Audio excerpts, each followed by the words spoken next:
What is up, YouTube? In this video, we're going to be sharing a private segment, a training, scale your agency, how to grow your recruiting, and the massive 7-figure opportunity that there is there, and tons of other things on how to be a top producer, what you should be investing in leads, what leads you should be working, and telesales face-to-face. You're going to get all that in this video. And so if we have not yet met, my name is Johnny Nitafan. Please like and subscribe, just so you're up to date on the most important things. Again, this was in our private sales community. So click the link down below if you want to join the private community so you're getting up to date, the most up to date information, as well as private trainings from me that I do just for people in that group. So definitely stay till the end because there's actually a Q&A with tons of great questions as well in there. Opportunities that I think can stagnate your progress. And what we've discovered since we've implemented, I have trainers now that train agents, for example. The one-on-one stuff just totally accelerates your progress because there are things that you're doing that you're not aware of that are screwing up the sale, that are causing you to lose your client to lose trust in you.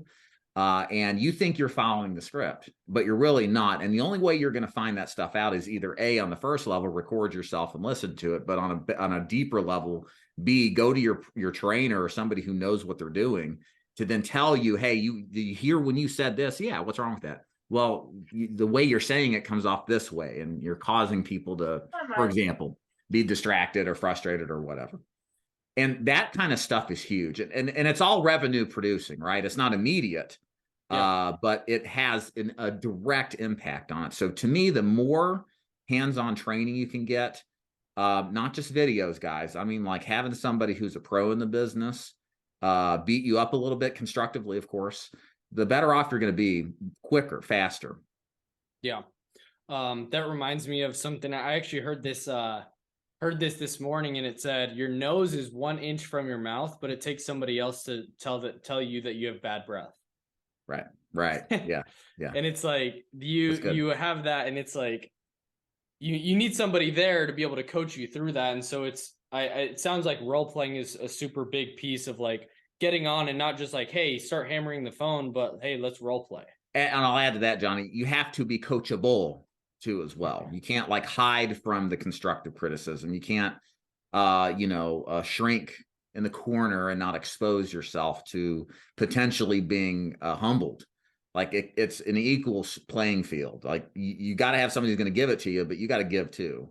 And a lot of us could work and be better at that, for sure, myself included. I think I'm definitely an introvert. Like I'm a lone wolf guy. I don't know about you guys. Like I could roll solo all day long. I don't need anybody, but that's a strength, but it's also a weakness because I don't expose myself to these great opportunities to get better. So, you kind of get in your own little bubble. So, and the way in which we all sell over the phone or in person kind of it facilitates, unfortunately, that as well. So put yourself out there. Nobody's going to make fun of you. Nobody really cares, really, but your manager does, trainer does. And it's just the easiest way to get better faster. And we need to look for things that leverage and multiply outcomes. And that's putting yourself, being coachable and getting training is really the best thing to do that. So you mentioned giving, like a new agent coming in, being able to give back to the trainer, right? What does that look like? Oh, I was going to say overrides. Make some sales and we'll call it even. That's kind of how I look at it.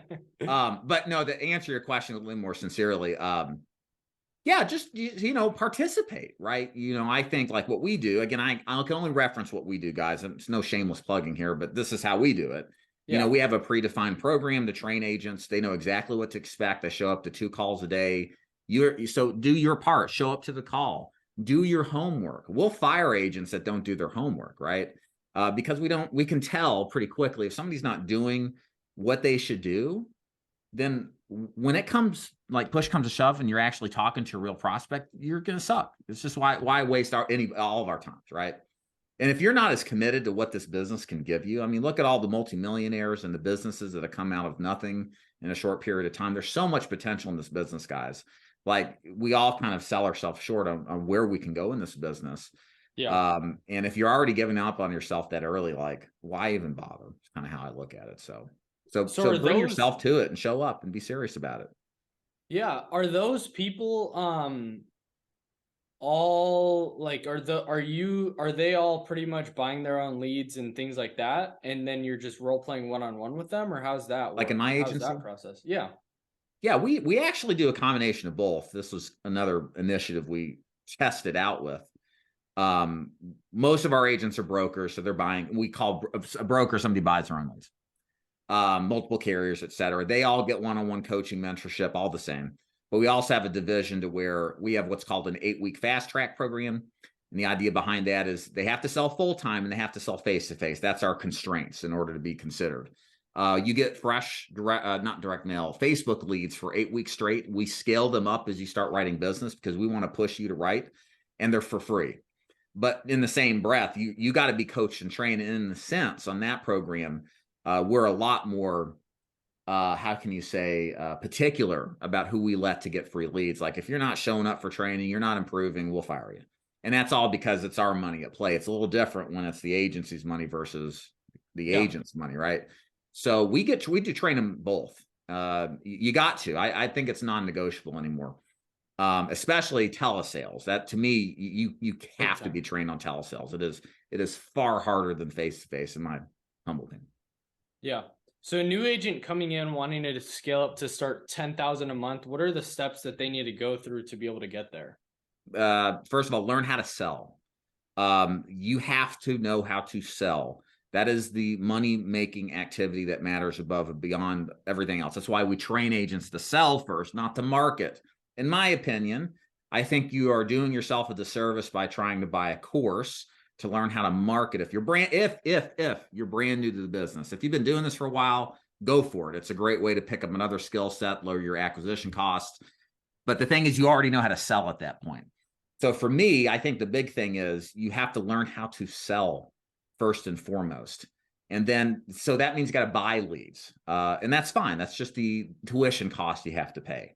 And then as you get in there, you should buy 100+ leads a week if you're doing telesales, is what I tell my agents. Minimum if you're full-time. New leads, right? Or old leads? I prefer fresh and exclusive. I always have. In my heart of hearts, I am an agent. I want every odd and edge in my favor, and I don't want to use leads that have been called a bunch of times. It's not that you can't make sales on them. I just don't want to take the risk that I might be wrong if I'm new. If we feel strongly about having the best carriers and the best sales training and the best support, why would we then accept the garbagest, crappiest leads that are out there? I don't understand it. So for me, my opinion, you should get good leads too, fresh and exclusive. Give yourself the best chance of success is what I say. So what's that? What would you encourage a new agent's like lead investment to be able to have the optimal success? Say hypothetically they're wanting to do 10,000 AP. What would that look like, you think, working just exclusive leads?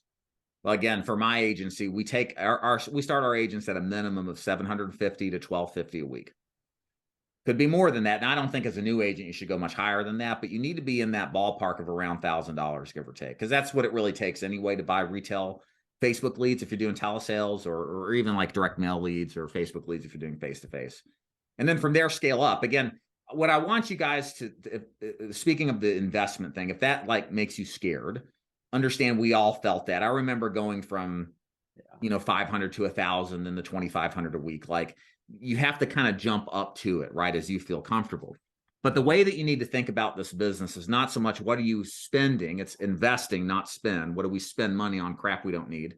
What do we invest in stuff that makes us money, right? Leads are your investment to make more money off of, which leads me to my major point.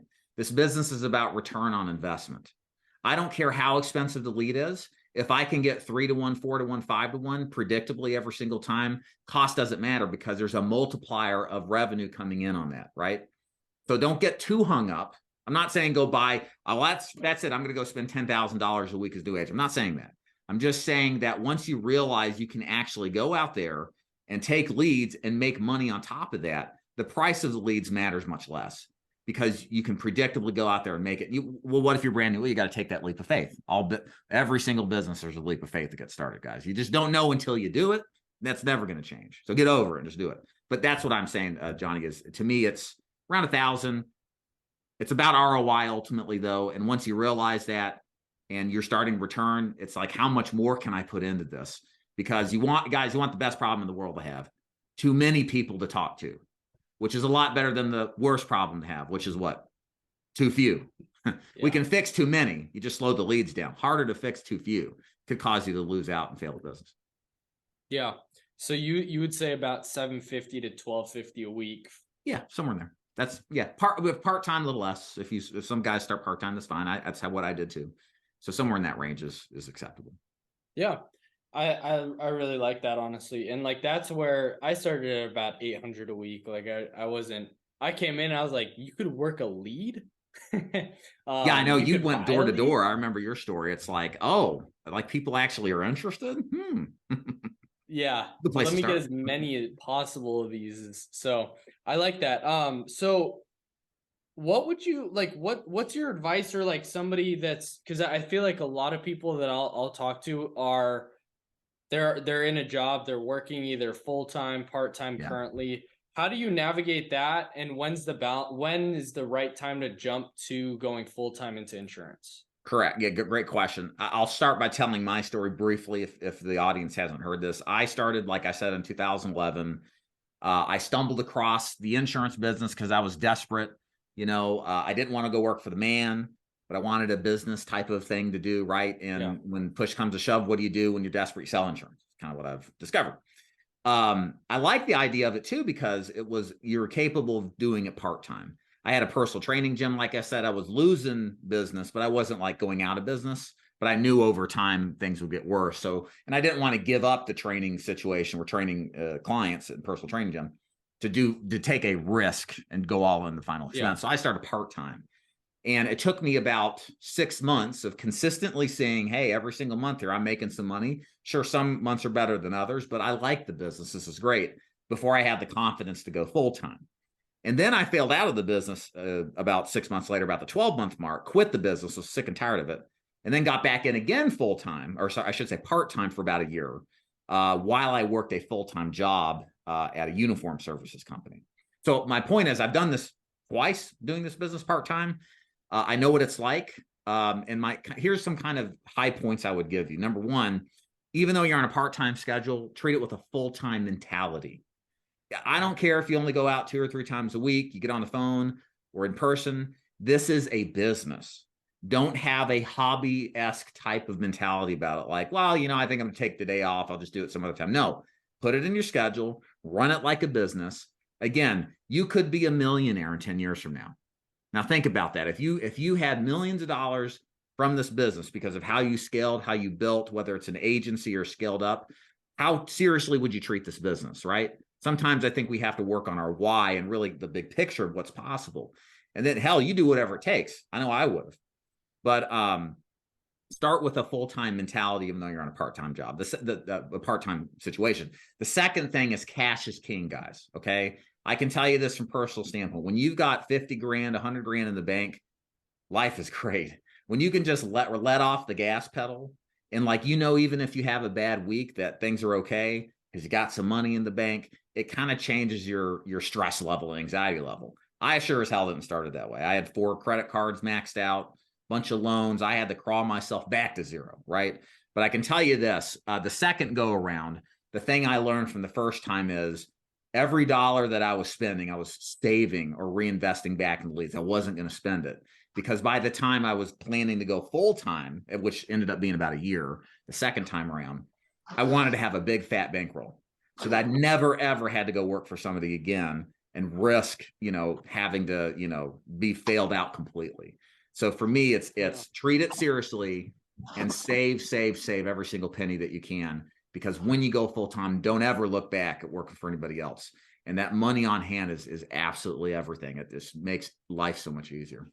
Yeah, for sure. So what are some core, just business 101, principles to be able to get to that saving spot? Like how do you manage your money when you start really bankrolling and cash flowing? What should an agent look? What should somebody do in that situation when you're starting to get the money in, being able to account for chargebacks, being able to save money, pay yourself, things like that? I mean, the easiest advice, nothing earth shattering here, is you got to live frugal, guys. You know, don't spend your money on stupid shit. You know, don't buy a brand new car or Rolex or whatever you guys do. Like, just live cheap. I mean, really, live cheap. Yeah. You should be saving for a rainy day, because there will become a time when you get a half dozen chargebacks all of a sudden and you're down 3 or 4 grand, and you don't want to quit this business because of one stupid decision. The other thing too, guess what happens when you make a lot of money? Guess who's coming after you now? Uncle Sugar, the IRS. This is a thing that a lot of good agents run into, is they forget, as they make all that money, that Uncle Sam wants a piece now. And you got to set your money aside. You got to pay every quarter. You should be putting aside money on top of that. There are good agents I've talked over the years that are making 150, 200 grand a year, but they owe the IRS a lot of money. And they fail the business. Some of them do. Don't be in that position. You know, again, this all comes down to living well below your means. You're going to be tempted not to, but put that off for 5 or 10 years. There will come the time when you can do it, and it's okay. But in the beginning, it's so important in the beginning. Those first couple of years are the toughest in this business. And the more money you have on hand and the less bills and debt, to the extent that you can, the easier this business is to survive it. Yeah, that's good. Did you come into this business knowing that you're going to start recruiting, or when was that realization? No, when was that realization for you that you were like, I want to recruit and like start building an agency? I never wanted to get into the adult babysitting business. That's kind of what we call it. No, yeah. Here's what I realized, guys. A couple of things. Number one, who makes the most money in this business? People at the top, always, right? Agents. Now, the thing in this business, agents can make a lot of money for sure, but the guys who make a really lot of money are the ones running the agency, right? And this is true in any corporate hierarchy or business model. The guy at the top is always pulling in the most. So I had I had the motivation to work my way to the top. And about 2 years, 2.5, 3 years in, I decided, well, I can either go the Medicare route, because I like the idea of passive income. Medicare just seemed something that was a natural cross-sell, the final expense. Yeah. But I also like the idea of building an agency. And what I found was, back then, if you think the MLM Kool-Aid stuff is bad now, back then it was terrible. There was nobody training agents. None of this stuff on YouTube from myself, Johnny, or any of these other guys that put out good content didn't exist. It was all a bunch of MLM crap. And so that was kind of my observation was, hey, I like training. I came from personal training. Why don't I go into building an agency and scale myself by duplication as opposed to adding another product line in? And it took a while, but eventually it worked. So that's why I went that route. It was just kind of I knew I couldn't do it all. That's a big mistake a lot of you guys make, is, well, I'm going to sell final expense, Medicare, annuities, IUL right away as a brand new agent. Do not do that. Laser focus on one thing and get really good at it and scale from there. And so I was thinking, well, I've had failure stories. That actually is a good thing, because I'm not the stud who just naturally knows how to sell. I've screwed up. And I think teachers that have that experience have something unique to offer. So I was like, well, I could use that as my next step up, So that's kind of why I went to the agency route. Yeah. As you started recruiting, like, how long did it take to really start seeing like actual like overrides start coming in that you can like, let me ask you this question, I guess, first. When was the right time to step out of the field and stop producing for you? Yeah, excellent question.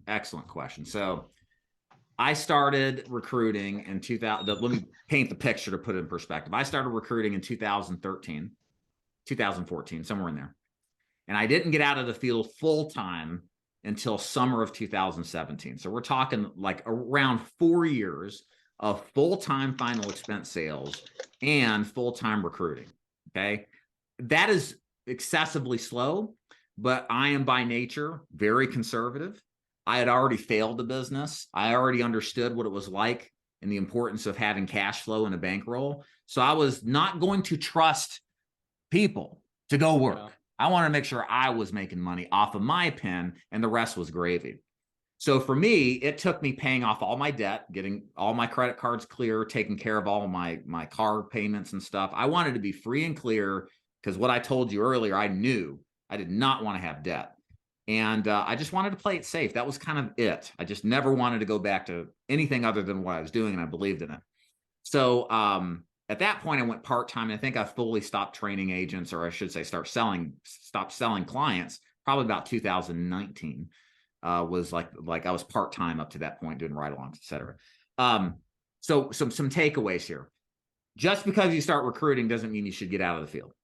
In fact, I think the guys out here who are doing YouTube videos like you, Johnny, versus me have more street cred in a sense, because I'm not doing it anymore, guys. I'm full-time recruiting. I haven't sold a policy in probably like 3 or 4 years, but Johnny's out here crushing it, doing his thing. That is very credible. Like, it's current relative information right now. For that reason, you shouldn't give up. Second of all, you need to make sure that you treat overrides as a gravy. In other words, like, you live off of your production, not off of what you hope to get from the guys that you recruit. Because guess what? A lot of these guys you recruit ain't gonna do shit. Okay. So, I mean, if you're a good recruiter, 1 out of 15, maybe 1 out of 20 will be a good potential long-term agent. So you got to get through 19 to get that 20, right? That's just reality. So, to me, I don't know where it happened, but I think after years of culminating a bunch of agents and writing business and having a core, maybe 6 to 12 at that point, and we can talk about the scale, because my scale of recruiting has just gone through the roof, but it was slow in the beginning. I felt more comfortable to pull off, but it again, maybe I'm kind of slow at things sometimes, but that's how long it took me, and I don't regret it. I'm glad it took. Well, can we talk about that? Like, how has scaling been for you? Great. I mean, so I remember when I was like stuck at 20 agents, I talked to my wife and I was like, man, I only got 20 agents. I've been stuck here for 6 months. Like, they're good, they're writing business, but I just can't seem to recruit anybody. This is like 14 or 15.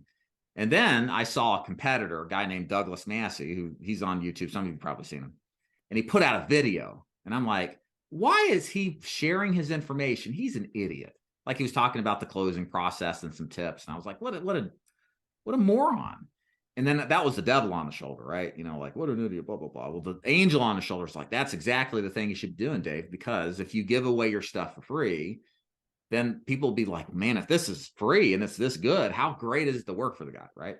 Which Alex Hormozi talks about, if you guys watch. Oh, yeah. You know? Yeah. And it's true. Like that guy can command whatever he wants. But if you give away great stuff, people, and especially in a business like this where skepticism and BS is at its highest and always has been, like, to be the guy that gives stuff for free with no expectation consistently for years, like, people like that. They love it because nobody else really does it. There's people now who are doing like you, but back then nobody was doing it.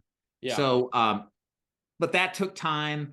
And I think personally, especially with Family First Life, when they really started ramping up recruiting, because I remember when they were just mortgage protection back in 15 and 16, they were doing some recruiting, but by 17, I don't know what happened. I kind of blame it on them in a good way. They brought a lot more interest into this business, more than there ever have been. And I think I played off of some of that, because you can go look at my stats and you can see the acceleration of the view count go up. And so, yeah, I was just there in a sense, right place, right time, but, you know, practicing my craft, putting content out there. And when the trend played out, you know, I already was kind of established and got to take a part of that. So it was good. Let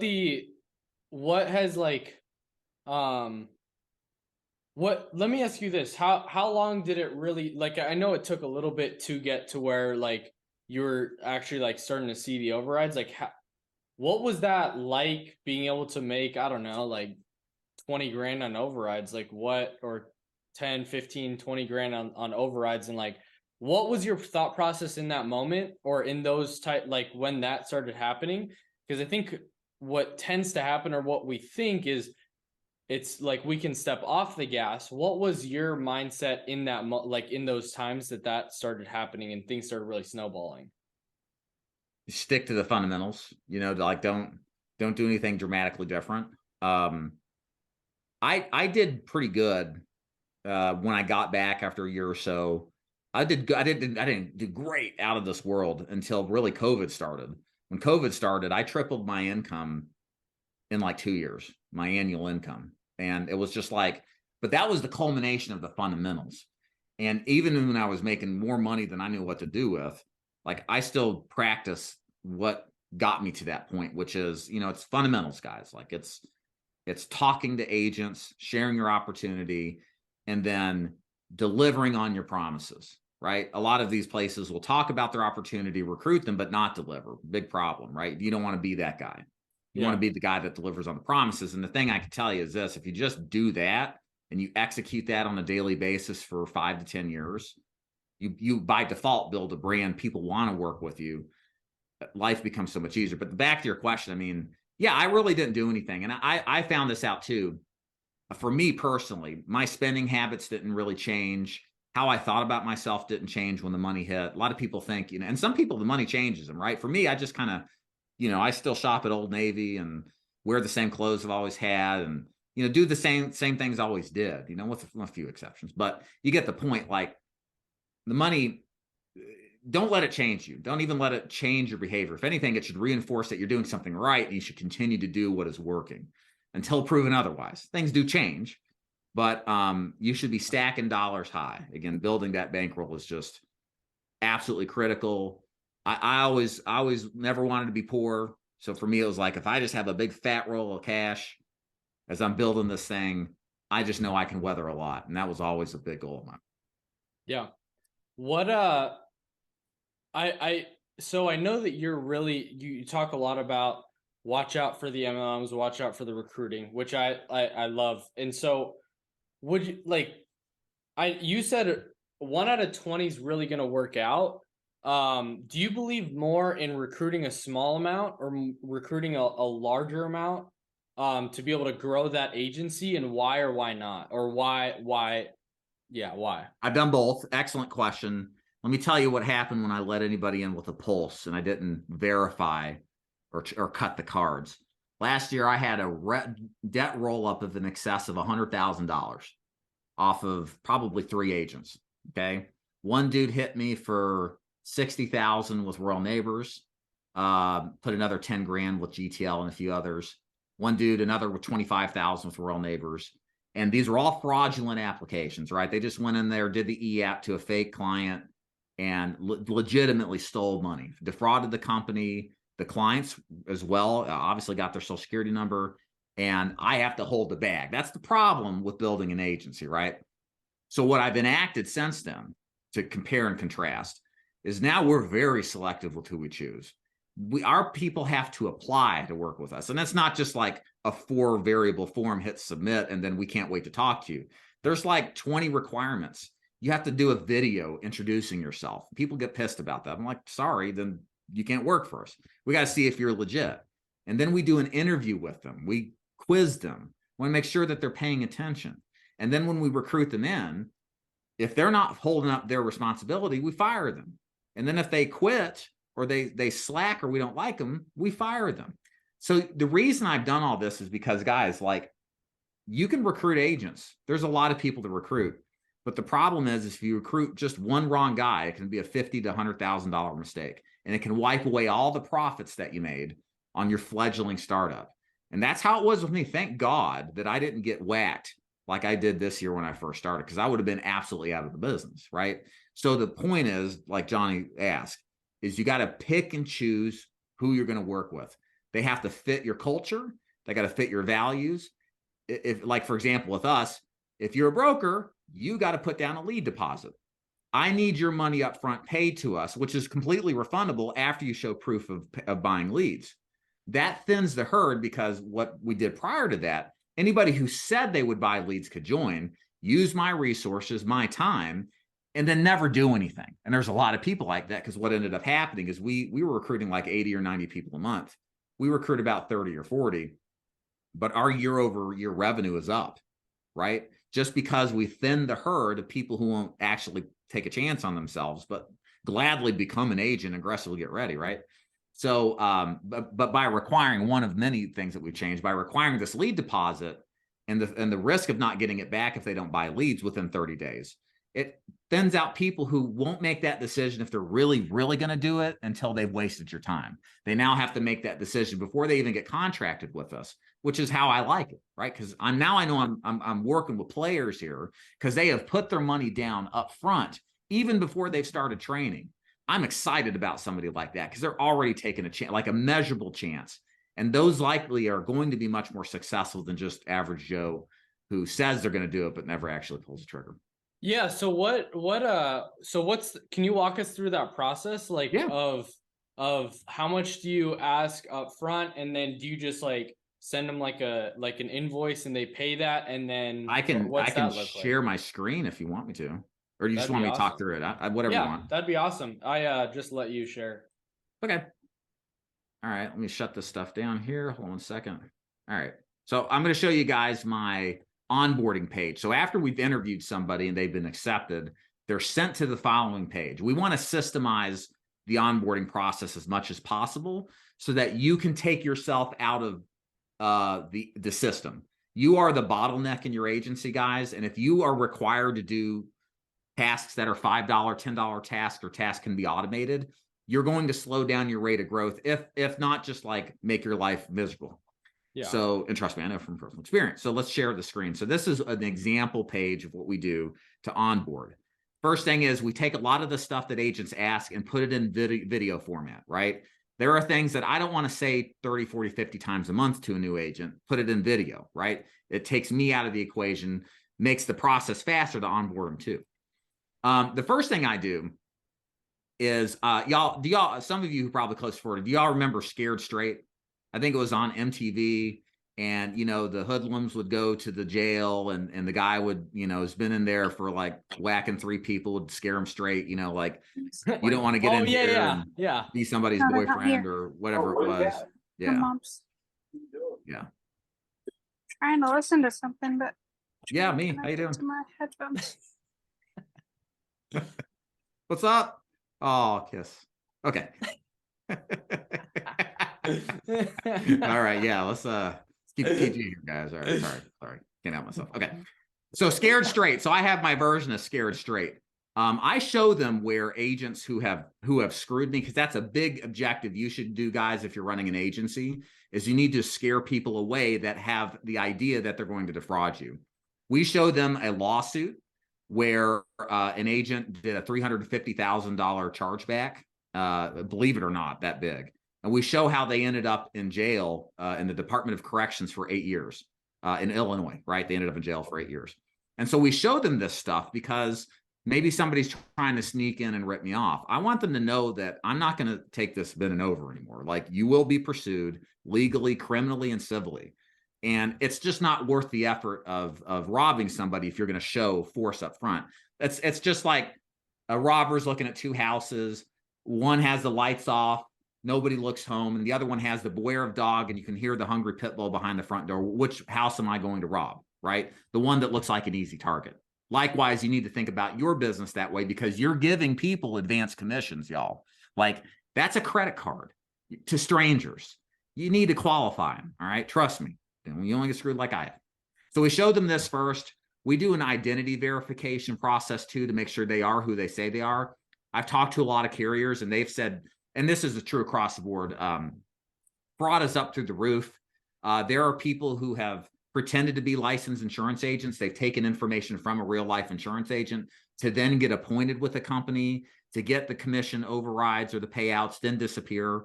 So this process right here, I make them basically show a liveness test and then upload their ID so that I'm able to see they are who they say they are. Again, another deterrent from somebody who may potentially rip you off or us off, right?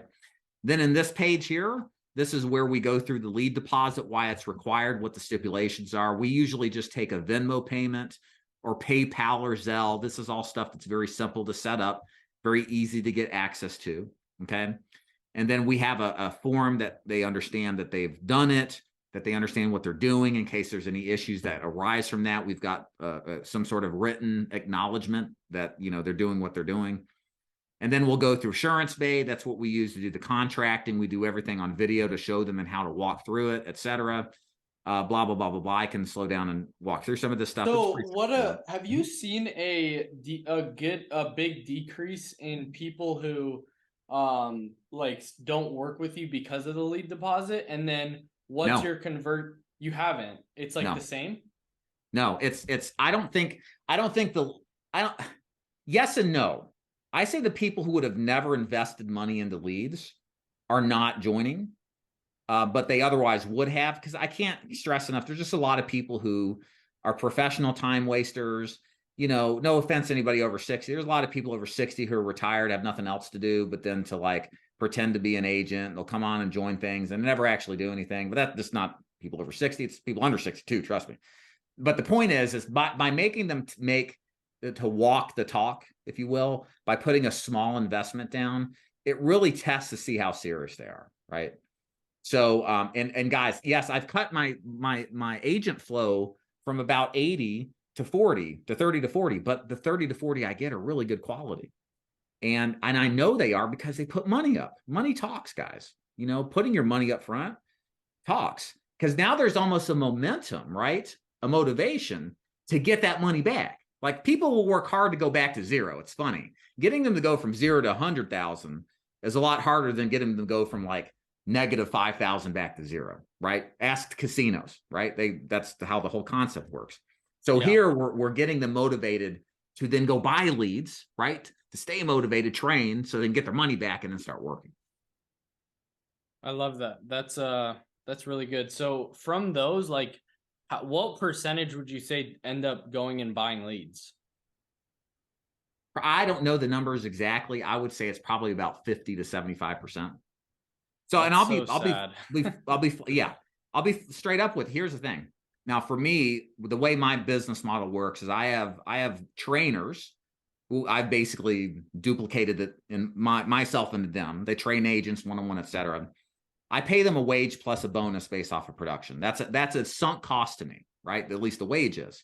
And the way I look at it with the deposit is, not that I'm looking to do this. I'd rather refund all of this, and so they go sell, because I'll make a lot more money that way. But at least if they didn't take action and they didn't buy leads, I now have a revenue source, right? And that, in a sense, in my mind, helps me cover the cost of my people that I'm paying them, right?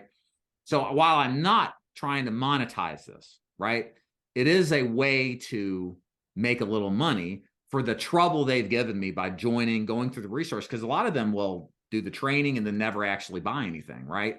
But they've cost my people something, cost my company something. So this is a way to kind of leave with something, even though, like I said, I'd rather give it all back if that meant they buy leads and actually went to sell, because that's where the money's at. Yeah. That's really good. So for that, like, would you recommend doing that to everybody, or just people like you that have trainers in place, like like pretty much, would you recommend that for everybody, or just people who like have the paid salary trainers in place? I would do it for everybody. I'd do it if I wasn't working with them, because the thing is again, I'm very sensitive to it, because I know what it's like to have $100,000 stolen from me, right? Like, that money could have taken care of my family. And I know on top of that it didn't happen between 50 agents leaving chargebacks. It happened between 3 agents, right? So for me, I think you should do this, if for any other reason, than to scare away the people who can cost you tremendously and end your business. And the thing is, the people who understand, and I explain this to them. I say, here's why we do this. This is why we do this. The people that want success in this business will understand that, as long as you explain to them why. I just don't say arbitrarily, I need your money, don't ask why. Like, I explain it to them. I want them to understand. And what I found is the people who understand that, they'll pay it. And I give them their money back when they ask, after they show proof of buying leads. So yeah, I would do that if for any reason. Think of it as an insurance policy you're getting paid on. You're going to get rid of the weak hands that never would buy leads, because if they're not willing to make an investment now, I promise you, they probably won't be willing to do it 2 weeks later, because now they're even less motivated, because they've realized this isn't a cakewalk. You got to know a script. You got to work 40, 50 hours a week, right? and people are going to get afraid. And a lot of people walk away at that point. I'd rather get rid of them now before even talking to them or talking to them marginally than after hours of time wasted on them later. So yeah, I definitely think everybody should do it. Yeah. How do you get new agents like started, motivated, ready to go, and like not just bring people in, but have them like come in and actually start writing business? I mean, it's, YouTube. I mean, the secret power of YouTube is that you're a celebrity that nobody knows. I mean, a small people, I can go walk around town, nobody knows who I am, but talking to you guys, most of you've probably hopefully watched my content. If you haven't, please do. His name's David Duford. Just go look him up. Yeah. So by the time somebody applies, they know what I'm about. They know what I stand for. They know what I stand against. Yeah. They know how the business works. They're excited. They've seen testimonials. They've seen case studies. They've seen how I give everything away. They're super excited by the time they apply. So I leverage that, right? That's why everybody here who builds should have some content. You don't have to go. I mean, I think everybody here should build a channel and give it serious attention if you're building an agency. But by just having some basic content out there that kind of develops a relationship with the person. So by the time they talk to you, they already know, like, and trust you. That's powerful. And you do that at scale, right? And it allows you to teach them about the business without having to say, well, let me explain to you what life insurance is. And let's talk about final expense. And, well, you don't have to do that all the time. So yeah, I agree. Yeah. I mean, I've only been doing it for like real hardcore, like about 5 or 6 months, but like the like people that watch YouTube, you don't have to explain how to go from 1 to 3. You'd say how to go from 3 to 10. You like the basics of the business. Like, and there's different ways to do things. Like there's pros and cons to it, right? So one of my angles is training and support and mentorship. And people who have started at an MLM and who have been promised something that didn't deliver, they totally understand as we go into training and support, the difference in lead quality, kind of what these MLMs do. They love it because they've been there, right? Yeah. But it's a fixed pie. And there's a whole other market of people who would love to be in this business that don't know about it. So you can target people who, don't know anything about insurance, but the flip side to that is it takes a lot more time to get them involved, engaged, licensed, started while they have a full-time job, the consequences of leaving that. So there's different ways to do this business, and they all have pros and cons. Yeah, it's because that's I've thought about, hey, what's the best route to go? Do you go out and cater to that, or I feel like it's just picking up in a way low-hanging fruit of like just talking to licensed agents, because like they already know the business, right? So well, that's a problem sometimes. Sometimes they know the business and they don't need training, or they've got bad habits they picked up from somewhere else. Like, it's not all rainbows and sunshine, it's just like anything else, right? And then the experienced dudes, like, look, the experienced guys, they're all, if everything is great and there's no problems, you're not in the market to switch, right? So the guys that are crushing it, unless you just time it right, they're very hard to recruit, right? Like, you got to be with them, you got to stick with them. The guy that I do my upline with, which is 360 Financial Group, I picked up one contract with him, I think in 2013, and I didn't switch all my contracts over for like 2 years, right? So he developed a relationship with me. And when things changed, the easiest thing was like, well, let me just go to this guy. I already trust him, because trust ultimately is what the best agents desire. They don't want to be screwed again. Usually there's a story. And to be at the highest echelons and recruit the best agents, the quality agents, it's all about trust and backing up what you say with action and not deviating from that. So that's the downside of recruiting. The experienced guys, it just take a lot of time. It's worth it, but it's just not, it's a long tail type of sales cycle. Yeah, that's so good. And by the way, guys, so I'm gonna ask one more question, and then you guys can feel free to ask questions. Just put a 1 in the chat, a number 1 in the chat if you want to ask a question, and we'll pretty much start. I'll answer as long as you guys have them. Yeah, so just put the ones in the chat, and then we'll kind of go from there. I have one more question that I did want to ask. What are some questions you ask in the interview process, and like what are some characteristics of good agents? Sure. That you see. Yeah, let me pull up my list. I can share my screen with you. Kind of go over them. Hold on 1 second here.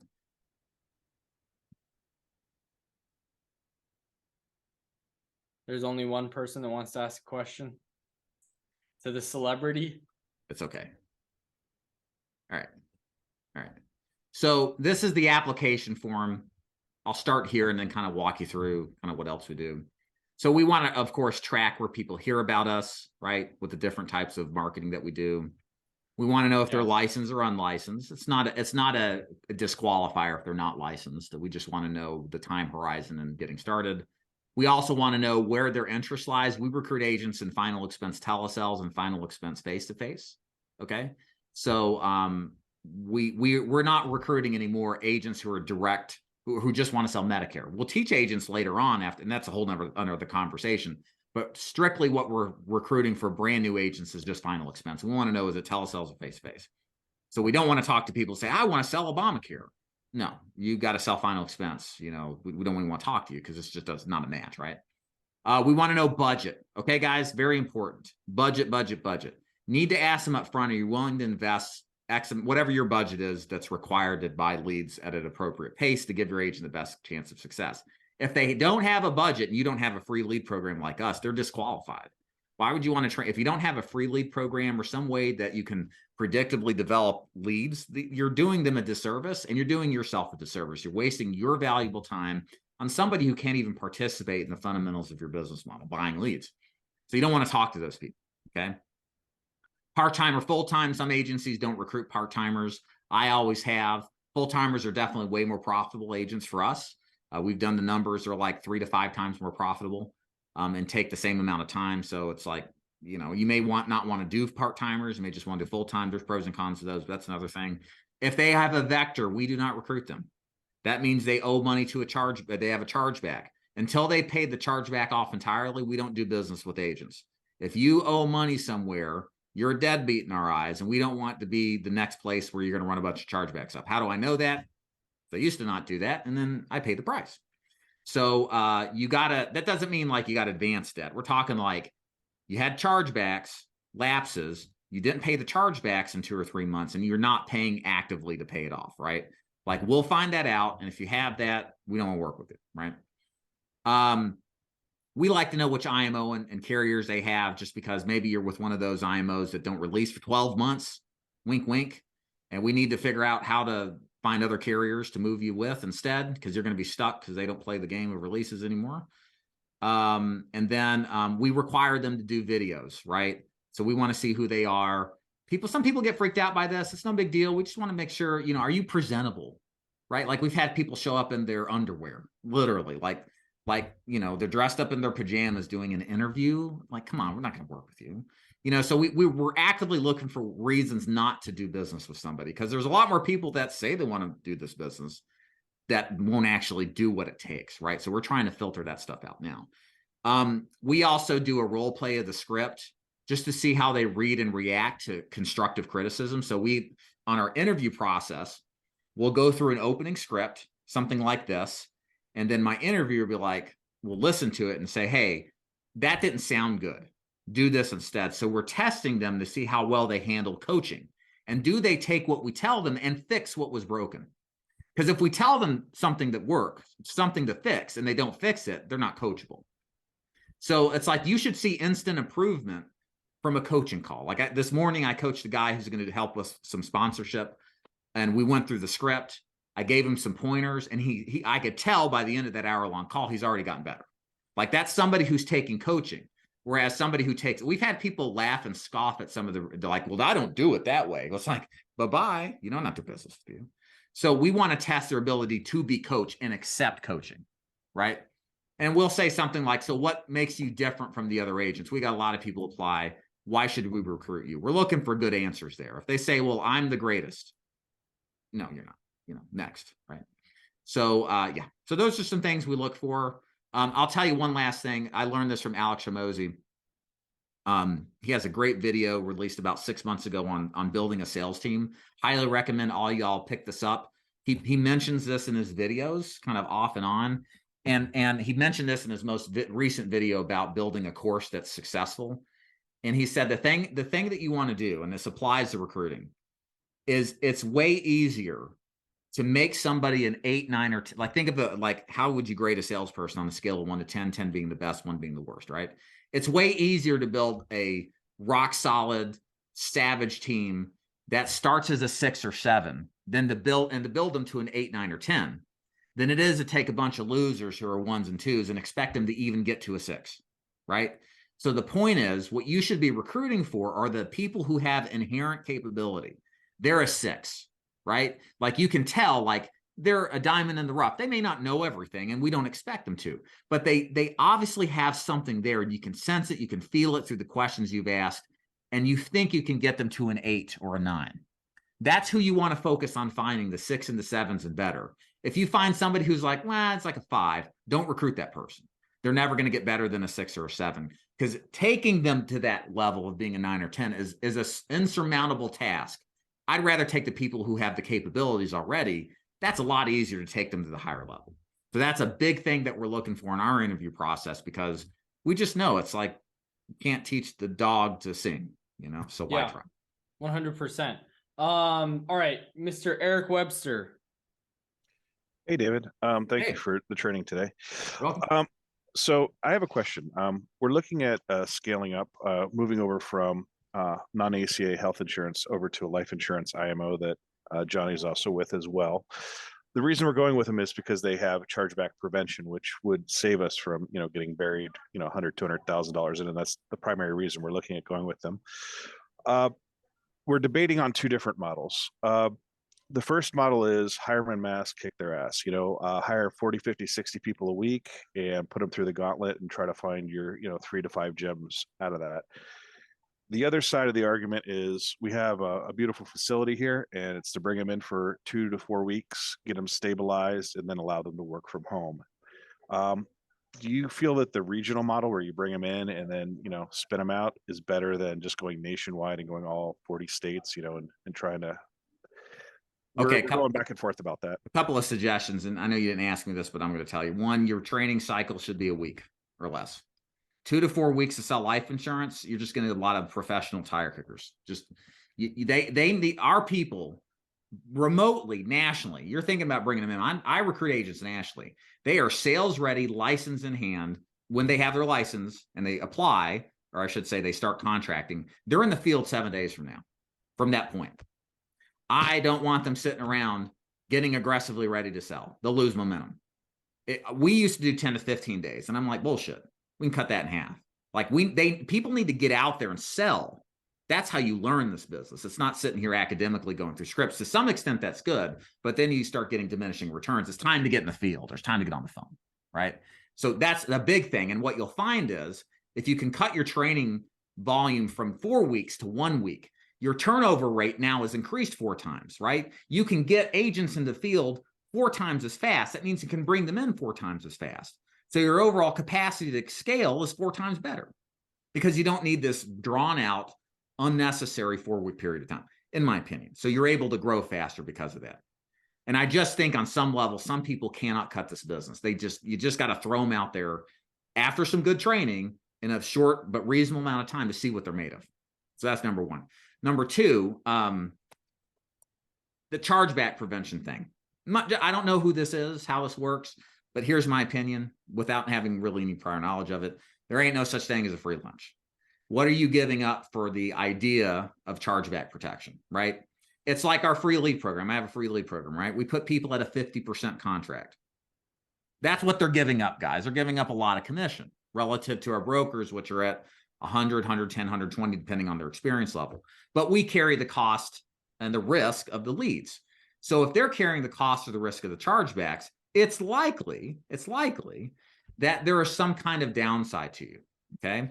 Another thing you need to think about too, and I'll mention this with the creation of the agency, every single person here who wants to build should be thinking with the end in mind. And there has not been a time right now that the exit equity opportunity has been at its highest. There are more private equity and big companies that are buying out agencies as we speak. I have one that I've talked to that is offering a 15 times multiple. That's unheard of. My dad sold his business in the chemical business for 8 times multiple back when he was 49 in 2006. That's crazy still. It's freaking crazy. Okay. So if you're netting $1 million in what's called EBITDA, which is just think about net income after expenses roughly, that's a $15 million payout with 75 to 80% cash up front at closing, and then the 20% over the next couple of years. And that's, so my point is, guys, this is what excites me, is that if you start thinking like this is what's possible if you don't have any, if you're not clamped down. So I don't know, like, so the first thing I would think is if you give up the risk of having chargebacks, do you really own your business? Is it a franchise operation? Are you in a position where you can't sell out if you could? See, these are things that are really important that everybody here needs to consider. Is like, if they're saying there's no chargebacks, boy, they're probably taking more out of something somewhere else to cover for this that would make it worth it, right? Because it is a real risk. And then the last thing I will say, Eric, with the national versus local model, dude, hands-on absolutely trumps. Like physical hands-on in your call center, out in the field with them, that trumps the overall success rate. Definitely trumps the national model, right? So I like that model. It's restricted geographically, right? So there's issues, right? You know, as far as scalability, potentially, probably not, but potentially, right? So there's a give and take. I personally, I did the regional model because this is a lifestyle business. It was for a long time for me. And I just wanted to be able to work out of my house. I still do, not have a bunch of, you know, corporate or commercial leases for additional costs that really didn't serve the purpose of expanding the business. But yeah, there's a sacrifice to it, you know, but if I had people coming in and I could train them, see them in the field, do all that stuff, success rates would be higher. So anyways, a lot of stuff to throw at you. I hope it was helpful. Yeah, that's so good. Mr. Alan Cavalish had a question. Yeah, David, first of all, thanks for pouring into us. You may not be a celebrity walking down your own street, but you're definitely a celebrity to be on a Zoom call with me. I appreciate that. I can't imagine you gave us so much information. The way you're qualifying when you're recruiting is amazing to me. I think it's going to be crazy to see your business in another year or two qualifying people that way. But I kind of had a question about, in this industry and these platforms, so many people in your position are focusing on final expense. Right. I did see that you have annuities and some other things going on. I specialize in cash value policies, high cash value policies, and annuities. Sure. And I don't see anybody really recruiting that in that realm or building an agency directly that way. Why do you suppose that is? Do you have any insight there? It's not a mass market product. So the thing about this isn't an insult. Okay, I'm thinking about building an agency at scale where you can depend on hundreds of people to pay your bills, right, through overrides. The problem, the nice thing about final expense, and I think to a lesser extent now mortgage protection, since home sales have slowed down, is that final expense is a growing market. It's 10 to 11,000 people a day turn 65. That represents a mindset shift to retirement and preparing for the end. More people are ending up with less money than they thought. That's why so many more people are still working than they thought they would. And final expense becomes a real product that is exciting and is expanding. And it's I won't say it's easy. It is simple though. It's simple to pick up. You can do it in a week. You can learn the business. You can learn the script. You can get leads, lots of options, endless out there, and go to work. And when you recruit, people want to make money now. Like 90% of the people I work with need to make money last week. Like it's not like they're sitting on money, right? It kind of goes back to that thing we said earlier. Like the people who are the best prospects aren't in the market, right? People are sitting on a lot of money and cash. They would probably make great agents, but they're not as motivated to go out there and work as the guy who's hungry and needs to make money. So the problem with annuities, and I'm not trying to discourage you, but in my mind, my initial reaction is, first of all, longer sales cycles, right? So you're talking to an agent that's going to take 30, 60, 90 days to make profit, right? Even if they work their friends and family or some strategy like that to make some initial sales. So it's a longer sales cycle. That may or may not be a problem. The other thing to me is the lead situation, right? The only reason final expense and mortgage protection has as much interest as they do is because it's easy to get leads, right? Yeah, there's a lot of crap leads out there, guys, but there's some good ones too. In the annuity space, my experience has been, and I would love to start an annuity division. I've talked about it for years. But the problem with annuities is you're either buying some kind of $300, $400, $500 internet lead that's allegedly been qualified, or paying that much per lead on a seminar, and which most agents, 10 leads for $5,000, most aren't going to do that. And then you've got or you're cross-selling an existing book of business, which means you've already been in the business for a while. So it's just been a very difficult thing to recruit to for me at as an easy of a scale as final expense. Because it's like, come on in, here it is. There's a lot of these people, let's go, right? Anywhere in the country. So that's my opinion. And that's kind of why we do some annuities, but like not as like a standalone line. It's just harder to recruit to for those reasons, and then the scale. Yeah, that's a great question. But are those policies I'm not gonna write those, but I think for myself, and maybe even like, because all my friends are like 20s and married, and it's like, guess what? They bought a house. So like, I like that high cash value stuff, but in terms of like scale, it's like the typical like it's a lot. I feel like what I've seen, the reason I chose like final expense is because anybody can do it. Like really, and like not everybody is built for that, but like it's not crazy because it's like there's a need there. They need some insurance. So, and it's like simple and duplicatable, and you're getting the cash flow is the sales cycle is a lot crazier.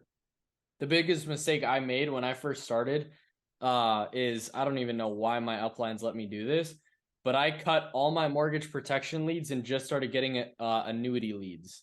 And I was like, that was the worst decision ever, because I didn't get paid for like a month. The old saying in this business is sell to the masses and dine with the classes. Like the biggest problem in this business is having people to talk to. I mean, like sales matters for sure, but most people are like, man, if I just get in front of X amount of people, I'd make great money. I just need to get in front of people, right? And having a product that facilitates presentations at a higher rate is the way to personally make money consistently, but also to scale and duplicate that in an agency model too. Yeah. Luis, what's your question, bro? All right. Thanks for having me, David. Good talking to you. Thanks for So yeah, a lot of the stuff that you had mentioned is really great. And my wife is on here with me, Cherie. We're starting our agency, and we had pretty much had that sort of blinders wide open sort of aspect with, the mortgage protection, IULs. I even wanted to explore the annuity space. I've been in the banking business for 25 years, so I'm not unfamiliar with how they work and how to sell them and so forth. But this has been really interesting in terms of really focusing, and I like what you said at the very beginning, is focus on one product and then kind of grow it out as you go. But that's just kind of how we're looking at the production cycle. But I guess my main question is, in growing our agency, we are really looking specifically for licensed individuals, but we do have a lot of unlicensed folks that apply. And my biggest frustration, and I was hoping that maybe you can kind of give me some insight on that, is, I'll send them a coupon that we've got for Excel training to get them trained up and so forth. And it's like they get into the system, and we've had very, very few that actually complete it, and then some that have completed it, but then just absolutely ghost me. So I'm not sure if it's just someone that's looking for a discount on getting an insurance license, and then they skip out and go somewhere else. What's been your experience on that, and what would you recommend? Just sticking with insurance, with insured guys, or with licensed people? Well, so the problem with that, I'm not saying it's like don't do it, but the reality is, first of all, you're taking somebody. So there's two different markets for agents. The licensed guy gets it. They've probably been used and abused. They kind of have some street smarts now about the business, right? It's a different conversation with that guy. The values of what they want to see and their skepticism going to be different versus a brand new guy who's never heard of insurance till you introduce them. There's a lot longer of a road to cover to get them to the point of selling if they're unlicensed and if they're licensed. And you got to work through things like, well, what if I leave my job? What do my parents think? What does my spouse think, right? What is the risk I'm taking? Is it something that's actually a fruitful opportunity? And then along the way, they got to take the test. That means they got to make time for this. They got to show up to it. They got to do the thing, right? There's a lot more moving parts. And so I don't deliberately go after this market like if you look at a PHP, WFG, forget what you think about how they recruit. They go after that market, and they've got processes in place to motivate somebody to go through that whole thing. Because for them, it's about getting new people in, because they can teach them whatever they want to teach, so they think the way they want them to think. So I would be studying how they do that, how they recruit, because they do a really good job at scale, Primerica as well. And what you'll find is it usually starts with an opportunity meeting. You know, the guy with the Rolex and the Ferrari comes in and wows the audience about how much money you can make and gets everybody excited. Doesn't really talk about what you got to do, but gets them excited on the big picture, right? And that's kind of an inception moment, like, wow, this guy doesn't seem that special. I think I can do it. So it gives them that momentum to then get the license, to get tested, to do the process. But all the while, you should be talking to them, reminding them of what the potential is in the business, so that when they finally get that license in at that point, they can start the process of learning how to sell and get out there. So it's just, I think you got to be more involved with that agent. You should have a much more deliberate process to remind them of what is at stake and what the potential is. Then the guy has already been licensed, already been through that, probably doesn't believe half of it anyway. So it's a different conversation. Great advice. Network Thank you. marketing. Yeah, exactly. Yeah, it's just more, it's network marketing, just with a little bit longer sales cycle, because we got to get them licensed, which means anytime you take anything and it takes longer to get it, you're going to have more fallout just by default.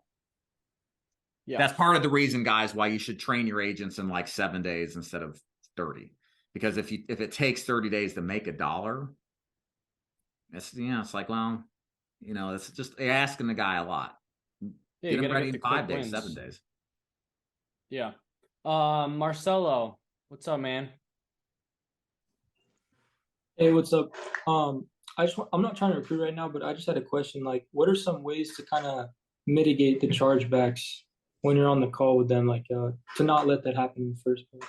Like from the position of an agent? Yeah, to try to mitigate chargeback. Yeah. So there's two things that you can do. First of all, you can't eliminate chargebacks, right? Let's all be honest. Nobody here, if you have 100% persistency, you probably just sold a policy or two last year to your mom, right? Like the rest of us are going to have chargebacks. It's a part of being in business. It's like shrinkage in a retail operation. Some people are just going to steal, even if you put in things to deter it, right? So with chargebacks, two things that matter. Number one is how you sell. Number two is what you sell, okay? The first thing, and these are things within your control, okay? So how you sell. I don't sell high pressure. I don't teach agents to sell high pressure. I teach them to be persistent, but consultative. We also don't push price. We use a tactic called selling the premium. So Marcel, if I can qualify you today for a program, can you afford somewhere between 150 to 200 a month? If they say, clutch their heart like Red Fox, or you guys don't talk about, then I'm saying, hey, no problem. What if I could get you another plan and it was somewhere between $100 and $125 a month? Would that fit your budget? So I'll go down. I'm shameless. I'll sell a policy that's $10 a month. My cheapest final expense plan was like $8, right? I don't care.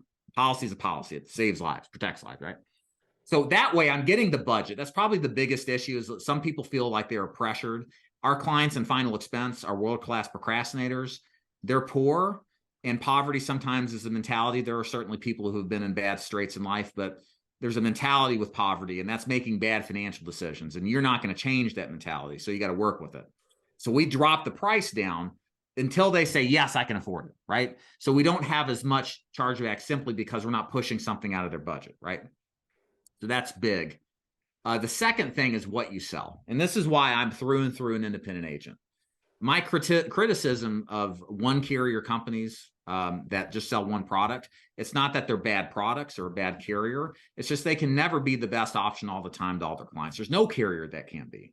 And the only solution to mitigate that is by having options, right? If I come across Mildred with COPD and I push captive carrier that gives modified and a 2-year wait, that will get replaced in 90 days if a halfway decent agent comes behind with options like a Forrester's to do first day full coverage, right?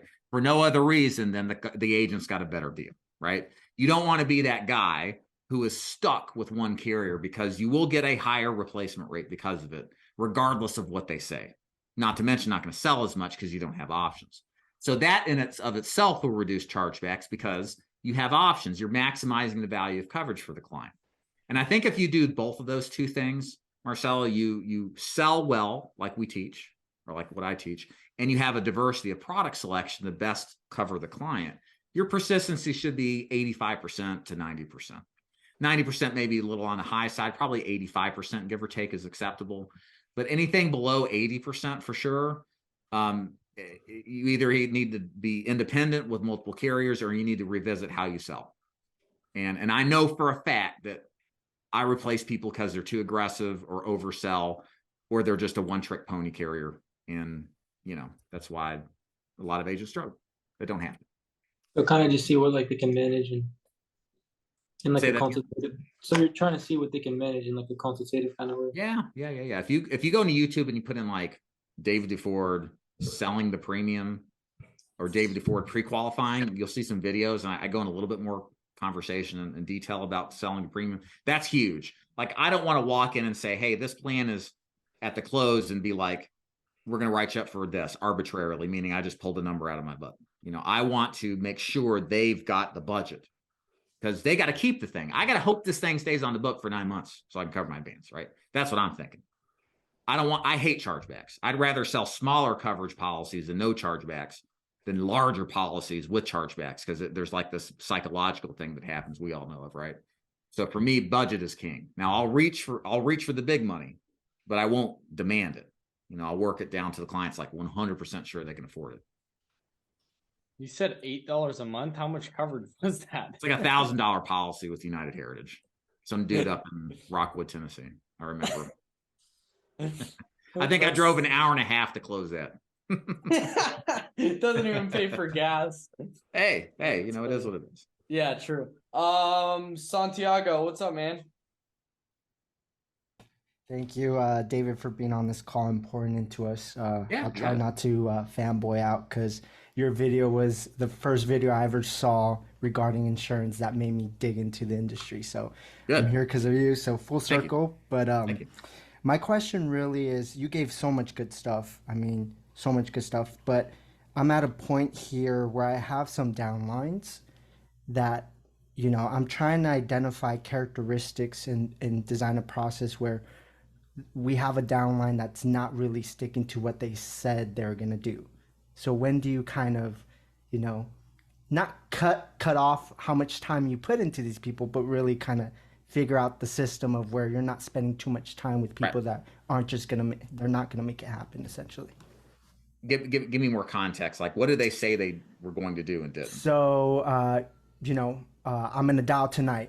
Oh, I had something with my kid, right? But then that ends up being like a trend. Right. And so it's it is. It's not a one-off occurrence. If they're just starting in this awesome business and they got to go to Taco Tuesday or Margarita Monday. We literally had an agent who did that. Like, we were like, okay, so Joe, one of my trainers, was like, okay, so here's your homework. You need to record yourself in the presentation 10 times tonight and return that to me tomorrow. Okay, great. Yeah, you got it? No, any questions about that? Sound good? Yeah, sounds good. Great. Next morning shows up and they're like, I didn't do it. I had Margarita Monday to go to. And he's off the program now. We fired him. We don't play. And the thing is it's nervy to you, because you're putting all your hopes and dreams in these people to make something of themselves. Guess what? You can't make them be successful. I mean, it's their decision to take the action necessary to be successful. You can be the Sherpa that shows them the way up the mountain, but they got to climb that thing. And I know from personal experience that they ain't climbing that mountain of just recording some presentations or role playing. You think they're going to pick the phone up and actually call these people and do the real hard work that makes the money? No. You can go ahead and try. I certainly have, and have wasted countless hours. I get rid of them faster. And a cool thing too, Santiago, when you tell them that up front in the recruiting process, and then they see it happen to others, or they see it, they respect it. And you'll actually get better agents because of it. Because you don't play around because everybody knows after they've been in this business, it's just a lot of MLM BS, right? You know, anybody with the pulse, fog of mirror stuff. So if you're standing in contrast to that, they love it. They love it. That's what they tell us, at least. Awesome. Thank you for that. Mm-hmm. Any more questions, y'all? Yeah, any more questions? I know Austin said that his question got answered, but anybody else have any questions? All right, cool. All right, awesome. So let's see here. I do have one quick question, if that's okay. Yeah, of course. So David, when an agent gets a lead, for like digitally created leads, whether it be Facebook, Instagram, or through the Google pay-per-click landing page, YouTube, direction, what do you coach them to like an acceptable closing percentage within like 30-day window of working a lead? 5%, 2%, 8%. Are we talking final expense here? Yeah, for final expense.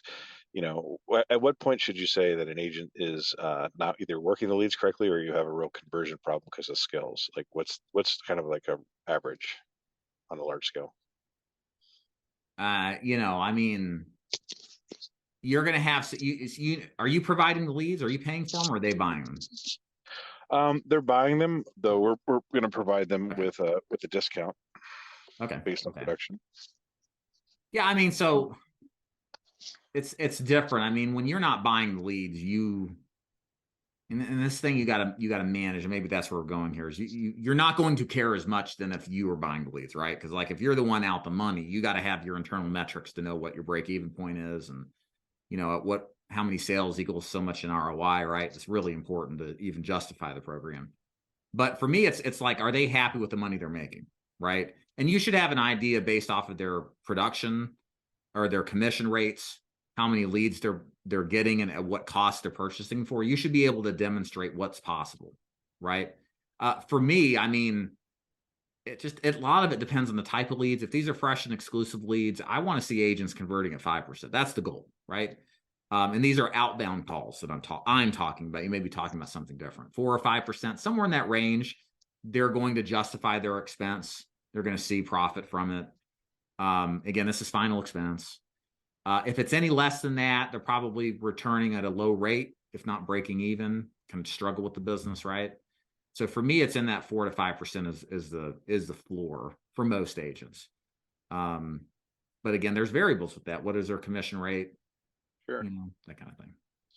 Do you typically coach agents to expect like a 2-to-1 or 3-to-1 ratio on advanced cash flow, or what's 2-to-1 to 3-to-1? I think 2-to-1 to 3-to-1 is the goal.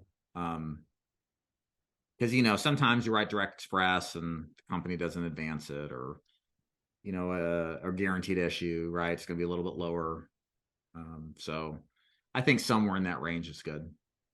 Are there agents who do better than that? Yeah, but at some point, ROI isn't as important. Once you've had a sustainable ROI that covers your expenses and you can profit well enough, it's just about scaling the ROI higher with more activity. Yeah, because at the beginning, you're paying for your education. You're paying to be like, the whole goal at first, like, is honestly, like, I would argue, like, it's not to earn a bunch of money at the start, but it's more to learn the business and like get as many reps in as possible, because I wasn't crazy profitable at the beginning.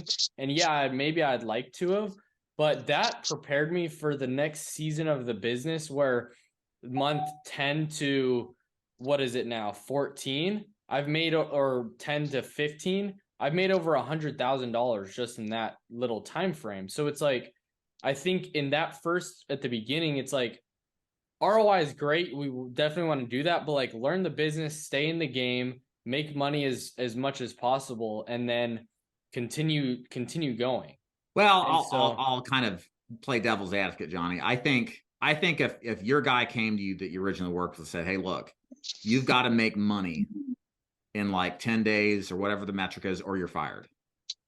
And if you saw at the point how the opportunity was in this business and you saw how great it could be working with that organization, there's something about setting a deadline that puts a fire under your butt, right? When you don't have like a direction or a deadline on taking action, a lot of people never even get started, right? But if like you're off the team, if you're not producing, because let's face it, most people can't do this business if they're not making money after a couple of weeks. That's just the reality of it. They lose hope. They lose faith in themselves in the business. So for me, that's our standard, is you need to be making money in your first week, making sales in that first week, because I just know if the guy's not making money and everything's right, they've got great training. If they don't, that's different. But if they got great training, support, great carriers, great leads, if they ain't making sales in that first week, they're toast. That's our for final expense, right? So we put a lot on them. We want to pressure. Pressure makes diamonds. Yeah. And that's good. there's no reason you can't make sales your first week in final expense if it's done right. Sweet. Oh, Marcel had one more question, and then we'll do this. We'll do the free 100 leads giveaway as well. So we'll do that right after this question. What's up, Marcelo? Oh yeah, I was just wondering, like, what's a good time to start recruiting people? Like 3 months in, 5 months in, a year in, like, what's a good time frame? Well, so I didn't until about 2.5, 3 years in, roughly, right? And for me, I didn't want to recruit and not know the business. I think that's a big fault with these MLMs out there, is they recruit people to recruit. They don't, but all the while the people recruiting don't know that, the recruits are getting monetized off of selling bogus ass leads that are a quarter a piece, and they resell them 3, 4, 5 times at $10 a piece. And they're serving a system that they're not benefiting in. And then the other side of it too is that if you don't know the business, if you actually got a stud or a pro, somebody with a lot of potential, they'll see right through that you're earning money off of them and not providing anything in return. And those guys leave and go somewhere else. And you don't need a bunch of studs to make money, but it's nice to have them, right? So my point is you don't have to be like the top 1% agent in the nation for 5 years in a row. But you got to know the business experientially. Like if somebody calls and says, hey, man, here's what I heard at the door. How do I work through this? You should be able to talk from experience, right? Yeah. And that's so critical. So for me, as you guys, if you watch my content, you know how I feel about the MLM stuff. I think it's just cart before horse kind of thinking. I think you can recruit reasonably well if you've had some success. You're a top 20% producer. So you're writing 10,000 or more a month in life business. That's kind of my metric. As long as you've been doing that for at minimum 6 months, closer to 12 months. That's all I'm asking for. Just because I know you'll run into bigger problems later on when it matters more if you don't put in the time and effort doing the crap that we all have to do and don't necessarily like picking the phone up, selling, go and see people, and doing that over and over again. But if you do that, you put the effort in early, it pays off in the long run. At least it has for me. My dude, I appreciate it, bro. All is good over here. Love it, All man. is good. Yeah. Well, it's funny because I'm actually gonna be in Atlanta, so my wife and I are moving to North Carolina, or like we're kind of like Airbnb hopping, and so like month to month. So we'll be in Atlanta. That's one of our drives. We're driving across the country. We're stopping in Atlanta, I think like mid-August. So we'll be there, bro. And I was thinking about we should definitely connect if you're there. Yeah. Are you staying for a couple of days, or are you just literally driving through? We're staying for like a day or two. Cool. So I love it. Oh yeah. Where in North Carolina are you moving? So we're going probably the Charlotte area, possibly like that. That's kind of what we're thinking. Kind of like going different places, Airbnb hopping, really trying to, I don't know, like we're able to like work from home, right? Work from anywhere. So really trying to take full advantage of that and explore. We've never been to the East Coast, so that's something that we'll definitely be exploring, which I'm excited for. I love it, dude. It is. We just got back from vacation out there. We were on the coast, though. Oh, really? Actually, it was South Carolina. You said North Carolina, right? Yeah. Yeah. What part of South Carolina were you at? We're in Bluffton. Oh, okay. It's on the water. It's near. It's a really popular spot. Everyone goes. It's right near that, like the touristy part on the water. Super muggy, but it was a blast. We love it out there. Yeah. Did you just get back? We went the week of 4th of July. Oh, okay. So we spent that week out there. Yeah. Nice, man. And you, I saw that. Was it Matt? Are you coaching Maddox's team? Yeah, dude. I've coached. I say coached because I don't know how to teach baseball per se. Like I played, you know what I mean? But like teaching, it's a different game. So I always coach like to where I just help, do whatever. And I've been doing it since he was like 4 in T-ball. And then they had coach pitch, and then they finally started regular pitch or whatever. I've always helped out in the dugout, like in practices where I wrangle kids and, keep them as they got older. I had to like keep them positive. You know what I mean? A kid strikes out and he's like, he just lost the World Series or something. And I'm like, dude, it's game 2 and you're 8. Yeah. Now they're 11. He's 11 now, and he's starting to play on all-star teams and travel teams. So I help coach. I was the 4th coach. I was the 4th stringer. And I make sure the kids get up to, get up to bat in order and don't like fall asleep in the dugout and pick up the bat when they walk and things like that. Doing the little stuff, right? Yeah, buddy. That's it, dude. Picking up balls, doing the dirty work. I love it. That's cool. What how is that like I don't know, like what are your thoughts in terms of you like obviously like you've been able to do a lot of stuff in the insurance space, but is it weird going to like outside events not insurance related and people like are like they don't really know you, they treat you like a regular guy, or like I don't know, how's that I guess it's more weird when I'm at an insurance event. Really? Because my whole life is just no one gave a crap. You know what I mean? You're just a guy, right? Just a regular dude. Yeah. It's only in the insurance space where it gets kind of weird. Now, again, I get why, and I appreciate being in that position, and I enjoy, being able to help people with it. It's definitely interesting. My mom. So funny story. My mom, she had never come to anything at all insurance related in my entire career until this past year, or last year's, not this past one, the one before, annual convention. Oh, okay. It's at like the Marlin Stadium. Yeah. And she never even came to my office. She never been to my office really to see, like, maybe to visit when I was by myself, but no events. And so she's walking around this conference with me, and she was like, dude, what is this? Like, what is happening? Because people would just continue to come up and ask questions, and all she knows is me, the dipshit son she raised that did nothing but cause trouble as a kid, Yeah. And I'm like, hey, I'm really good at one spot. That's hilarious. But yeah, that's good, right? Yeah. I mean, I can't imagine doing that 24/7. So I like being in my space. I'm actually not, and you probably know this because we've talked enough, I'm not like the biggest by nature people person on earth. I do my best to. My wife is a lot, like grocery store in line. She'll talk to everyone in line. She's one of those. Everyone she meets, she's buddies with. And that's not my nature. But with her being around, she kind of pulls me out of my comfort zone, and it drives her a little bit crazy because when I'm at an insurance event, they have to like drag me out because I don't stop talking. Yeah. But if we're at like Maddox's birthday party with one of his friends, I don't say 3 words. Yeah. And it's a really weird dynamic, That's I turn hilarious. on. Yeah. There's like an on, That's cool. When did it really I guess start changing and people like started coming up to you like crazy at insurance things like that? Like when did that start happening? Like yeah.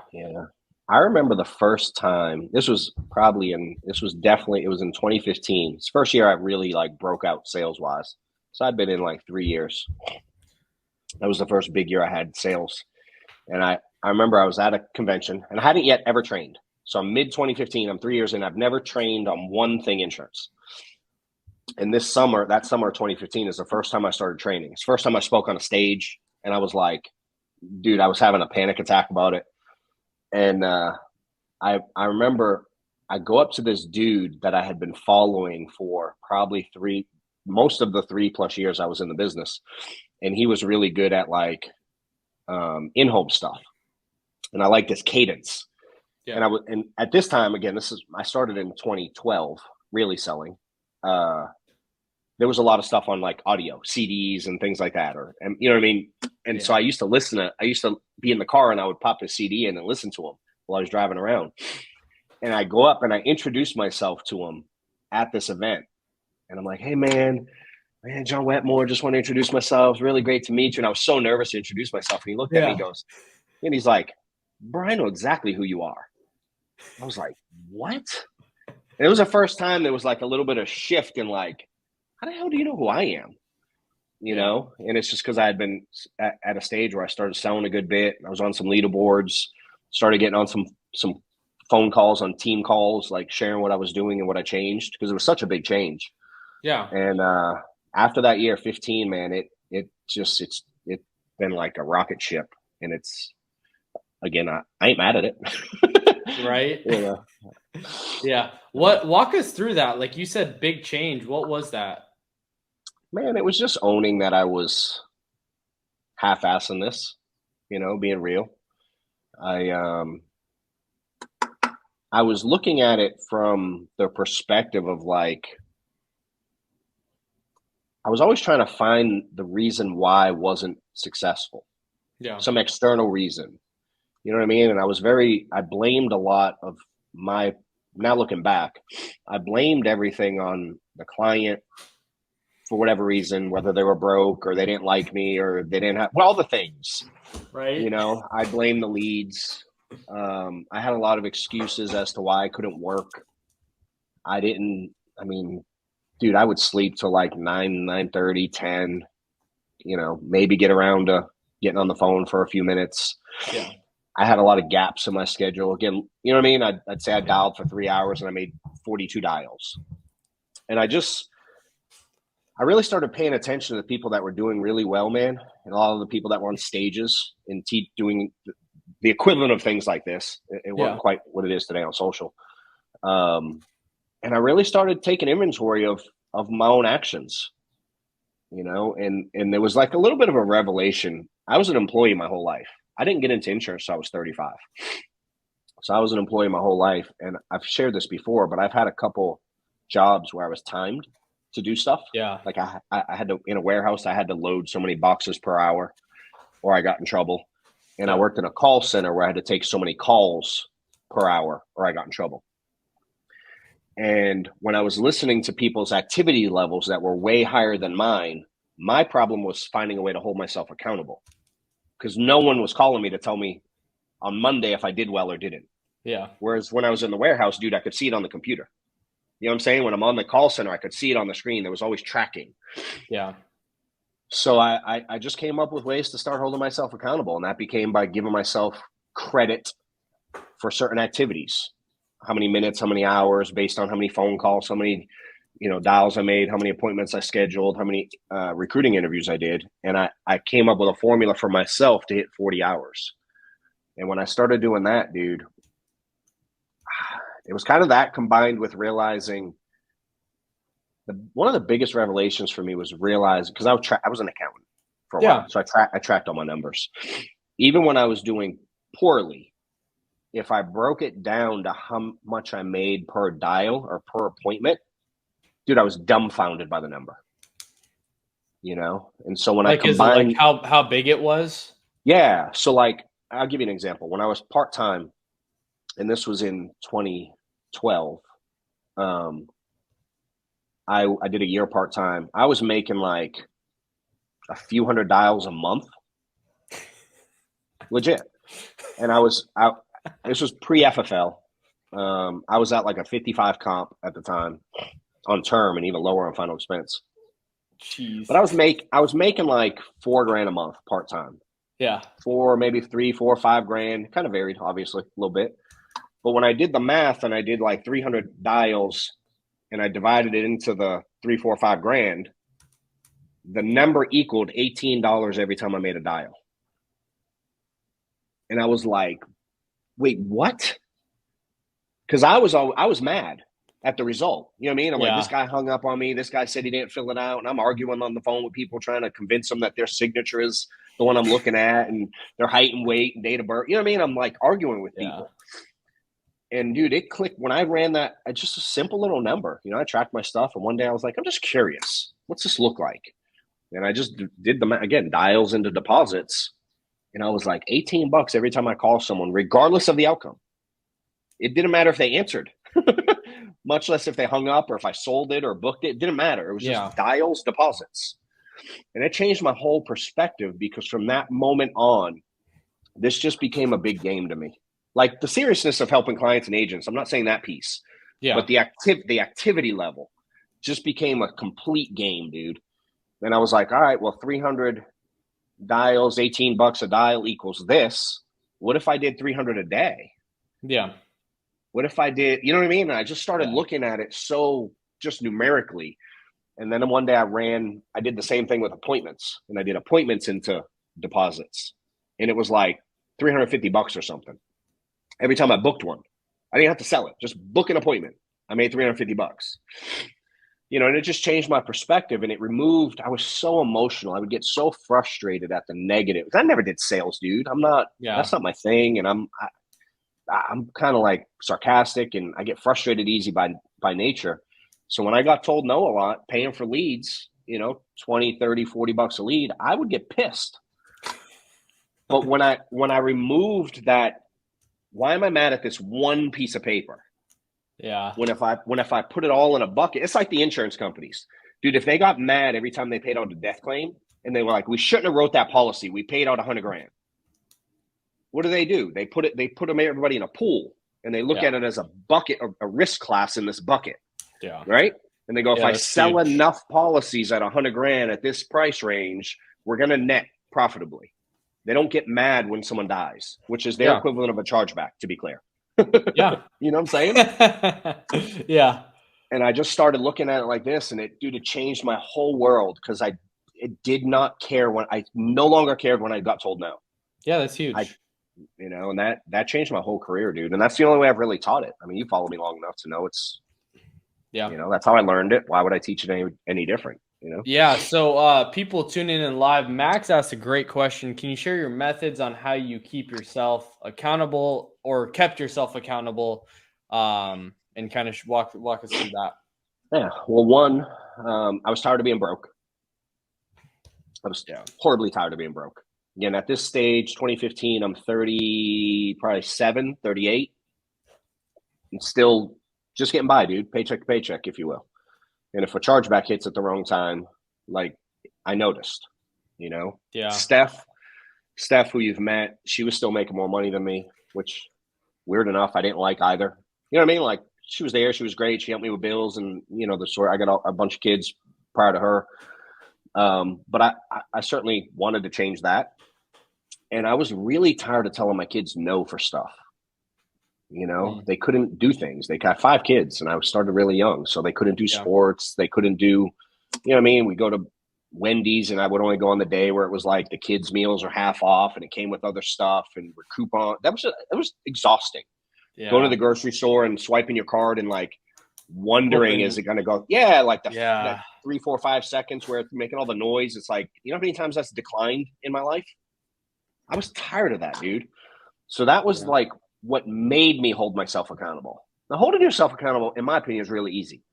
Dude, you commit to a number and you commit to a number. You know what I'm saying? And my deal was full-time is 40 hours. I was not working 40 hours. Again, if I'm running 10 appointments a week, this, everybody watching knows this. 10 appointments a week, you're getting no-showed a few times. It ain't 40 hours. Yeah. And I had to own that. And so what I did for me was I decided a couple simple things. I was going to start being the first one in the office dialing every dial day. We had dial days in my stage. Just some of the lingo is going to be different because y'all do things different today. Just make it work for you. Take the concept. We would dial Mondays and Thursdays for the next 2 days. So I decided every dial day I was going to be the first one in the office dialing. So at that stage, I started dialing at 7:30 a.m. And then keep in mind, a few minutes ago, I said I used to wake up at 9:30. Yeah. So I had to start getting up at 5, which I hated. Yeah. Sean Mike, who you obviously spoke to a couple times and did the interview with, he had this weird thing where he still does it. And I don't know that it's weird, but that's how I explain it. When I first heard it, I was like, that's kind of weird. But if you call him any day, he's like, hey, this is Sean Mike. Today's Tuesday, July 18th. Leave your name, number, message, call me, blah, blah, blah. Every day he resets his voicemail and says the new day. Every single day of his life. And I'm like, yeah. So I did that for like 2 years. Why? Discipline. You know what I mean? Like I was trying to get myself disciplined. So I'd get up at 5 and I knew if he called me and it said yesterday, he knew I wasn't up early. So I'm like, it was like kind of tricked myself into holding myself accountable. He still does it to this day. And if you call Dominique Rogers, he still does it to this day. Every day they change their voicemail. I'm like, really? That's simple, but it's a level of commitment. Yeah. So being the first one in the office dialing, and then I committed to when I was dialing, I was going to do 60 dials per hour. That was my threshold. Yeah. Does that make sense? So if I dial from 7:30 to noon, whatever that is, 300 dials, call it. I was gonna compete in that time to hit 60 per hour. It was like a competition with myself. And I gave myself credit towards that 40 hours of 1 minute per dial. So every time I dialed, there was 1 minute. And probably the biggest thing dialing for me was paying attention. I do it all the time with agents now. If you look at your phone and you look at what time your dial was, that's my favorite thing to do. Yeah, the gaps in between dials. If you add those suckers up, so you'll see, as an example, if I start at 7:30, and then my first dial 7:30, my next one's at 7:34, then 7:35, then 7:42, then 7:49. All those little gaps in the middle, I was doing dumb stuff. Yeah. So that's the 60 per hour forced me to not have those gaps. Now with technology today, y'all using all kinds of apps, you should be able to do more than that. Yeah. You know, and then I committed to 30 appointments a week, but also 120 a month. In case I slacked off 1 week, I was going to hit the 120 a month. What did the 120 a month, like what was that? What was the like target for premium written or like sales made? Like none? Like didn't care. So my thought process going into it, did you like because how'd you arrive at the 30 a week? Yeah. So I figured if I scheduled 30, I figured I could sit with 20. Yeah. Okay. I was taught, and I believe this with everything I have. If you see enough people, you can trip over 25% of the people who will buy from anyone.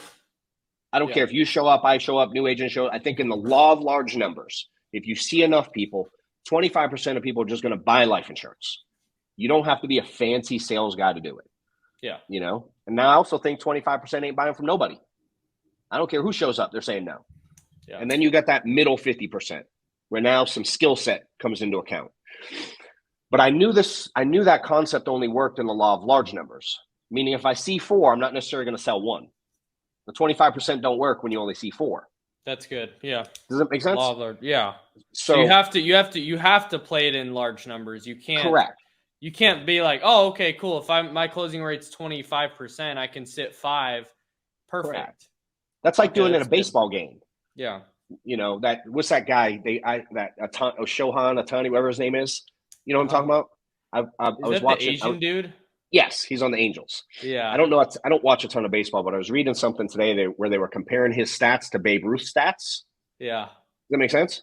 Yeah. And they're phenomenal. His batting average is right where Babe Ruth was after so many games. His home runs right where his, like, identical. But dude, if you looked at his, like, if he plays today, if you go, he's going to hit 350 today, and he's going to hit 1.2 home runs today, because that's his average, that'd be a really bad bet. Yeah. Because he could go 0 for 4 today. You know what I mean? It's a Tuesday. Who knows? Yeah. That's so true. To circle back to the original question, understanding that 25% law of large numbers thing, and understanding I'm getting no-showed no matter how good I am, I may as well just start accounting for it, right? Like, why am I not planning for that? I'm frustrated because I expected to not get no-showed. Yeah. So if I expect to get no-showed and I build it into my schedule, when I get them, I go, cool, all good. I expected that. So the 30 allowed me to be able to sit with 20 in my head. Yeah. Right? I figured at the end of the year, it'd probably average out to about that. 20 a week over the course of a year is 1,000. Sits. Yeah. If I close 25% of them, that's $250K. That's how I came to it, at an average $1,000 premium. Oh, so I was like, if I schedule 30, I sit 20, that's $1,000 a year. If I only close 25%, I can make $250 grand. That was my thought process going into 2015. Just law of large numbers, low end averages. I can have a 25% close ratio. You know what I mean? Like, I don't have to be that great, but I can be consistent. I can be disciplined as all get out. And if I see enough people, the numbers are going to work out. And even if I invest $50K into leads, like, who cares? I can net like more money than I've ever seen in my life. Yeah. Now what's the flip side? I had to be willing to have 750 people tell me no and another 500 no show me and be okay with it. Yeah. Does that make sense? So I went into the year understanding that. So the emotions, I stopped caring. I mean, I didn't love them, but I'm like, all right, whatever. Just keep it moving. Can we sit on that real quick? Because that's so, I really like that point, because it's easy to create the plan. It's easy. Like, we're all millionaires on paper, right? When you're creating a plan, it's like, oh, dude, I only have to do this, right? How did you stick to the plan? Because here's what's crazy. You ended up doing like 500 that year, right? Yeah, I issued 460 something.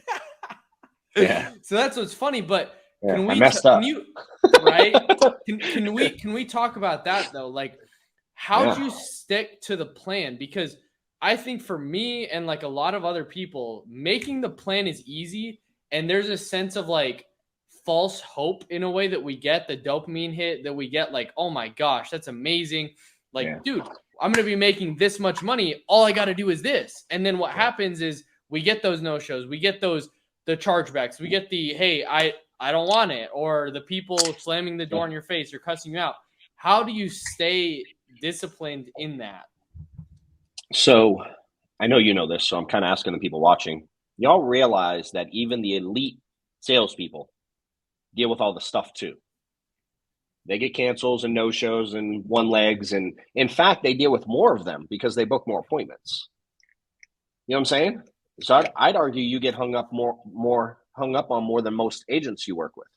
I'd argue you have more chargebacks than most agents you work with. You know what I'm saying? Because again, the averages are what they are. So I looked at the people that were killing it, and the ones that I was watching never hid that. They didn't hide that they were dealing with stuff. You know what I'm saying?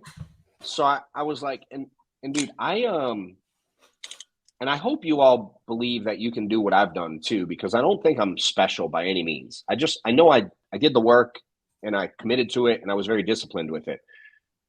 But I believed I could do what the other people on stages and at events were doing. I'm just like, well, if they can do it, why can't I? You know how many people have been made wealthy in this industry in the last 200 years? You know what I'm saying? Like, oh my God, you know how much money is made in this industry? And I'm like, if all those dudes and gals can do it, why not me? Yeah. If they can do it, why can't I do it? You know what I mean? I just don't think anyone's that. Now, there are some people that are really special at some stuff, but the gobs and gobs and gobs of people who have made money in this industry, they can't all be that special. Yeah. Right. So I was born with that, though. I do believe I can do what others can do if I'm given the path and the code, if you will. Yeah. You know, and everyone I've talked to was like, it was high volume, high activity, remove emotions, you know. And then the other thing I'll say to it with the belief level, because a lot of people don't believe they can do it. They think we're some innate creatures. And I'm like, no, I just outwork you and don't quit. That's what I have. That's what I have that most don't have. I outwork you and I don't quit. Right.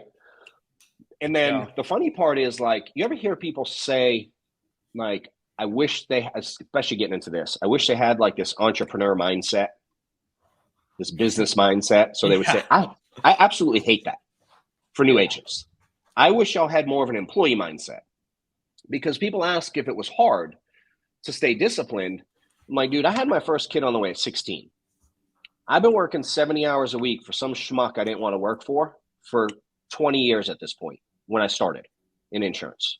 So from 16 to 36, I usually had multiple jobs. If I had one, I'm working 60, 70 hours a week. I worked in a pizza shop for 4 years. I worked in a warehouse for 4 years. I did accounting for the next 10 while I simultaneously went to school to get a degree. That's insane. And I had kids between 2 and 4 in that journey. Right. And I've commuted out of state. I've commuted 2 hours to work. I've done really inconvenient things for work. But you know what I did, dude, every single day? Bro, I showed up. Yeah, you have to. Monday through Friday, I'd show up. When I was in the pizza joint, dude, I got like Mondays off. So every weekend, all weekend for 4 years, I had to work.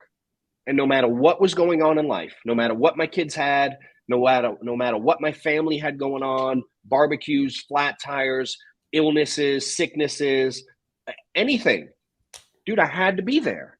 Yeah. And no one ever would go like, I know you have to work today, but can you help me move? I'd be like, what? Like, yeah, what are you talking about?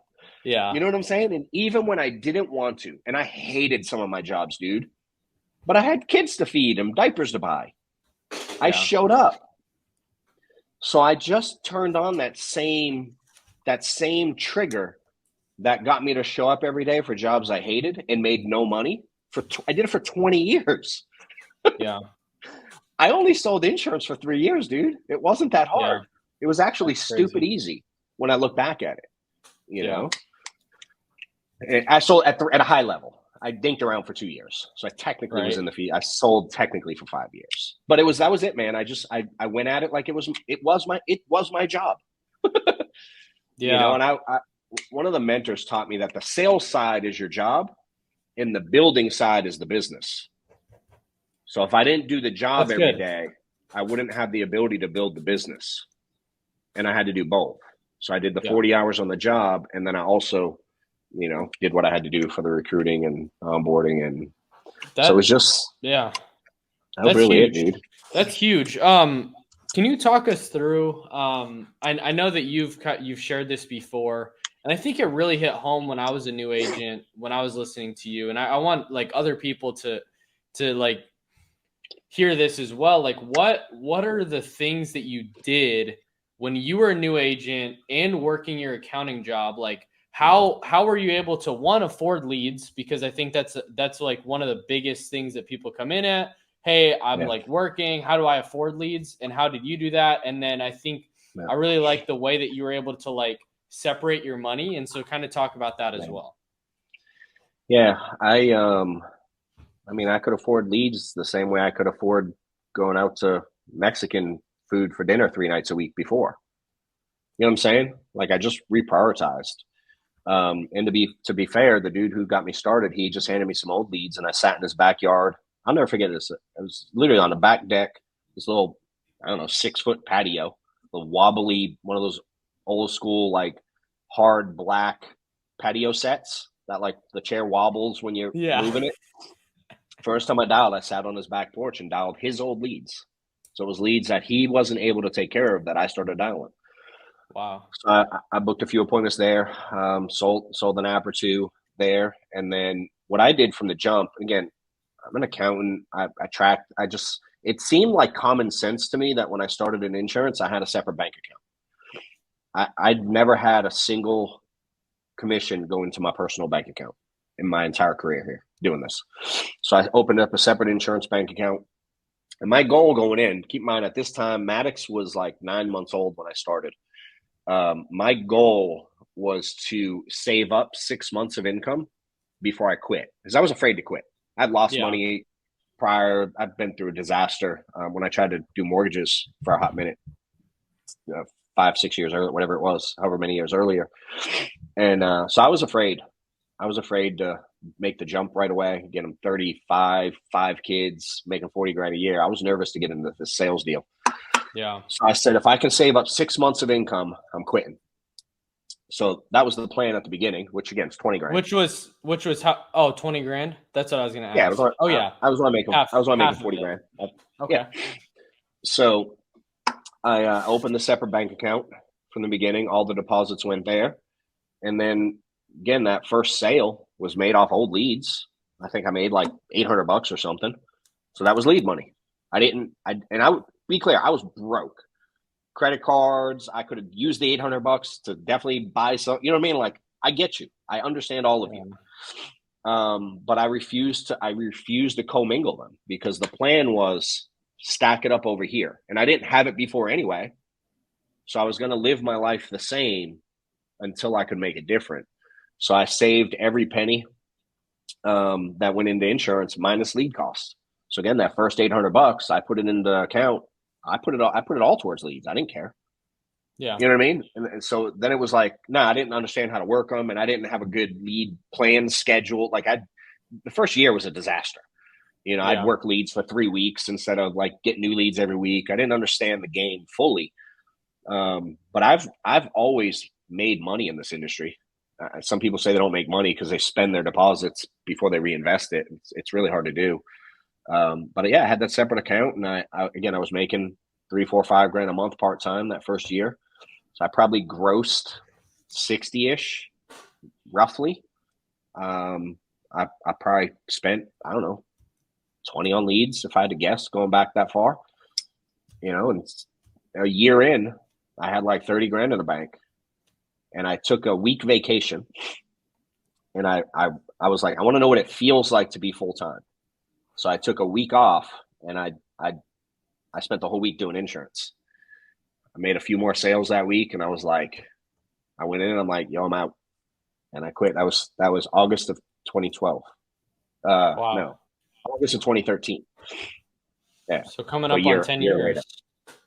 Yeah, 13 I quit. So I'll be 11. I started in August 2012. It took me a year part-time. So I went full-time in 2013, and then FFL started in December. So Gotcha. yeah. So I was only 3 months full-time when this deal started. That's So crazy. hopefully that helps. Yeah, and talk us through your appointment schedule when you did when you were working, and how you were able to fit that in with the kids and like that. Yeah, I did. And be clear, that whole year, I don't know if they caught that. I paid myself nothing extra out of that insurance money. It just sat there.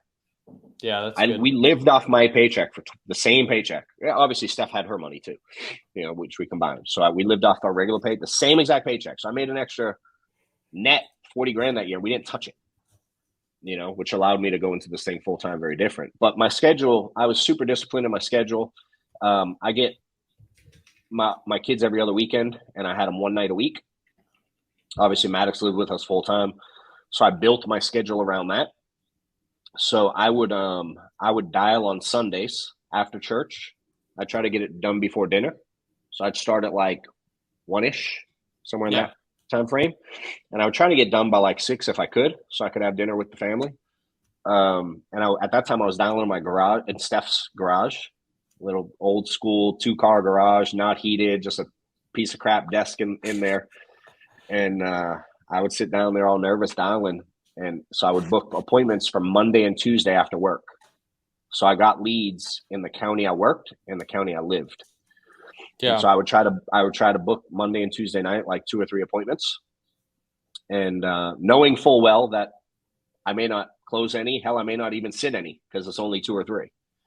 And if I didn't book any or I got no-showed, I always had a door knock plan. So I door knocked a lot when I was new. Like a lot, because I was not good on the phone. So I used to have to I'd get hung up on and yelled at, so I'd go door knock them too. You had a rule. You had a rule that they have to say no in person and say no on the phone for you to be like, okay, I got resolution on this, right? Yeah, you had to tell me no twice. Once on the phone, once in person. At least twice. It was always at least once on the phone and at least once in person. That was just. So you're saying that you do it more times? If I mean, it depended on. Yeah, I especially call them. I didn't door knock multiple necessarily. Like if someone told me to pound dirt at the door, I didn't. Not that I wouldn't. I had enough leads to not. But on the phone, dude, I understood like, dude, if you catch me on a bad day, like me personally, I'm not like the best to be around. You know what I'm saying? And I'm like, other people got to be that way. Yeah. So like, just because I called them on Tuesday at 11:40. Maybe they were having a bad day. Maybe I was having a bad day. Maybe I projected wrong on the phone. You just don't know. Yeah. And I was convinced, even if, especially as quick as some of them hang up on us, there's 0% chance that they're going to know it's me when I call again in a week or two. There's no chance. Yeah. No. You know what I'm saying? And even if they do, $18 a dial, dude, I didn't care anyway. You know what I'm saying? So I forgot where we started. I'll go in circles sometimes. Remember what you asked me? No, your 11-day schedule throughout the month. Oh yeah. So that's the full-time one. I'll tell you that. I'm glad you pay attention, bro. I like this, bro. So a little like it's cool because it's cool how our relationship has grown, right? Because a little bit of backstory how John and I met. I remember seeing him. I think he had posted a story on Instagram. And this was right when I about to get into life insurance. I was in the insurance industry. I was cold door knocking businesses at this time. And I was hearing oh dude, you could do this, you could be crazy, you could just do a lot, right? And so I remember I remember listening to the Cody Askins interview you guys did in his office. And I just remember so many stuff of that was really good, just very tactical things. You were I heard about triple dialing for the first time. Yeah. I was like, no way, that's crazy. And then I started doing it and it started working. So I was like, all right, cool. I'll put it to the test because he knows his stuff. So then I see him on Instagram. He's getting into a jet And he's like, DM me the word, like DM me if you want to change your life. And so I was like, all right. And this was in January of 2021. And so I remember reaching out. It was in February because it was right before, it was the day of 8% virtual. And so I remember you were there and I was like, dude, no way. And so I said, I want to change my life. And you're like, all right, cool. Like I could talk. Here's my number. Right. And so I was like, no, really? And so like we talked and it was like surreal because I remember talking and you were just like very down to earth. You're like, yeah, man, like we could start you at 110% contract level. And I was like, how does it go past 100? You're like, yeah, dude, we go up to 145. I'm like, what? And so like I'm freaking out and like we're talking. And so end up that's kind of like a little backstory. Then we start talking from there. I remember getting his numbers from there, saved it, ended up getting the insurance. And I remember my first sale, the second sale, I made 2 sales that day. The first time I went out in person and I called you and I said, hey man, I made my first couple sales. Just want to like talk through it with you. And that was really cool because you answered the phone again and I wasn't even we weren't even working together. And so then from there, I remember at the SWAT event, we ended up talking and like we talked in Nate's backyard for about, I don't know, 30, 45 minutes.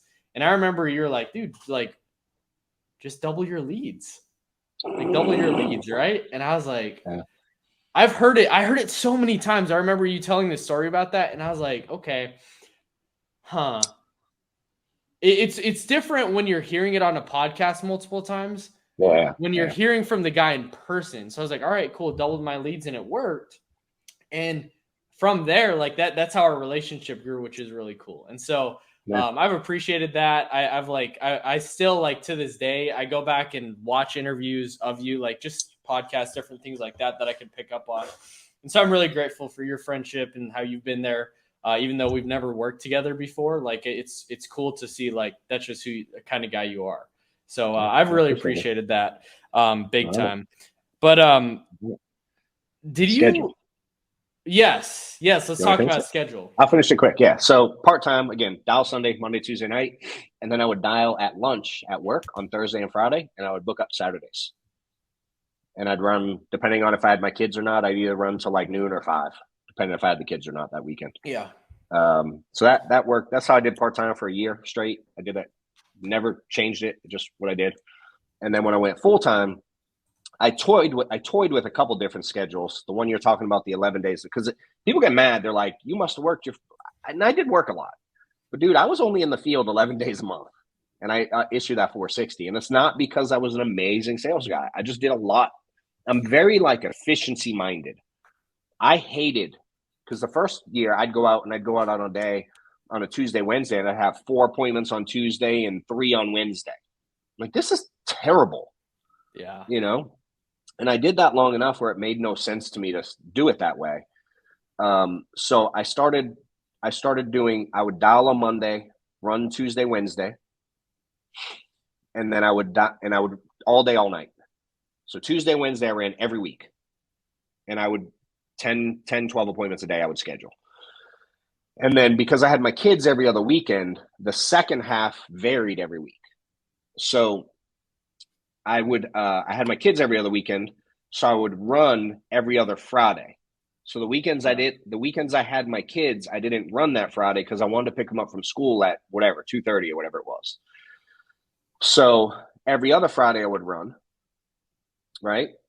So, and then Saturdays, I had 2 with my kids and 2 without the kids.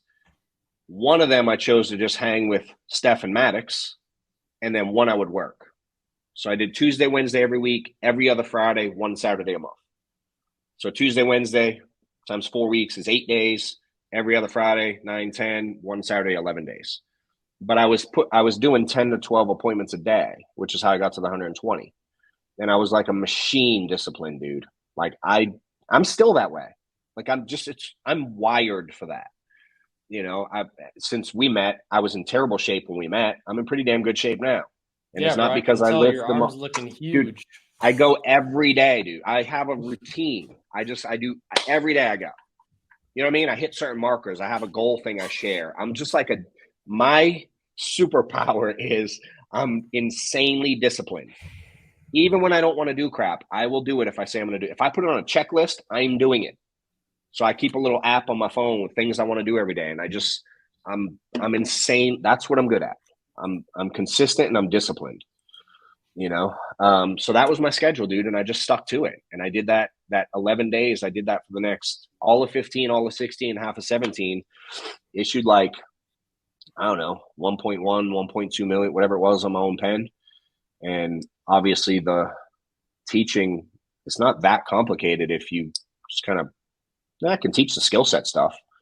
Yeah. You know, I can certainly teach you how to overcome this or say that instead of this. I just learned it doesn't mean a whole lot if you don't work enough.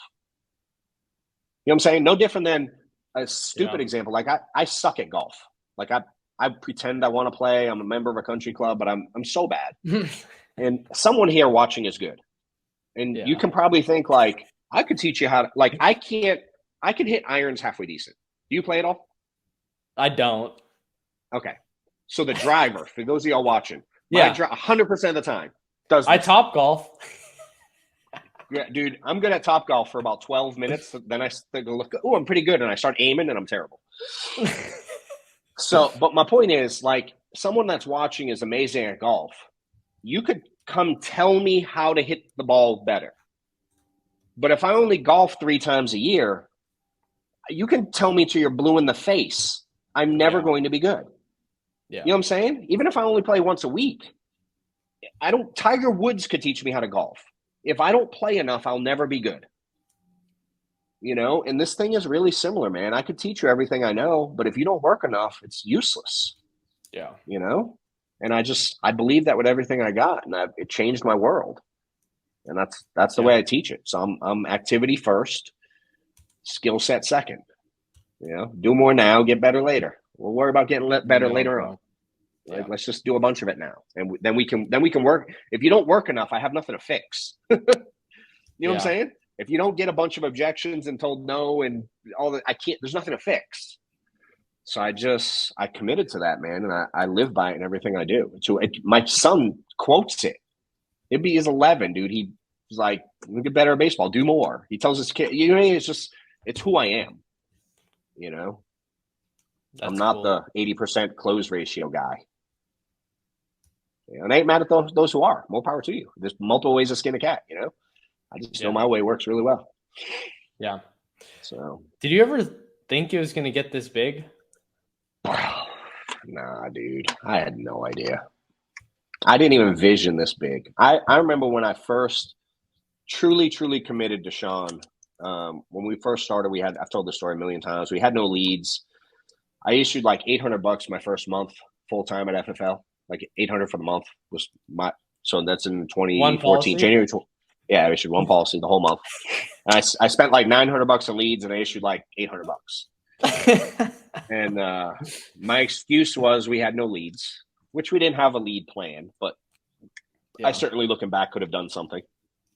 But I was whiny and complained about it and I was ready to quit. So he got on the phone. I didn't know him really. I knew of him. He knew of me, but we didn't know each other at all at the time. Yeah. So he calls me and he explains his vision for the company. And all the stuff you see today, he explained on that phone call in January 2014. Household name, $1 billion. Like he's had this vision the entire time. So he asked why I'm quitting. I'm like, dude, we have no leads. His answer is, yeah, I know, I run the company. I was like, well, thanks. And he's like, sorry, but I do have a plan. And he gave me his plan and, you know, told me he'd work on getting me some leads, which he did. And at that time, he got me excited. And I remember committing to him because the company was nothing. It wasn't what y'all see today. This was literally like, it could have been called Joe Blow's Insurance Company and we start today, was what we were at that time. Yeah. And there were plenty of other options, you know, but I remember him and Killamet, who was my mentor for years, they committed to some vision that I didn't see yet. So I bought in to their vision. You know what I mean? I just knew they saw something I didn't see, and I bought into that. How bought in they were, I was like, I want that. So I committed that at that moment. Sean started getting me first year. All I ran, for those that are familiar with the type, we had these second chance, no image leads. So it was a second chance lead, mortgage protection, and you didn't get the lead. You only got the data for the lead. Does that make sense? So that's all I ran year one. I issued 175 grand on those. That's all we had. And I remember when I hung up on that phone call with him, I sent him a text after. I wish I saved it, but I didn't. And I said, dude, I look forward to one day issuing like 300 grand as a team with you. Like a month. That was my vision at that time, 10 years ago. 300 grand a month was me thinking like above the moon. Huge. Dude. Yeah. And now we do more than that a day. You know? So your vision can be stretched, man. I've been around a lot of successful people who've done crazy big things in life, and it's stretched me, which I appreciate, because I didn't see it, and I don't see what's coming. I know something dope's coming. I don't know exactly what, you know, but it's a whole integrity thing, man. I bought into their vision too. Same concept. They see something I don't see, so I bought in. You know, that concept has done me well. I don't need to be the man. I'm going to be a damn good starting player, though. Yeah, that's huge. I want to take this last part of this call to really talk about your thoughts and like structure of building, and your thought process with like people wanting to grow, how you're able to now, like what was your thought process in being able to build it, and then also like how you structured things so that you could grow at like the rate you have. Yeah, the first thing I'll say is structure is not going to come until you have a bunch. You know what I mean? If you're trying to do structure early, you're messing up. You have nothing to structure. You know what I'm saying? Yeah. So it's like, there is a purpose to the way we build today, but at the beginning, it was just, and be honest, dude, at the beginning where I didn't grow is because I was trying to recruit people, so I got paid more. That strategy did not work, which caused me to be frustrated when they didn't work. You know, so for me, what I had to learn to do was realize I didn't need agents to change my life. You know, I learned how, as you said, I learned how to make $500,000, give me leads and my cell phone, and I'd go sell $500,000 and keep to myself. Like, that wasn't crazy difficult. Yeah. And so I decided that I was going to be really particular about who I worked with. And I only wanted to work with people who wanted to change their family like I did mine. You know, if you don't, and everybody says that verbally. So I decided I was going to start watching the actions of people, because that spoke more. I may not have been the best sales guy, dude, but I'm an action guy. I will do. Yeah. You know, so I started watching the actions, because I get told 1,900 times a week that people are going to do A, B, and C and change their life. And this is the week, and today's the day I start, and Monday I'm going to go get them. And this is the time. Yeah. Dude, I hear that more than I hear my kids say dad. You know, it's sad. So I had to come up with something, man. So I started watching people's actions, and I decided, this probably, you know, into that 2015 year, that my goal was to help people be able to help their kids like I was helped with helping mine. You know, and I would give them the playbook. I'd tell them exactly what I did. But if they didn't do the things, I decided I was going to quit them before they quit me. Because my thought was, if you're not going to be coachable and listen, why are you involving me? Yeah.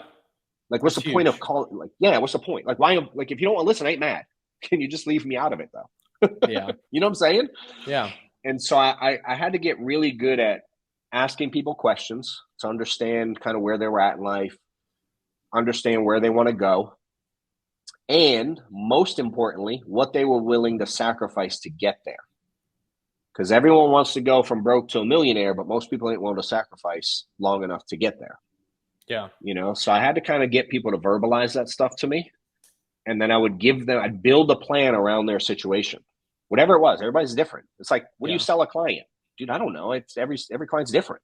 Yeah. You know, so I'd spend time with them, and I'd give them a plan, and I would put it on you to let me know when you did step A, so I could tell you step B. You know what I'm saying? And I just got really good at that kind of volley and back and forth. So if you didn't do it, you would just not call me. So it saved a lot of frustration on my end. And at the beginning, dude, to be real, my goal and structure was to hire everybody direct. So by the time I hired my first staff was 2017. I had Killiman. I used his part-time for a hot minute, but my own staff on payroll was 2017. We were doing $400 or $500 a month, and I had probably 40 agents before I had a staff. So I managed 40 everything agents myself. direct to you? Yeah. Yep. There might have been like one chick had like 2 or 3. This one had 1 or 2. You know what I mean? Well, pretty for the much most mainly part, everybody direct. Yeah. It wasn't like I hired one guy and he had a bunch. It was 40. They were about all direct. And I printed money that year. I mean, my income tripled that year. You know, and it's just because my strategy was help as many people as possible get paid. And if you aren't doing what it takes to get paid, I'm moving on, because there's how many people on the planet in the US? 300-400 million. I don't know how many, zillions. Ton. Yeah. You know what I'm saying? I'm like, some people think it's mean when I say this, but like, you know how like y'all are 1099 and don't have to work with me? You know who else is 1099? You. This guy. And you know who I don't have to work with? You. You. You know what I'm saying? Yeah. And you all have that same ability. Like why is it in the insurance space we think we have to hire everyone who breathes? Like, why do we do that? Yeah. Because, you know what I'm saying? It's like, because you say you want to work here, I have to hire you? No. F that, dude. Yeah. You know, so I started actually interviewing people. I stopped pitching people. I started finding out if it's someone I want to work with every day, because a lot of people are frustrated, and I frustrate a lot of people. Yeah. So I decided to just be real about who I am, the way I teach, what I expect. I can help you. I've done it. I can just tell you what I did. You know, and I just became really transparent, man. I accepted who I am, and I accepted the way I did it. And I was okay not hiring everybody. And that became attractive to people, you know. And then with time, certainly we paid attention to more detailed structure. But prior to doing 4, 5, 6, 700 grand a month, dude, you don't really need to pay attention to that at all. You know, if you're not hiring a bunch direct, you eventually won't have the option to choose the structure anyway, because it's someone else's business. I mean, if I hire you and at that 400 grand and you were doing 380 of it, I have no choices to make anyway. It's your deal. You did all the hiring. You know what I'm saying? Yeah. So it's like, I wanted to make sure that direct to me, I was my own biggest group. I never wanted to hire you and have you bigger than my team outside of you. Does that make sense? So if I have 3 or 4 managers, I'm competing against those 3 or 4 managers outside of them. Your so if I remove their volume, my base shop. Yep. If I remove their volume, my volume without them is going to be bigger than them. That was my strategy. I never wanted someone to go like, Wetmore's this size because of me. I wasn't having that. So I did my best to just keep hiring direct, man, as long as possible. You know? So as that continues to establish, those leaders really start showing up. Then you started pretty much, you kept hiring direct, right? And they started like they would hire direct as well. Yep. Yeah. I mean, I kept hiring direct hell, we were hiring direct this year to some level, you know. I can structure it different because I have a lot of help now. Yeah. But I mean, that's where like depth is like very, what's the word? Like direct is very profitable, and that depth is very like stable. You know what I'm saying? Like direct hire is profitable, but it's a little unstable because they come and go. You know what I mean? But if I get a guy like you and I help you build, you're probably going to stay, but it's less profitable if I look at it from a direct standpoint. And that's okay. You're running it. You should make most of the money. You know what I'm saying? So you have to have a nice little balance of width and depth, but you can't make that decision until you're really wide. I always say like this, dude, and we can end with this if you want, however you want. I always look at like the Braves, Major League Baseball. They're trying to field 9 players. They got like 20 people on the roster, whatever, right? But to get those 9, they don't just start with 9. To go, here's my 9. Dude, they have like 3 minor league teams, right? That probably have, I don't know, a couple hundred people in the organization, I'm guessing. I don't really know the exact numbers. Yeah. But Major League, they look at this minor league team. You know what I'm saying? And then minor league teams, they scout from colleges for the most part, right? Colleges, and think how many are in colleges. Thousands and thousands and thousands, right? Colleges recruit from high schools. Tens and tens and tens, if not hundreds of thousands. High schools get their players from Little League. Millions of kids. So to get your starting 9, You got to have a million little leaguers, which is the people that quit after 3 days. Then you got to have some people that make the high school team. Does that make sense? Then you got to have some people that make the college team. Then you got to have some people willing to go through the minors. And then you got your guys that are going to step up and be major league players. Those are your guys. Those are the guys I have today. So many of y'all trying to build, and you're like, I want my major league guys now. Bro, you ain't even teaching people how to field ground balls yet. You think you're going to start a major league team in insurance? It's not going to happen, dude. So you got to go through those layers before the cream rises to the top, and you go, all right, there's my guys. Because the guys you think are your guys now, I promise you, more than likely, statistically, they're not going to be your guys forever. You know? And I don't know. I understood that pretty early when I was, and it's not like I learned all of this. Yeah. It just made sense. So I wasn't trying to make you my guy. Maybe you make the team, maybe you don't. I don't know. Maybe you're here, maybe you're not. I don't know. But if I give you what I got and you work your way up, I just have to identify it and help you best I can. Yeah. You know, so I was willing to go through those layers of people. I've interviewed obscene numbers of thousands of people in my career. You know, and that's, again, I just outworked everybody. I have one more quick but for the question. most. Yeah, I want to end off with this. What's a metric or metrics that you looked at and that you would track, especially in building, that other people can help look at as well, or things like that? Yeah, same concept as selling. So I just 30 appointments a week, 30 interviews a week. That's how I got to my 40 hours. So if you do the math, a minute per dial, 600 dials is 10 hours dialing the phone. Okay. 20 sits at 1 hour each is 20 hours. So now you got 30 between sitting and dialing. And then recruiting interviews, 20 minutes each. So I can do 3 an hour. Nuggets here. So I appreciate you coming on here, Justin. And so this is going to be awesome. So the first question that I have, we're going to start off with producing. We'll go to building, and then we'll have about 20 to 30 minutes of live Q&A. So for all you guys that are here on the Zoom, you guys can actually come on here and ask questions as well. So the first question that I want to ask is, in terms of producing, is when somebody's coming in and maybe they've produced a little bit already, what's the mindset that an agent that wants to make 6 figures, right? What's the mindset that they should have, whether that's through their schedule, the how many leads they should be working? Like, what's the complete mindset that a new agent should have? Yeah, so good question. You know, there's a lot of places out there that don't even have leads and people are successful. So like if you listen to the guy who started the IMO that I'm with, SLS, he's been selling life insurance for 50 years. And when he started, he cold called out of the phone book to schedule appointments, you know, and that's really how people did it forever. So people sold life insurance for a long time without leads, and leads help tremendously. I mean, you know, obviously leads are the lifeblood, but what I mean by that is that if people can get leads just with sweat equity, like I started with New York Life and I got my first sales just door knocking businesses. So one of the biggest barriers I think for new agents is action. And I don't think new agents are lazy, because new agents come in, they get licensed, and it's all admit, guys, you all work hard to get your license, right? Yeah. Right. Yeah, exactly. Santiago is like shaking his head. He's like, yep, I was hard. So, you know, people aren't lazy. They're just, sometimes we get scared to fail and anxious of rejection and these other things. And it can kind of intimidate us from actually taking the actions that we need to succeed.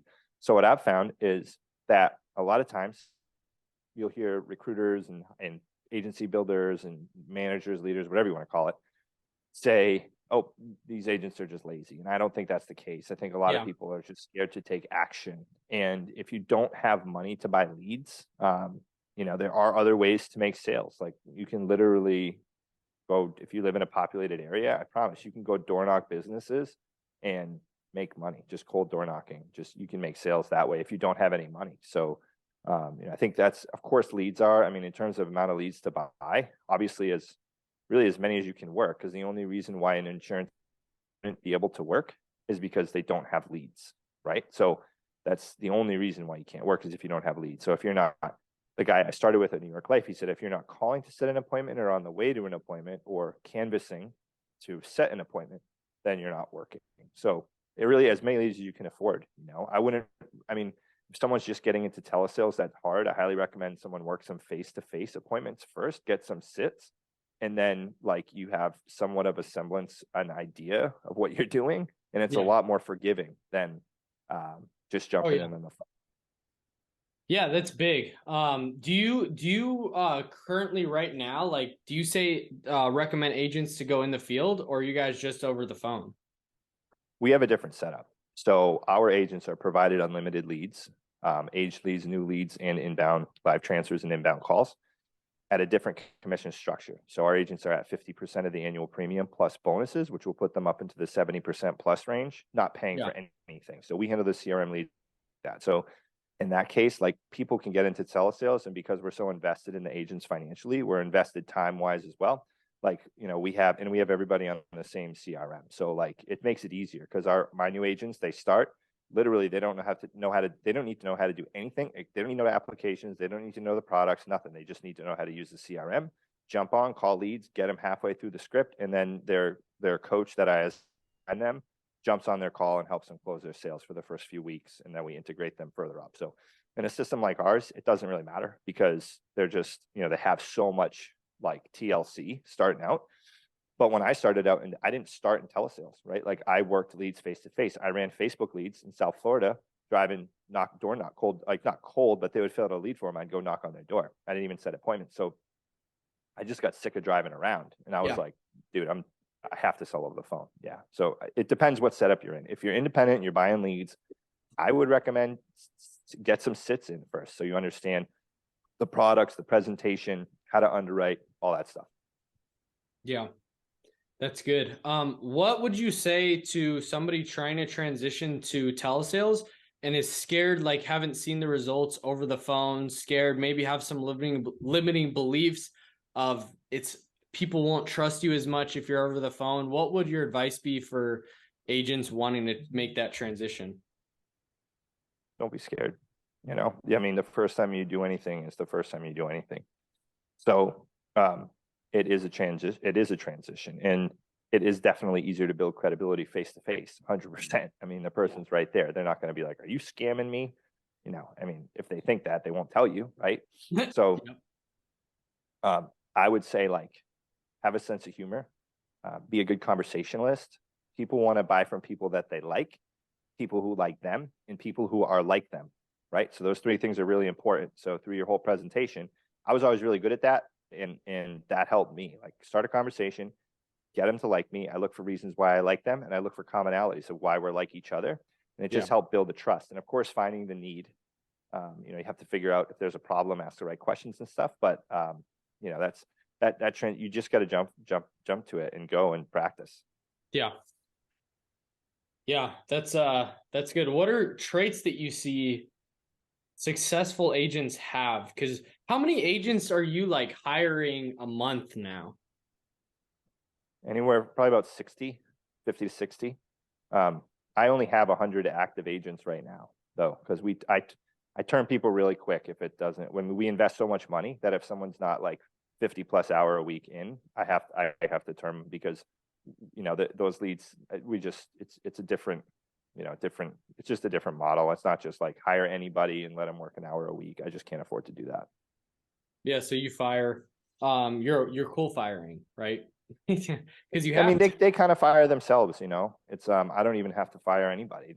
I wouldn't, before they start, I'm very clear on the expectations, like right up front, Zoom face to face, like, hey, this is what I expect. If you do this, you will be sick. We have $100,000 guarantee. Like, if people hit certain talk time hours every week for their first year, we will pay them $100,000 if they don't make it. That's how, like, certain we are that it'll work. So it's like, if someone can't work, it's like, I'm asking them to work 30% of the week. I don't think that's unreasonable for someone who wants to change their financial situation, right? And it doesn't even have to be forever. So it's like, but everybody's in a different place, So your most important ability is your availability. So, yeah, but yeah, I recruit a lot of people, and I turn a lot of people, but it's a different thing. I could have a lot more agents who would sell maybe a policy or two a month, like a lot of other places do. So, yeah, for sure. This is kind of like a little bit off topic for producing, but I think it's definitely like plays a part. So obviously, like, if you guys don't follow this dude is straight jacked. I was like, this is the Hormozy of the insurance industry. We got a jack dude. That's great. Thank you. Yeah, of course. So at like on that note, like what would you say like the physical, going to the gym, working out, pushing your body with weights, what role, like how does that play out? Like how does that help you when you're going throughout your day as a business owner? Yeah, for sure. And I didn't fully answer your last question either, which was I forgot. The traits of a successful agent. Oh, so yeah. Keep that one there, and I'll answer that next, any other time if you want me to. But there's a lot of parallels between building a business and exercising. I mean, for someone to have a good physique, you have to be consistent. You have to be disciplined. I mean, I've been working out consistently for 8 to 10 years, for like a while. So it's like, and there's a lot of parallels. Like it's the stuff that people see, like the physical effects. They don't see that every single day eating healthy and, making those choices and going to the gym at 4:30 in the morning when I don't feel like it. And, those consistent disciplines, it's the same as in business. You have to build up over time. And sometimes as well, like you can go to the gym 7 days a week and not make any progress because you're not taking the most effective actions. So same with business. You can sit there and seem super busy, but you're not going anywhere because you're not taking the most successful action. So like you're going to get more out of squats and bench presses and deadlifts than you will out of, dumbbell flies and tricep kickbacks or something, right? So it's like, or leg extensions. So it's like in business too, there are more effective actions that you can take to make more money. And also too, every time you go and you get beat up, you break down your body. You push yourself to failure and you fail every single time you go to the gym. You push the set to the max, you fail on the last rep, and then you go back, and then your body goes back, it catches up, it rebuilds, and then executes again. So it's like any plan for business, and any plan is better than no plan, because any plan will result in you being successful. Because what happens is the first plan sucks, then you go back, you analyze, you adjust, and then that one may be 1% better, and then you analyze, adjust, execute, analyze, adjust, execute. Yeah. And it just goes back to that. So there's so many parallels, and it really helps keep me consistent. I do it more for my mental now than anything else. I only work out 2 days a week now. I put a lot of more time into business and stuff, but I don't need to work out 7 days a week now to maintain everything. So really? Okay. So that's actually really cool. Because you're just maintaining now, right? I'm actually building a little bit. My strength's going up. And so that's what I mean with most effective actions, right? Like there are some things I can do every single day to stay busy, but like what's the most effective action? So for me, it's like, hey, what can I do to make a YouTube video that's going to find maybe the next person who will change our agency and we can help them change their life, right? So like what's more effective, that or like going and analyzing some data that doesn't even really matter in the long run? Yeah. It's like so if I go and I just do squats, bench press, deadlifts, and barbell rows, I'm gonna grow, and I eat enough food. So it's I'm just working on those now, and you just change it up.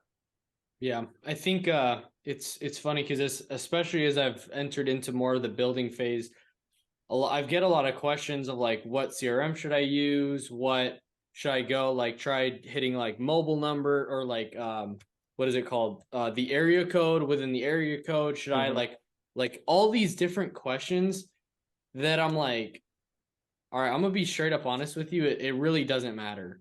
Like you're thinking about what's gonna get you from a 9 to a 9.5, when in reality you're at a 3, and that's not gonna get you to a 10. So it's like really focusing on what are the actionable steps that I can take today to push me and propel me forward. What are the highest leverage opportunity, like things that I can pursue right now, which is getting on the phone and dialing the phone. Nothing's gonna take away from that. Right? Maybe you have a little bit higher response rate, but the reality is if you're not dialing the phone, contact rate's going to stay 0. Yep. So exactly. There's and no you shortcut. probably can attest to that as well. Yeah, I mean, I have agents. We give people all the leads they need, and we still get people who are like, hey, I want to run Facebook ads for my own leads or something. And I encourage learning how to do marketing and advertising. And I say, but there's a reason why you're at 50% comp. It's like you don't have to do that. So it's true. There's Ralph Waldo Emerson wrote an essay called Law of Compensation, and it's pretty verbose and really long, and probably doesn't need to be as long as it was, but it's a really great piece. And he essentially talks about how you can't get something for nothing, and there are no shortcuts. So CRMs, auto dialers, all these things, they make it easier. AI, they make it easier, but you have to do the work. Like there's no to get out to get out of it without. I mean, we had agents making 150 grand plus a few years ago at our home office in Vero Beach, just calling off a landline phone, right? Like Rory Doherty, who owns the IMO, he literally broke his rotary phone. It had no numbers on it back in the day when they had rotary. He was the phone company said, I've never seen anybody break a phone ever from using it too much. And he did. Imagine like doing that, That's so amazing. You can't, you just can't, you got to put the work in. There are things that make it easier, but focus on those high level activities. Stop organizing your CRM, stop creating spreadsheets, like stop doing all this stuff. Stop like researching, the state with the highest contact rate for outbound dials, it's like, no, just like, and I see some people chuckling, and I did that. I did some of that stuff, maybe you see other people doing that, or you get you're guilty of doing that. And it's like, no, just make the call, and if you don't have anybody to call, then like, I don't know, get some cheap data or something. I don't know, or go to downtown and just be like, hey, I sell life insurance. That's what I did. The first place I walked into, I was like, hey, I sell life insurance. Anybody need something? And it was this French guy. He's like, oh, my friend, I just came from France. Yes, I need it. I was like, perfect. The guy drank wine all day and ate cheese, and he got like the perfect health rate with blood tests and everything. I'm like, man, that's the key to longevity right there, huh? Wine and cheese. Yeah. But yeah. That's hilarious. So there are, and I'm sure that you probably get on a way higher scale, people who don't know how to sell wanting to run Facebook ads and like trying to learn Facebook ads. What's your advice? Like, when's the right time for somebody to start running their own Facebook leads? Well, if you're going to buy Facebook leads, I would definitely run them. Like if your plan is just to, so like if someone's like, I'm going to go buy Facebook leads to sell, I would probably learn how to run them on your own. I mean, there's plenty of videos out there where you can copy. I mean, the mistake I see when people, like I'll have people reach out, be like, dude, I watched your video, it's just not working. And I'm like, all right.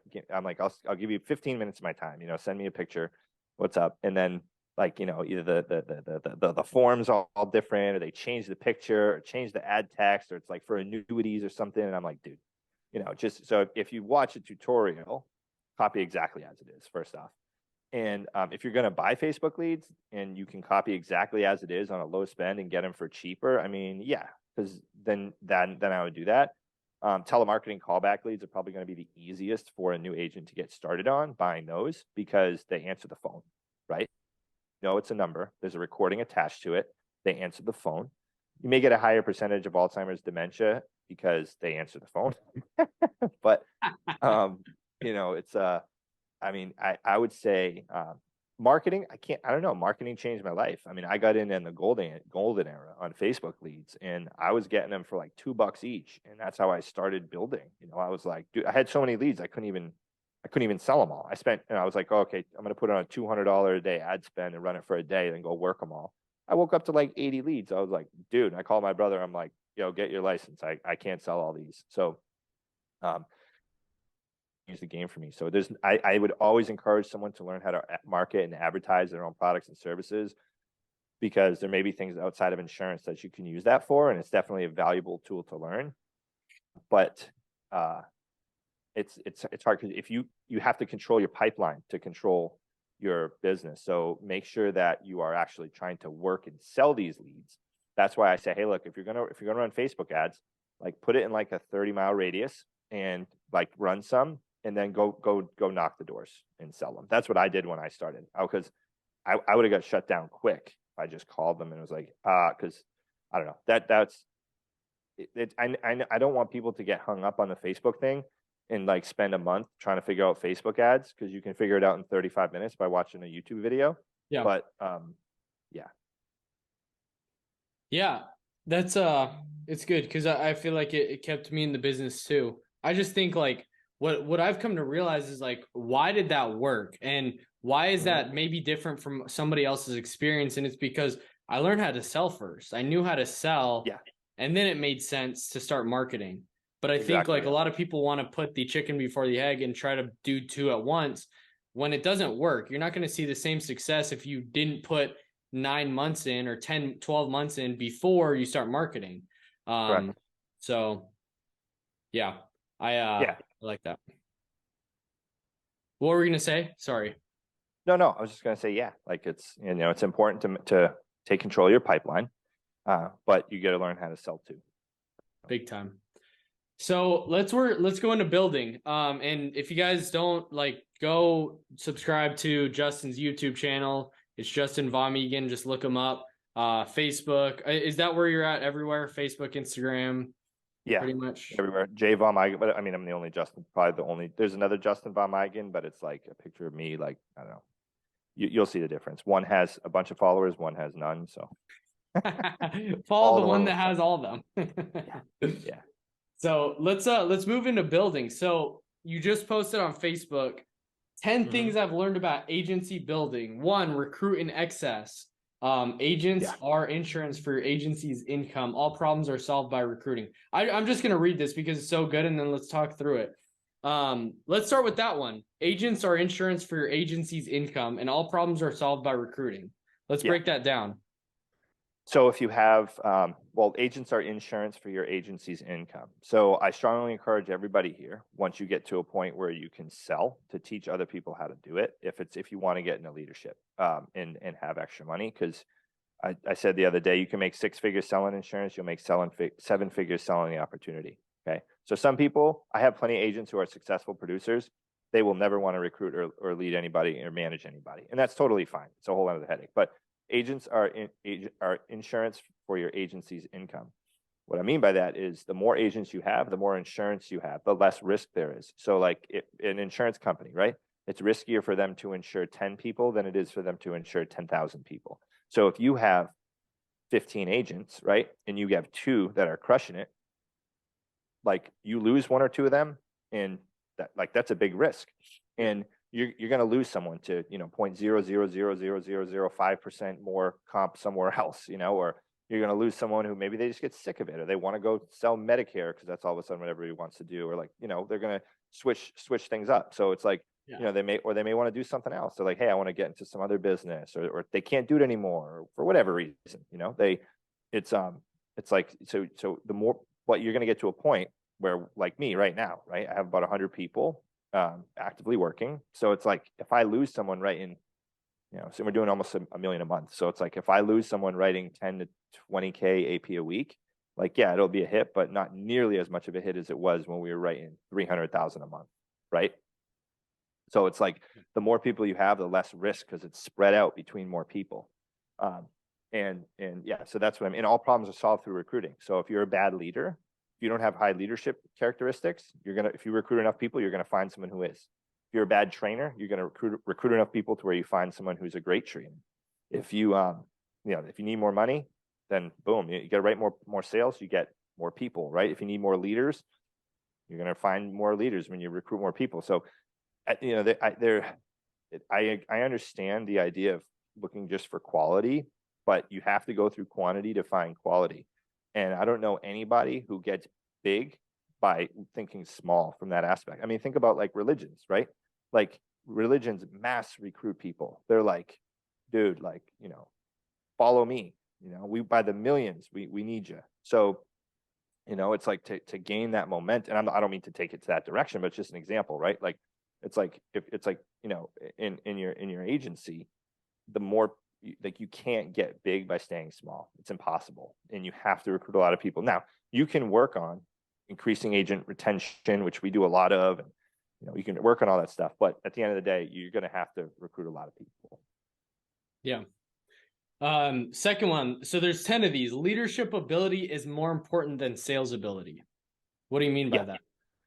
So when you're building an agency, right, you can be a rock star salesperson, but if you're a terrible leader, you're never going to grow. You can be a mediocre salesperson or a par salesperson, but if you're a great leader, then you're going to explode. And the reason that is because great leaders are able to help other people take control. Like agents, top producers are good at getting themselves to do things. Leaders are good at getting other people to do things, right? So if you aren't that great of a salesperson, or you're mediocre, like you have to know enough to teach people, right? But like you can be a mediocre salesperson, but an amazing leader, inspirational. You just find what gets people showing up for you every day and showing up for themselves. Like it's really teaching people how to show up for themselves, giving them and helping them accomplish their goals. Yeah. So if you can do that, because at first the thing is everybody that you meet is going to look up to you from a positional standpoint, right? They're like, oh, Johnny's my upline. I better listen to what he says, right? But then you help someone make a few sales and make some money. Like, no, dude, Johnny's like looking out for me, man. I'm going to do what he recommends because he's that guy for me right now. So it's just it's a different thing. But so in terms of growth, being a bigger leader will definitely help you make more money than being a good salesperson. Yeah, it's a higher leverage opportunity. I learned that from one of like Alex Hormozzi's like the VP of sales at acquisition.com. Like that's what he was saying is that you like the higher leverage opportunity is teaching other people and running a sales organization, training, recruiting people in sales. So I love that. The third thing, 3-month ROI, expected to take 3 months minimum for you get an ROI on your agency investments. Yeah, that was a big shocker for me when I started. So, you leads, right? So think of it an agent. You're kind of printing money once you get the system down, right? So you buy leads, you sell them, you make money. You buy more, you sell them, you get an ROI like that week, right? Like you get money back right away, assuming that you can sell them. Especially if you're buying direct mail leads and knocking on the doors, it's pretty much like printing money. Like it's really hard to buy 20 direct mail leads and go knock on all their doors and not sell a single policy or turn a profit in a week, right? So like that's immediate ROI. But agency building, you're going to invest in recruiting. I encourage people to look at unlicensed agents. There are plenty of licensed agents who are good, but I prefer unlicensed. I do take plenty of people who have their licenses, but most people everyone starts unlicensed, I guess, right? So you're going to spend the money on recruiting, and then they have to get their license. That takes a month or a month and a half, depending on where you live. And then they have to get trained up, and then they have to be efficient, and they got to start getting good. So it's really like 3 months minimum to where that person starts bringing a profit in as an override for you. So that's what I mean. It's like, you got to take a step back to take a few steps forward. So what, I want to ask another question on that. Like what is, I guess that it's just very different based on the opportunity, but like in terms of like building, when you're building and say you like a good ROI, I guess like what we're trained is like 4x on leads. Like what would you say is like the ROI that you should look for in like a 3-month span? Is that like, what would you say like in that question, I guess? Does that kind of make sense? Yeah, I don't even look at it. I've never calculated my ROI, to be honest. Grant Cardone says don't look at ROI because you won't make as much money. What would you rather, you make $1 million with a 2% ROI or, $500,000 with a 10% ROI? You know what I mean? So it's like, I just know that if I put money in, I'm going to get money back.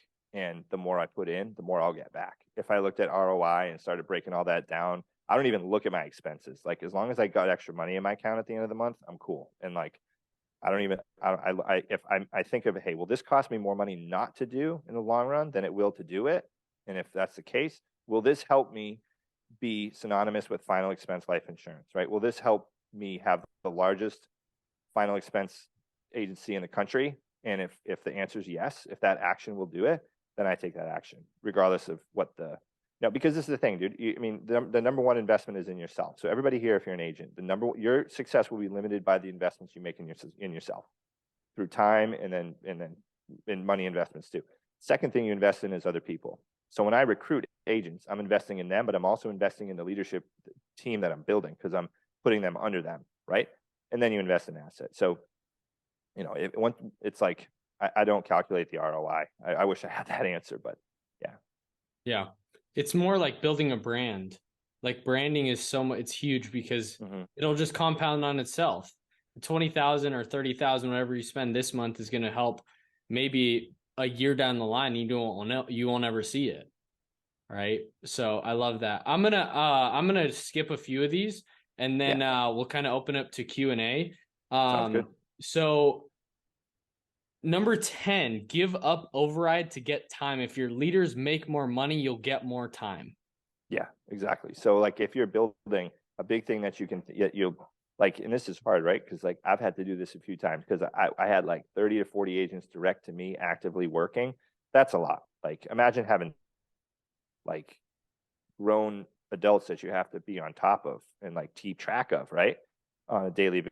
Yeah. And be there for and take their calls and help them sell and answer their questions and, you know, have the Dr. Phil moments with, you know, this person when their girlfriend breaks up with them or whatever, which women are a lot tougher than men, I've learned for sure. But it's, you know, you gotta be, sorry guys. But, you know, it's, I just had a complete brain fart there. What was the one that we were on? I'm sorry. So it was give up override. Oh yeah. Sorry. So you give up override to, I'm sorry guys, that was crazy. So, yeah. So like, okay. So I had 30 or 40 people direct to me. Right. And I had like a solid spread on them. And then I was like, dang, I'm capped though. Cause I keep getting, I'll get 35 and 5 will leave. I'll get 40, 5 will leave. I'll get 45, 10 will leave. Right. So it was just that like, I couldn't break that. And then that's where the John Maxwell thing of leaders multiply, salespeople add. It was like, okay, let me promote one of these people role. Let me invest the money. I'll invest 8 to 10 grand a month in their team's growth and development. You know, I'm like, I'll sponsor them. That's cool. And then it was like I know every time I add a leader, I'm going to add another 50 to 100K to my bottom line production, like within a few months. So it's like, but my spread is smaller. But what happened now is I make more money. I make a smaller piece off each one, right? But I make more money overall, and they're doing most of the work, right? I do a lot of new agent training. I have one-on-ones with people all week. Like I still do a lot of work, but they handle a lot of the stuff. And the thing is too, is if you jump in for your leaders, you're kind of undermining their ability. So it's not for me being lazy, but like if someone's there trying to lead a team and then you're like kind of trying to butt in and take over because you feel like you want to do more or whatever, you're kind of undermining them.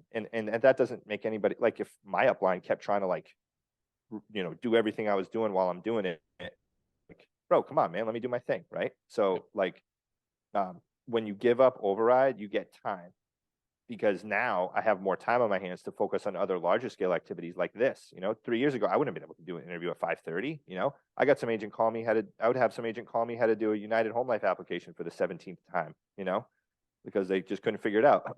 So, you know, so that's what I mean. So you give up override, don't, you know, you give to get, you get time and you end up getting more money because you multiply. Yeah, that's really good. Last question. It's not based on that. It's just building. When is the right time for an agent to start building? When you know enough to show someone else how to do it. Simple. That's it. Yeah. What? Yeah. Sorry, what were we gonna say? That's it. Okay. And what, I guess one last question for that, because that's really straight to the point. That's awesome. What would you say, like a person who's still producing that has to continue having the cash flow, like to be able to invest into their business? Yeah. What would you say that their schedule should be in that like the time, like balancing the time? Or I mean, the more you put what's into your that look people. like? Yeah. So the more you put into your people, the more the faster they're going to get going. I mean, it's hard to wear two hats, right? Especially in telesales, like, because face to face, it's easier to build a face to face team, right? Because they can be in the home and they can call you. They can be like, "Oh, I'm here with Betty. You know, she made me a disgusting cup of coffee, and I'm trying to figure out a policy for her, and you know, and you know, we can't figure it out. What she qualified for? Here's her stuff, and then you put me on speaker. Hey, Betty, what's going on? Right? But telesales, it's like group chat. Like, hey, these are the health need the answer now. You know what I mean? Like, and if you can't figure it out in a few minutes, they're done. So like telesales teams are harder to scale. Then maybe you get one solid guy off the rip. Yeah. The biggest thing is like you have to keep doing it, whether or not you're getting the results, because eventually something's going to click. That's good. Yeah. Eventually something's going to click. And I understood too that and Sean used to say this, and he still does. He's like, hey, I always sold enough and recruited enough that I didn't need anybody. And that's what I wanted people to believe. It's like, dude, I'm going to do this with or without you. You can get on board. You can plug into the system. You can get relentless with the action that we're taking to blow this thing up, or you can go work somewhere else. I didn't care. I didn't let anybody slow me down. And I think once you get through that little hurdle, you're going to start making money. And once you start making money, this is the biggest thing I see. There's people that'll make money and they'll let off the gas. Yeah. Dude, you can burn this thing down just as fast as you freaking built it. And I understood that. Yeah. So like, it doesn't matter if you're at 150 grand a month or you're at 3 million a month, you got to show up. You got to show up for your people. You got to show up and run this business. If not, what the heck are you doing? Yeah. And it's like, you know so much at that point. Why are you not getting on and pouring back into others? So like the progression from 0 to 3 million a month, I was relentless, dude. My first 7 months, I was in the field, and Monday through Saturday, I'm running appointments, and Sunday, I'm flying somewhere new.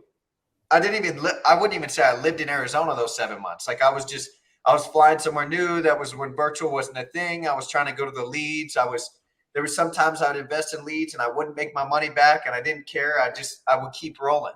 I would keep rolling because I understand, like, dude, I'm not trying to put a bunch of money into my bank account right away. I'm just trying to figure out this process. The money's going to come later. I just got to continue showing up, put my head down, dial the phone, call the leads, sell a lead, and keep it moving, and then teach people how to do that. So I just did that over and over and over again. I never tried to complicate it. I never tried to say, well, I can't train and sell at the same time. Well, selling is training. I just sold in front of people, and then I would talk shit if they're not dialing the phone. Dude, my phone's ringing. Why is your phone not ringing, Johnny? I can hear, dude, I'm going to sell way more than you are today because my phone's ringing. Yours has stopped.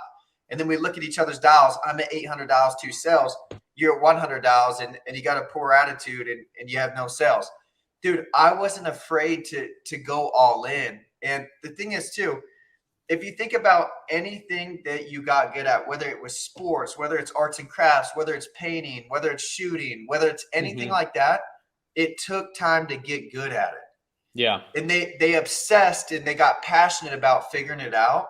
And that's what I did in this business. Like I obsessed about figuring it out, and I got passionate as hell in figuring this thing out because I love what I do. Yeah. Yeah, man, that's awesome. So talk us through, like, what are the practicals, right? To get to, we'll talk to getting over to that point, right? But what are like practical things that like people can do for to get to that 100,000 a month, right? Like 100,000 a month. What are some things that you did to get to that spot? Because I keep hearing, I've interviewed people, Sean, Mike, John Wetmore, people that have done the thing, right?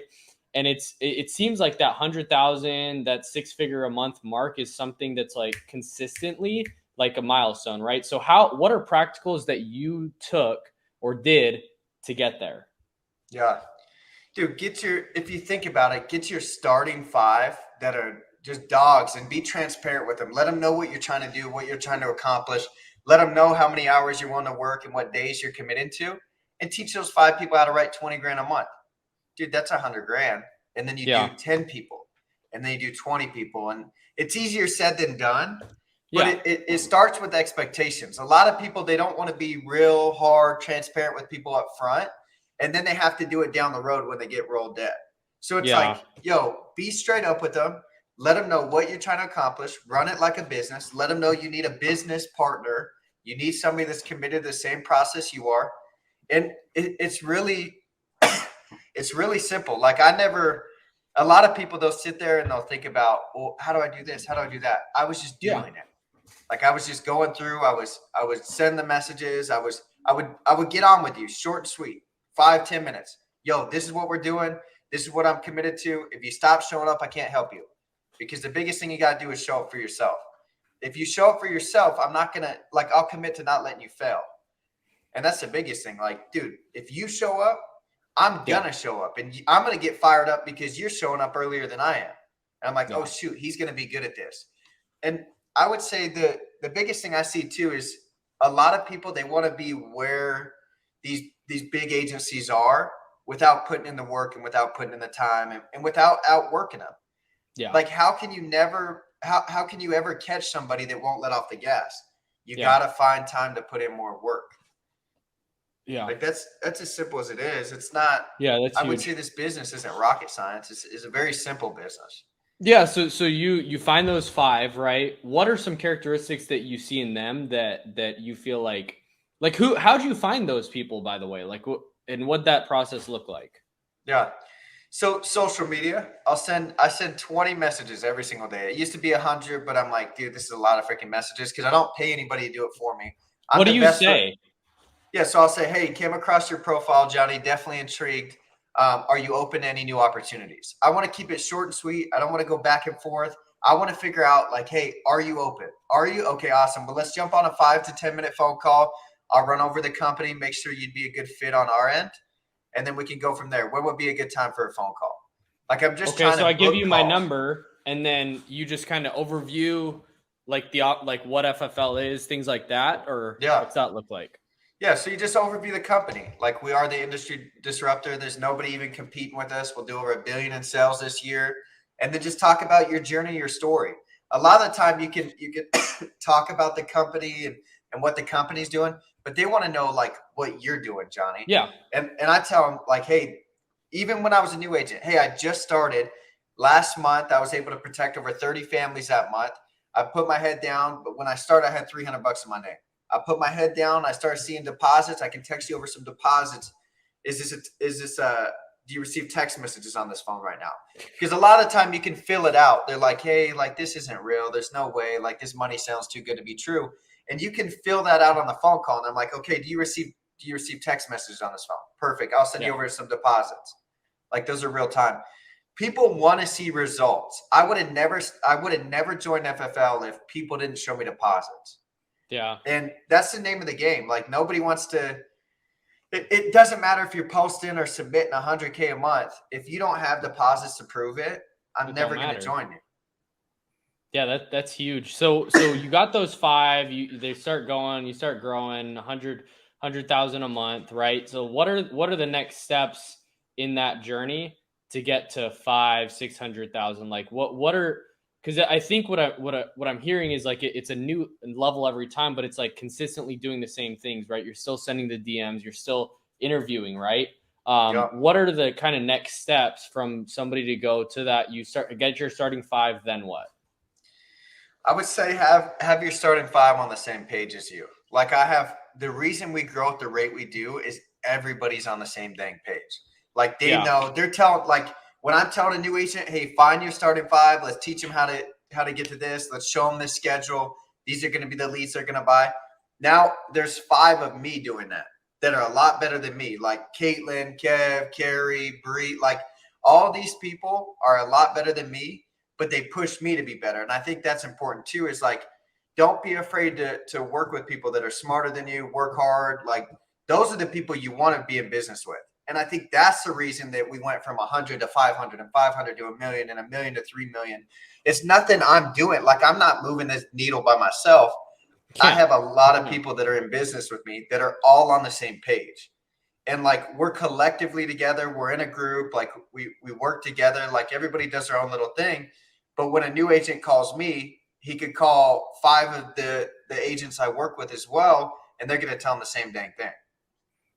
Yeah. So I think it's not like there's no definitive answer from me of how you get from 100K to 500K, other than finding the right people to work with, set standards and expectations, and challenge people to grow. We're big on like, dude, live your best life mentally, physically, and spiritually. And then you're going to find financially. And that's what we do. Like, dude, we're big on personal development. We're big on going to the gym, working out, because if not, you're going to get eaten alive. I hate to say it. I would have fell out the business if I didn't have personal development. I told you that in the very beginning. Yeah. Yeah. That's huge. That's really good. What are ways that you've seen to get into other people's warm markets and other agents recruiting? Yeah. I'm just straight up with them. You can make a lot of money selling, but you can make a pile of money building and teaching people how to build. So I'm not going to get on with somebody, and if they don't want to build, I'm not going to force them to build. Cool. But I'm also like, when I'm hiring people and I'm recruiting people, I'm letting them know on the recruiting call, like, hey, I need you to come over here. Like, I'm going to teach you how to sell and to where you can be profitable and invest back in your business. But the goal is like, dude, I want to teach you how to build a business. I want to teach you how to train people. I want to teach you how to do this. And then you just start looking at the comp plan, the bonus structure, the way you can really blow this thing up. Dude, if you get 10 people doing 10 grand a month, bare minimum, they should be doing 20, bare minimum. But you get 10 people doing 10 grand a month, 100K a month on a 20% spread. That's $20,000 a month you could be making just for teaching 10 people how to make money. Yeah. Like when you break it down, you explain it to people like that, they're like, holy crap. And then I sell 20 and then that's 40. Like, I can really blow this thing up. And that's what happened to me. It's like majority of people don't want to build because they hear, oh, roll up that or this or that, the other. And it's because no expectations were set. Yeah. None at all. Dude, we're at the stage we are, I've been rolled less than $20,000 since I've been here. And it's not because I do anything special. It's because, dude, I'm real with people. They know if they roll me debt, I'm going to show up at their house. And if I know they're the people that are going to roll me debt and not show up, then I'm not going to work with them anyways. So I think it has a lot to do with the people you hire as well, and the way you vet it, and the conversations you have, and the information you're taking in to become a better leader. Like, dude, I don't know everything at all, Johnny, but I'm figuring it out. I'm willing to figure it out. I'm willing to put in the work to get better. And if you can have that mindset and you can be a student of the game and understand where you're at is temporary and where you're going is the big picture.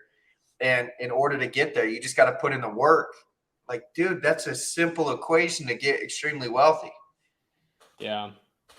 Yeah, that's huge. And I mean, that's big, right? Like it's, and you guys listening, right? Like to this is huge. Like you guys should be take notes, get your pen and paper. I'm like filling this sheet up with notes, and it's like, it's huge, right? Because it's consistently, I was on a walk with my wife this morning, and it was like, I was thinking about this quote, like success comes for simply doing the consistent actions that'll get you there over a long period of time without convincing yourself you're smarter than you are. And I think that's what you've done. Obviously, you're not even where you want to go. Like the things you want to accomplish are probably way bigger than where you are right now. But I think where you are right now is what a lot of people want to get to and would be happy getting there, right? But it's doing the consistent things, sending the DMs constantly, being able to continue building that pipeline and seeing and showing people. I think that's huge. And so how did you build momentum, like so much momentum, and how do you continue to keep momentum going in your agency? Yeah. I think the simple answer, and maybe we can dive into a little bit, is I never stop showing up. That's the biggest thing. Like, dude, it's you create a winning atmosphere. Say you got a football team and you want to win games, and then all of a sudden you're the coach and you stop showing up. Dude, that's how you lose momentum. Or you stop coaching them in the game. The moment you stop showing up, the moment you stop reaching out, the moment you stop coaching is when you're going to lose momentum. And the thing is, I always say, like, dude, you set the pace for the growth of your business. Whether you believe it or not, people are watching. And if you're challenging people and you're showing up and you like, I talk the talk, but I back it up. And that's the biggest thing. It's like, dude, you can't talk about selling you never sold. You can't talk about recruiting you never recruited. When we say, hey, if you're not recruiting 5 agents a week, you can't be in this group chat. Well, guess what? I have to do it now. And I think in order to keep momentum too, you have to look in the mirror. I am extremely hard on myself. I'll be hard on myself in front of other people. I'll be like, dude, I didn't sell that much that month. Don't ask me for advice. Ask so-and-so for advice. Like, I wanted to be real and transparent with people. I want to be authentic. Like, I didn't want to say, yeah, well, you should do this when I'm not currently doing it. Yeah. So we have to look in the mirror and ask ourselves, like, would you follow yourself as a leader? And if you're like, maybe, come on, dude, you want to build a big business? Like, hell yeah, I'd follow myself. Like, I'm doing everything it takes to build this thing. Then that's where we have to be real and transparent. Like, people may think I'm a dickhead or a hard ass in the beginning. Guess what? I'm not here to be their friend. I'm here to help them retire their mother like they told me, or buy a home like they told me, or take care of their family like they told me. And that's the biggest thing. It's like, a lot of people will see this as like a fraternity or a cult or just a way to make friends and hang out.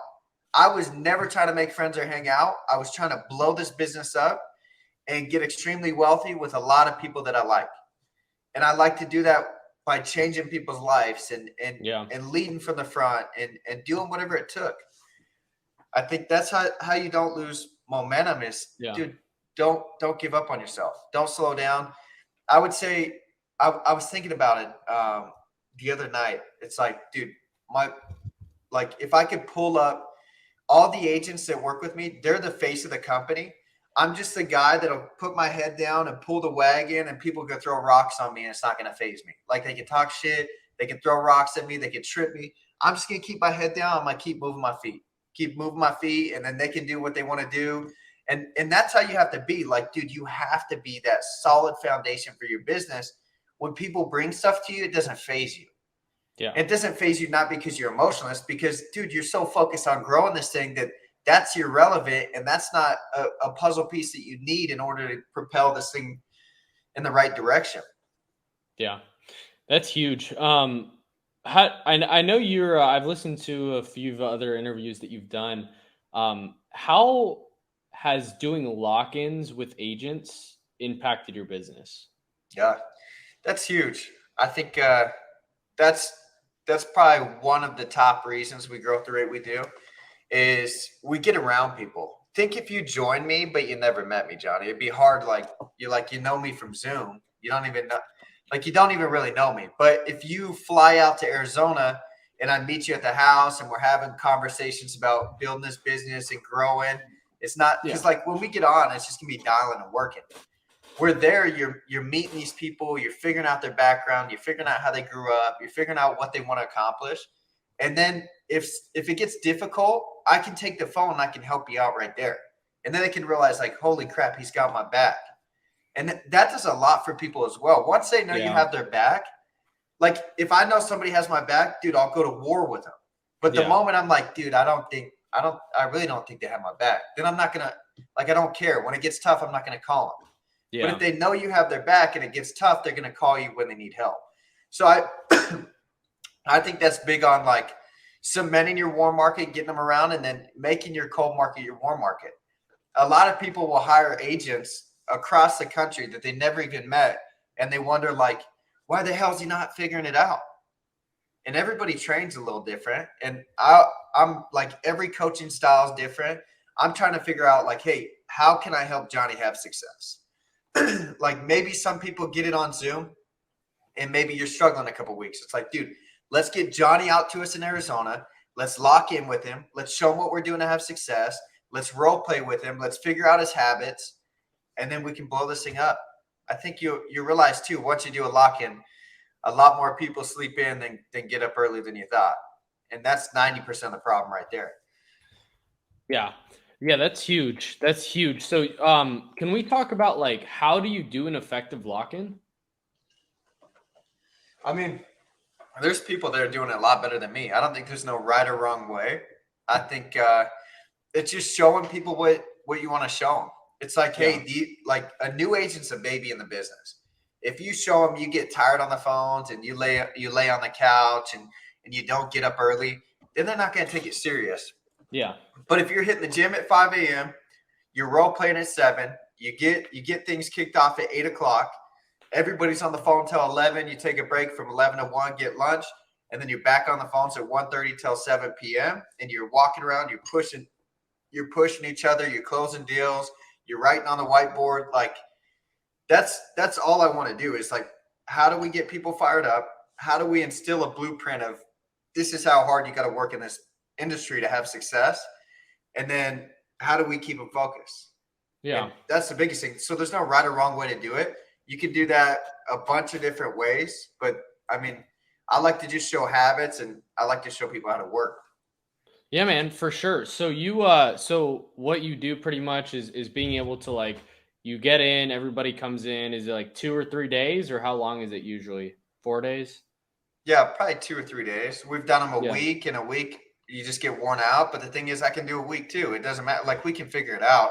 But it just depends how many people we have.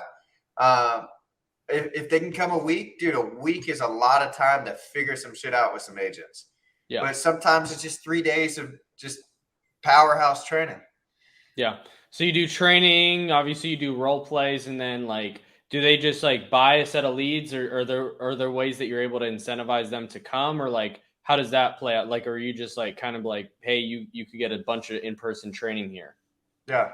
So we'll figure it out. Everybody's in a different situation financially, and that's where you get with them one-on-one, not in front of everybody, and just, hey, how much money do you have to get out here? Okay, if you get the plane ticket, we'll help you with leads. Or if you don't have a plane ticket, let's sell this week and see what we can do to be able to get you money to get a plane ticket.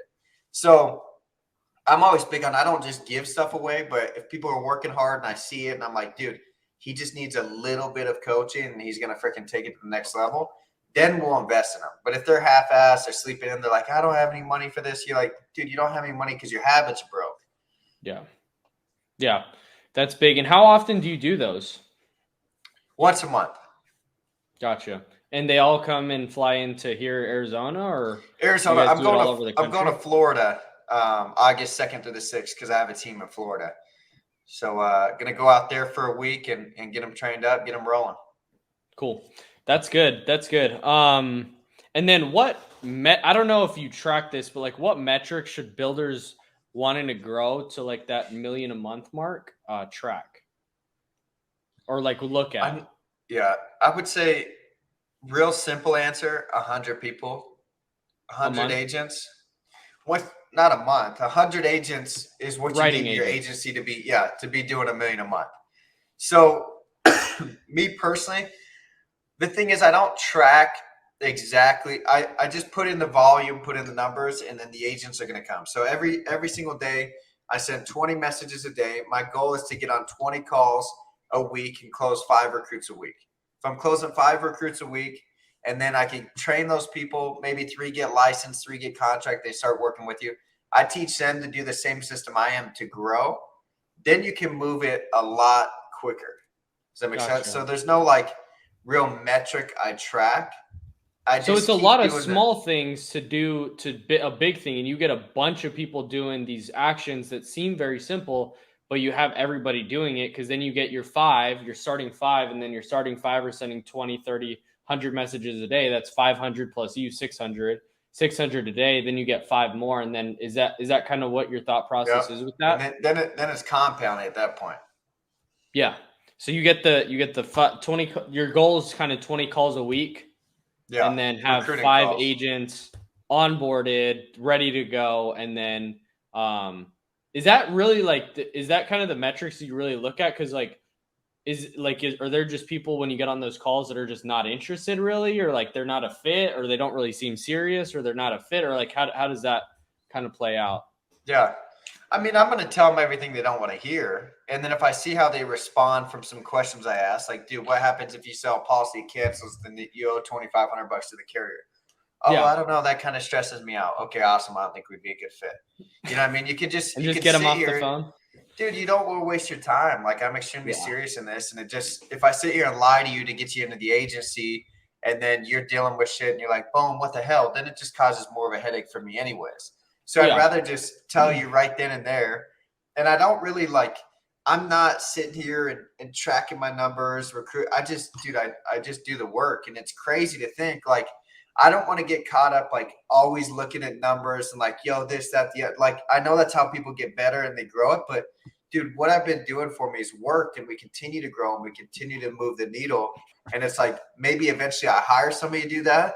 But me, myself, I'm not going to do that. I gotta focus on stuff that makes money.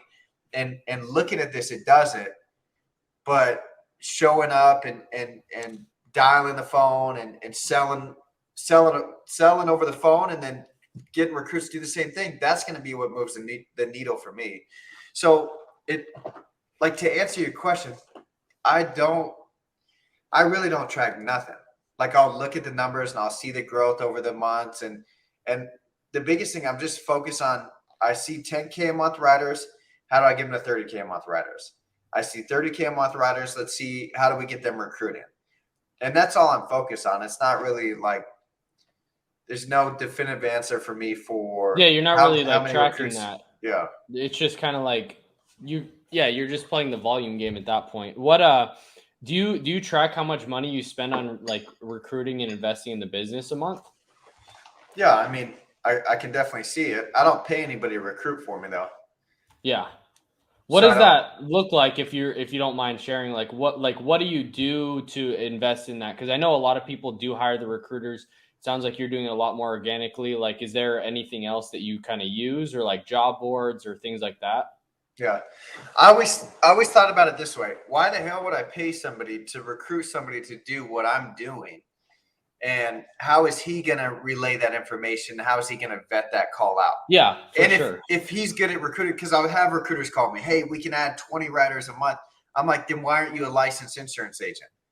They're like, well, because we're just a recruiter. It's like, no, you're not good at training or finding the right people, apparently, because they're not under your business or under your umbrella and growing this thing. So I never wanted to pay a recruiter. I was big on like, dude, I'll find the right people, because I don't want some random guy hiring some jackass in my business and creating some freaking just a tornado of downfall for me. Yeah. So the only real investments I have is like I have an admin that takes care of contracting, onboarding, handles agent stuff.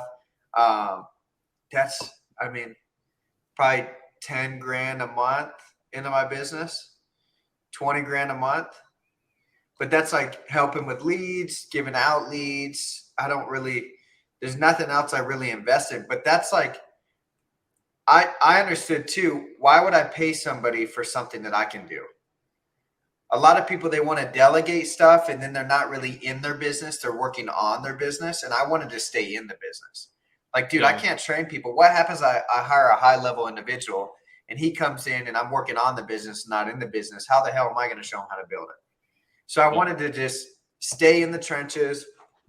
I don't mind recruiting. It's not tough. It's talking to people. It's being straight up with people. So I don't really like these people that pay 20, 30, 40, 50 grand a month that aren't even doing half the volume we're doing. I'm like, what in the heck? Like, it doesn't take that to grow at this rate. It just takes you and a lot of people being bought in on the same page and understanding that they're going to grow this thing if they continue to train agents the right way. So I think it just starts from the very beginning. Like, hey, you're a new agent, you come in, get your 5. You're a new agent, you want to build this thing, get your 5. Once you're 5 or to 100 grand a month, they're not your 5 anymore. You got to get new starting 5. Like, they're still direct to you, but we want to forget about them. A lot of people, they'll get one guy that's very good at recruiting and training and selling, and they're like, oh, I'm going to ride this wave to the top. Dude, that's how people end up 60, 70, 80, 90, 100% of your business. So it's like once they're rolling and you can see they don't need much work, don't just sit there and hang out with them. Like, let them do their thing and find a new agent. Teach them how to get to that level. Have them compete against each other. I'm big on, like, once guys are rolling like 30, 40, 50, 100K a month range agency wise, I'll bring in some guys. I'm like, hey, you guys got some competition because I got this new guy coming in. My goal is to have this new guy to 100K a month or 150K a month before you guys get there. And then you create some friendly competition. Yeah. And so you really start growing there, and then you continue building the base shop. Do you still take agents direct or not anymore? Yeah, if they're the right agent. Yeah. I don't mind doing it. And that's how everybody should treat it. Like, dude, do you take agents direct? Yeah, I take everybody direct. Well, why'd you take so-and-so? He's working part-time. He works 2 days a week. So I think it's like, for the right agent that I see is going to work hard and I figure out his schedule, all it takes is a couple days. Did he get on time? How late did he stay? How many dials did he put in? Okay, awesome. I can compound on this. I can help him build this thing. But if he's like, oh, he showed up 2 hours late, he got off at noon, I never saw him again. Dude, I'm not going to take him direct. I'm not even going to pawn him off on anybody. I don't want him working with anybody. Yeah. So do you have you ever like recruited people and then put them under other people, or you just kept getting direct? Yeah, I'll do that. Like, if I'm grinding and I see people that are grinding, I'm like, okay, like he struggles with recruiting. I'm just going to get him one recruit so he can see what it's like to work with somebody. And yeah, I've done it. Everybody I worked with that is a hustler and has grinded has gotten agents from me, and they know who they are. Yeah. Yeah, that's good. What's your schedule like as a like if you're wanting to be a top producer, like, because there's that stage right in the middle where you're not having the income to be able to like live on in a way, to be able to just keep building. what was your schedule like? And I don't know if you still produce to this day, but like, what's your schedule like being a top producer, doing 40, 50,000 a month, and then also being able to really try to grow this thing as well? Yeah. I think the schedule's the same for both. When I started, like I said, I was working Monday through Saturday. Sunday, I was flying somewhere new. So it's like I was always on the move. And I wanted to jam pack 5-10 years of work in 1 to 2 years. I just wanted to compress time. And how I had to do that is like, dude, you got 52 weekends in a year. How many of those weekends are you dedicated to your business? And I was like, dude, what if I dedicated all those days and weekends to my business? Dude, I could be that much more ahead. So I was working Monday through Saturday. I was never checking the clock or counting the time. I was just doing it until I was getting paid. And I was doing money-making activities. I was trying to add 2 riders a day, trying to close 2 deals a day. And I just kept doing that consistently. 2 riders and 2 deals. Yeah, it's just small numbers that you can sit there and you can circle a box and you can check it off. And these small wins are going to compound over time. And they really instill the belief that you can do it. And just imagine a guy that's working 6-7 days a week with his head down, getting 2 sales or 2 recruits a day. And then you got a guy that's working Monday through Thursday, whatever hours he wants. Dude, their belief is going to be way different. That's like the difference between somebody that plays on the field at Alabama and then plays at a junior college in freaking Iowa. Yeah, that's huge. And that's kind of what I was looking for, like in terms of being able to like have little small goals that'll obviously feed the bigger vision that you can commit to every day. That it's like there's small wins, get a sale, get 2 sales a day, get two recruits, get people in, continue to build that momentum over time. And then all of a sudden it just continues to compound, but not letting off the gas, right? Like it's consistently doing those things, because once you stop selling, money stops coming in, right?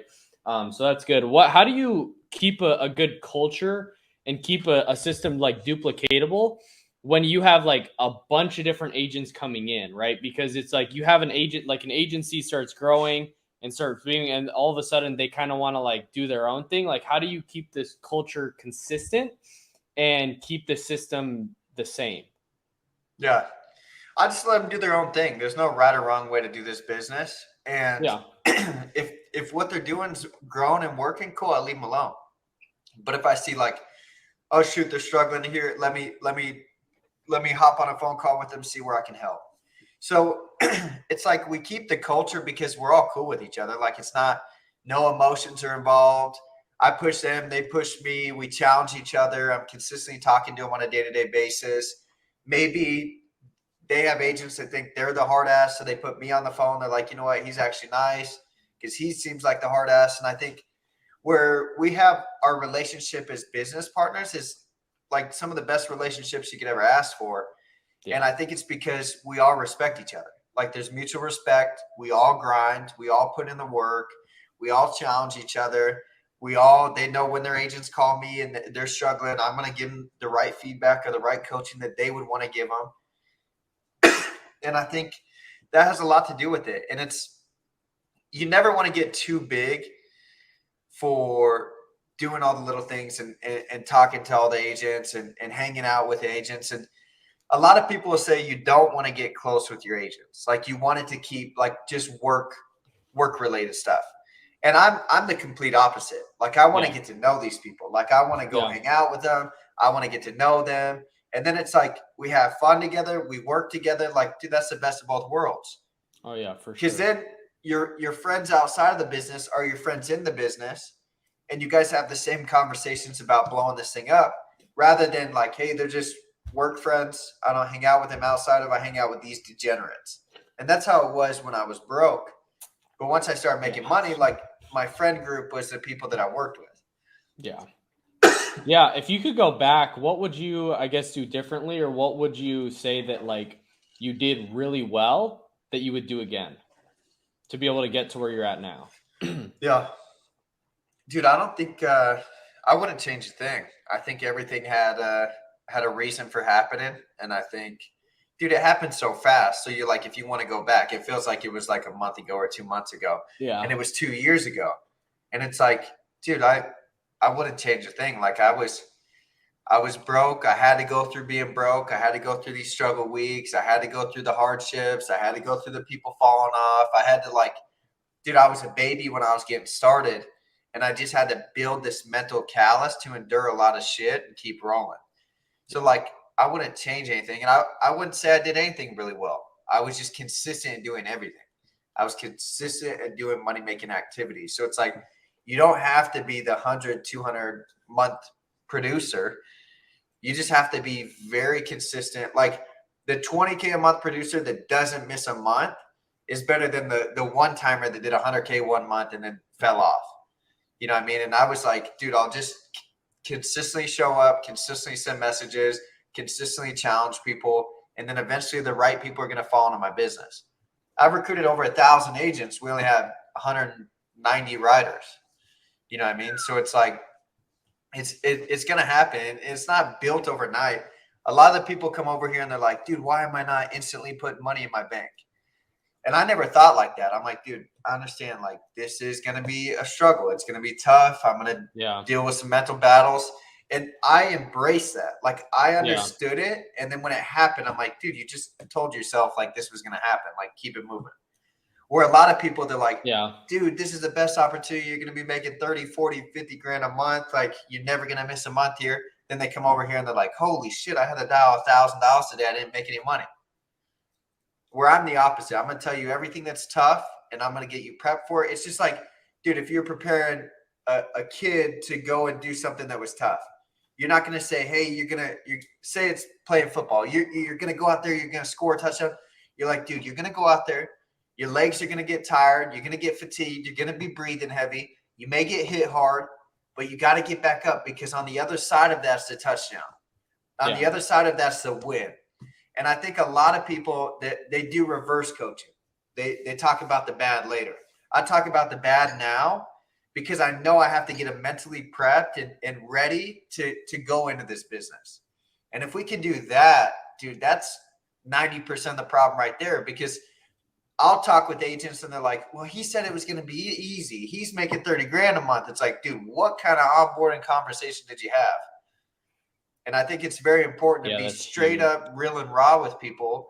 And that's people that agents want to go into business with. They're like, holy shit, this guy sugarcoats nothing. He's straight up with me. Yes, sucks, but he still tells me the truth. Yeah. And that's people that agents want to go into business with. Yeah, for sure. What were the moments like in your building time and on this journey that obviously you had it in the start, but like what were some moments you felt like quitting? And what like made you want to keep going? Sounds or how'd crazy. You get through them? Yeah. Sounds crazy. I never felt like quitting. We had dinner with Caitlin and Jake the other day, and my fiance was there, and they're like, has he ever felt like quitting? And my fiance Bree, she's like, I'll be honest, I tried to quit a bunch, and he's like, good, go quit. I'll figure it out.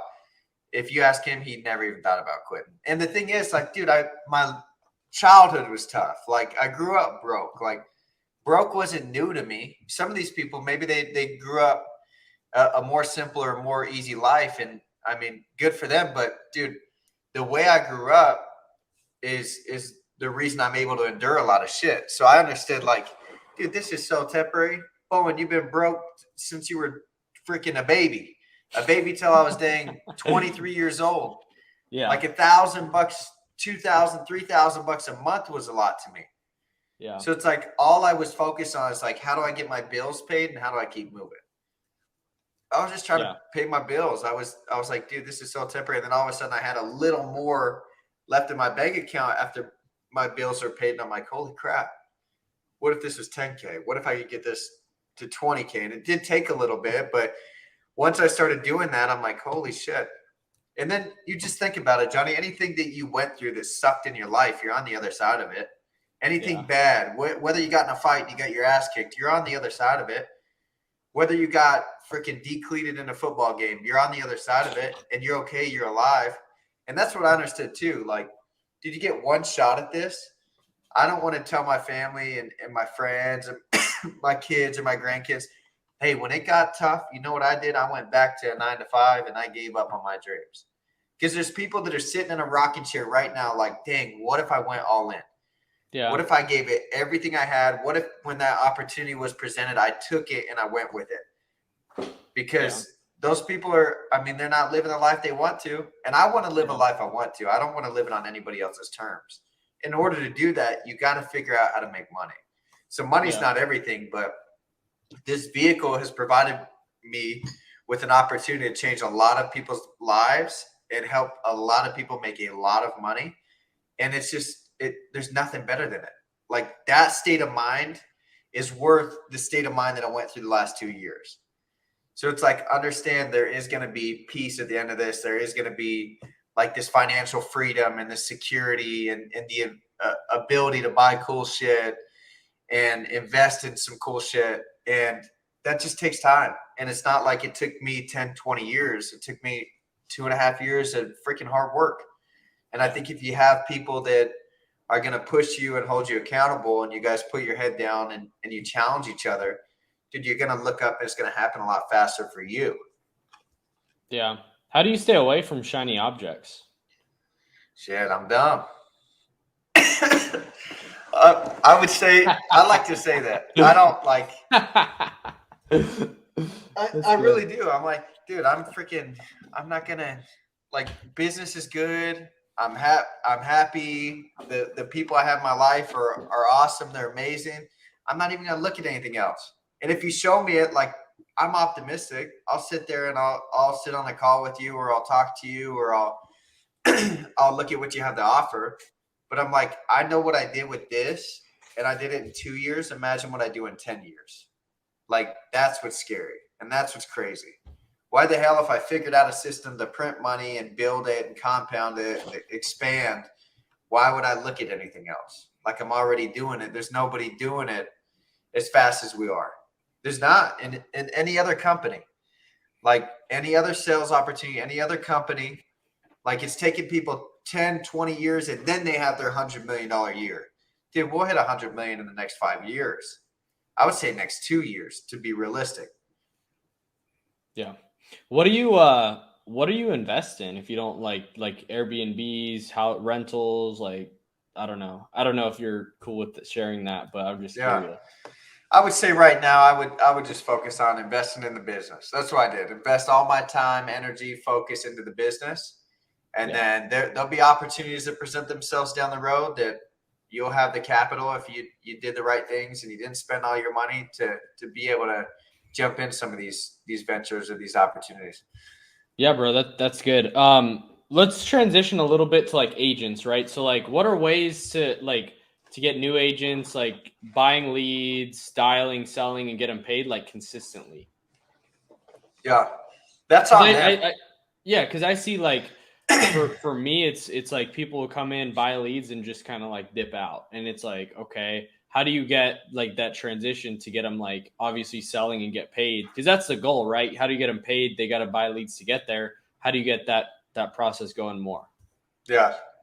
So we did a new agent call, and I have it written down here because we want to do weekly new agent calls. And I said, the biggest thing you got to write down. So any onboarding call, and this starts from recruiting too. Like, dude, you got to be real. You got to be straight up with people. You got to let people know what it takes to be able to have these big months. So I have them write down, like, focus on money-making activities. That's the biggest thing. They write that on their page. And then it's like the resources. First of all, figure out, are you going to use a dialer system like PhoneBurner, Zippo, or are you going to hand dial? Like, figure that out, write it down. Okay, what leads are you going to run? Write it down. If you don't know, let's jump on a call and let's figure out what leads you're going to run. And then what script are you going to use for these leads? Okay, awesome. How good are you at this script? Have you perfected it? Have you recorded yourself? Do you sound confident? Would you buy insurance from yourself? And then you ask them like and then you have them write down master objections.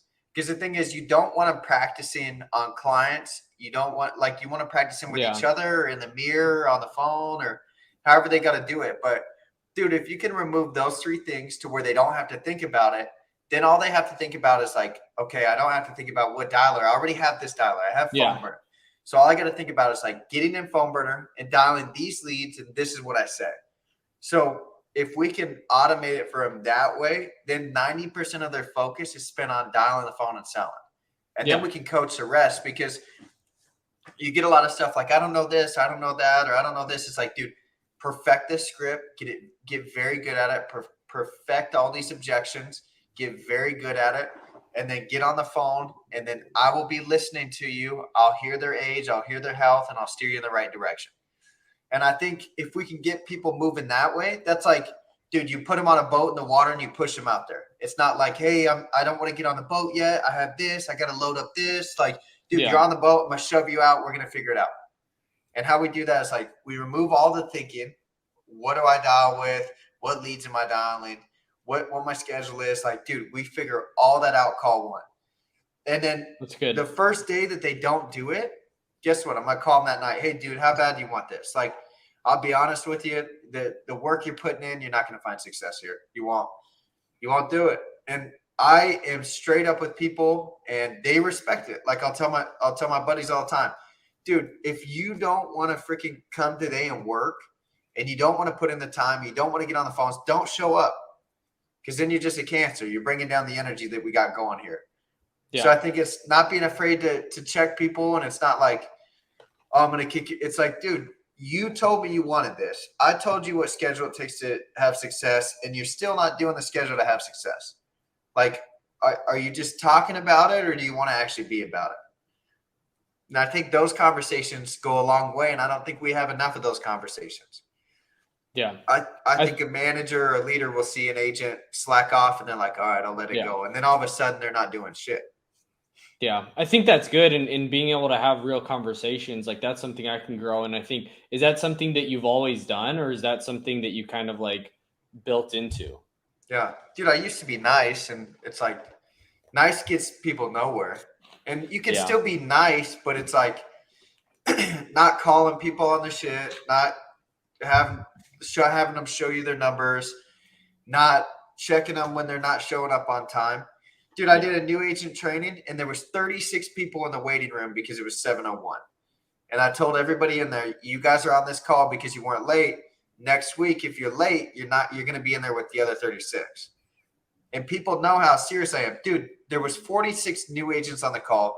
There was 36 in the waiting room. That could have been super beneficial for me to just let them in and help them out. But it's like, dude, they need to understand that I'm not playing around. I work with a lot of people that make a lot of money, and we're not going to waste our damn time.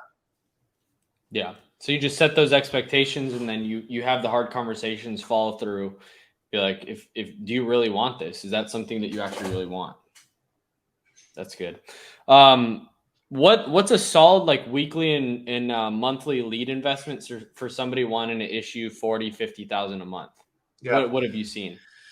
$1,000, $2,000 a week. That's what most top producers are spending. $1,000 to $2,000 a week. There's no good, bad, and different lead. Every lead's the same. You're going to deal with people that don't want it. You're going to deal with FUs, but you're just looking for the 30% that's going to say yes as long as you're good enough on the phones. Yeah, and being able to do that consistently. What's your just a couple more questions here. What's your advice to a new agent that has a job and wanting to like get out of that? Like how are you able to do it, and what's your advice to other people? Yeah. So I didn't have another job when I came over. I was in insurance full time by the end of the year, and then I just jumped ship. Yeah. I would say I would just figure out their schedule. Like, when are you working? How many hours are you working? How much do you have saved up? Okay, awesome. Are you wanting to do this full time? How much do you need to make to be able to do this full time? That's the biggest thing. What's the number you need to make to consider doing this full time? Then I can figure out that, like, okay, I need to make this. Okay, well, this is what we need to do, this schedule, in order to make this amount of money. Yeah. So I think it's just asking the right questions. Like, dude, you're working part-time right now. Once you start making more money part-time, then we can get you going full-time. You can start making some full-time money. Yeah. Okay. And then the transition just being like, hey, like, do you have a jumping point, or like, do you just have that conversation with them?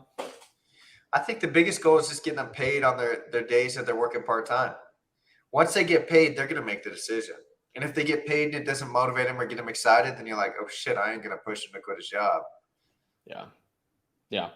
That's good. And kind of like as we wrap up here, what's your advice to like a new or license? And I made $1.1 million. So in the single year, and this year, I'm on pace to hopefully close to $2 million for my 5th year. Now, I did that selling one product, final expense, with one carrier, and a strong lead program.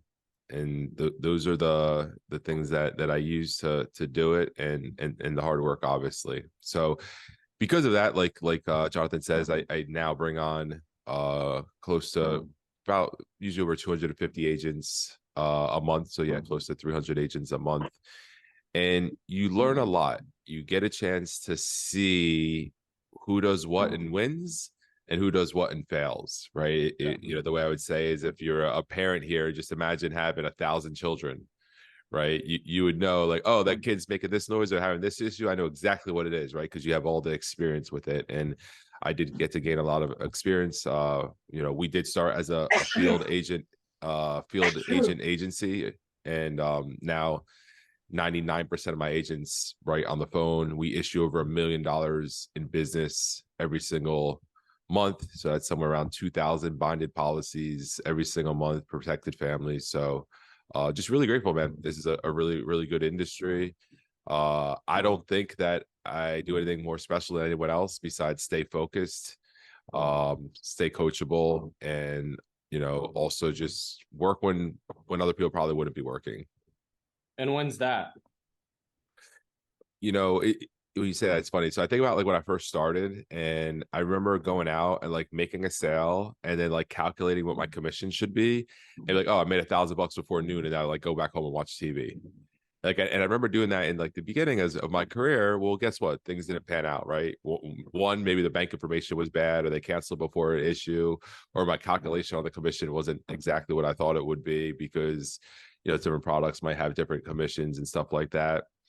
And I was doing okay, but I always talk about, like, the insurance gods, and the insurance gods is like, they're gonna bless you when you put the work in. But what happens a lot of times is, when agents start having success, they let off the gas, right? So what I say is, all right, well, now the insurance gods are gonna stop blessing you, right? And now you have to earn their respect again, right? And if you're an agent here, you probably know what I'm talking about. You might not know about the insurance gods. No one might have told you about that, but when you went out there, you had some success, you celebrated a little bit, and then all of a sudden, dude, you felt like you couldn't get ahead again, right? And that's where we say, like, the insurance gods, like, you pissed them off. So the thing is, you want to, being a new in this, and I've made more money every single year than the year prior with less effort. All my agents that are with me and fully committed, they make more money every single year with less effort than the year previous. So that's the goal. But if you're a brand new agent still trying to find your way, like, my thought process is, you want to work every single hour. One of the sayings that we used to have is, if you could make $1,000 an hour, how many hours would you work? My answer is all of them. Yeah, I'm going to work every single one I can, right? Because in my head, in that scenario, it's going to cost me $1,000 an hour to sleep.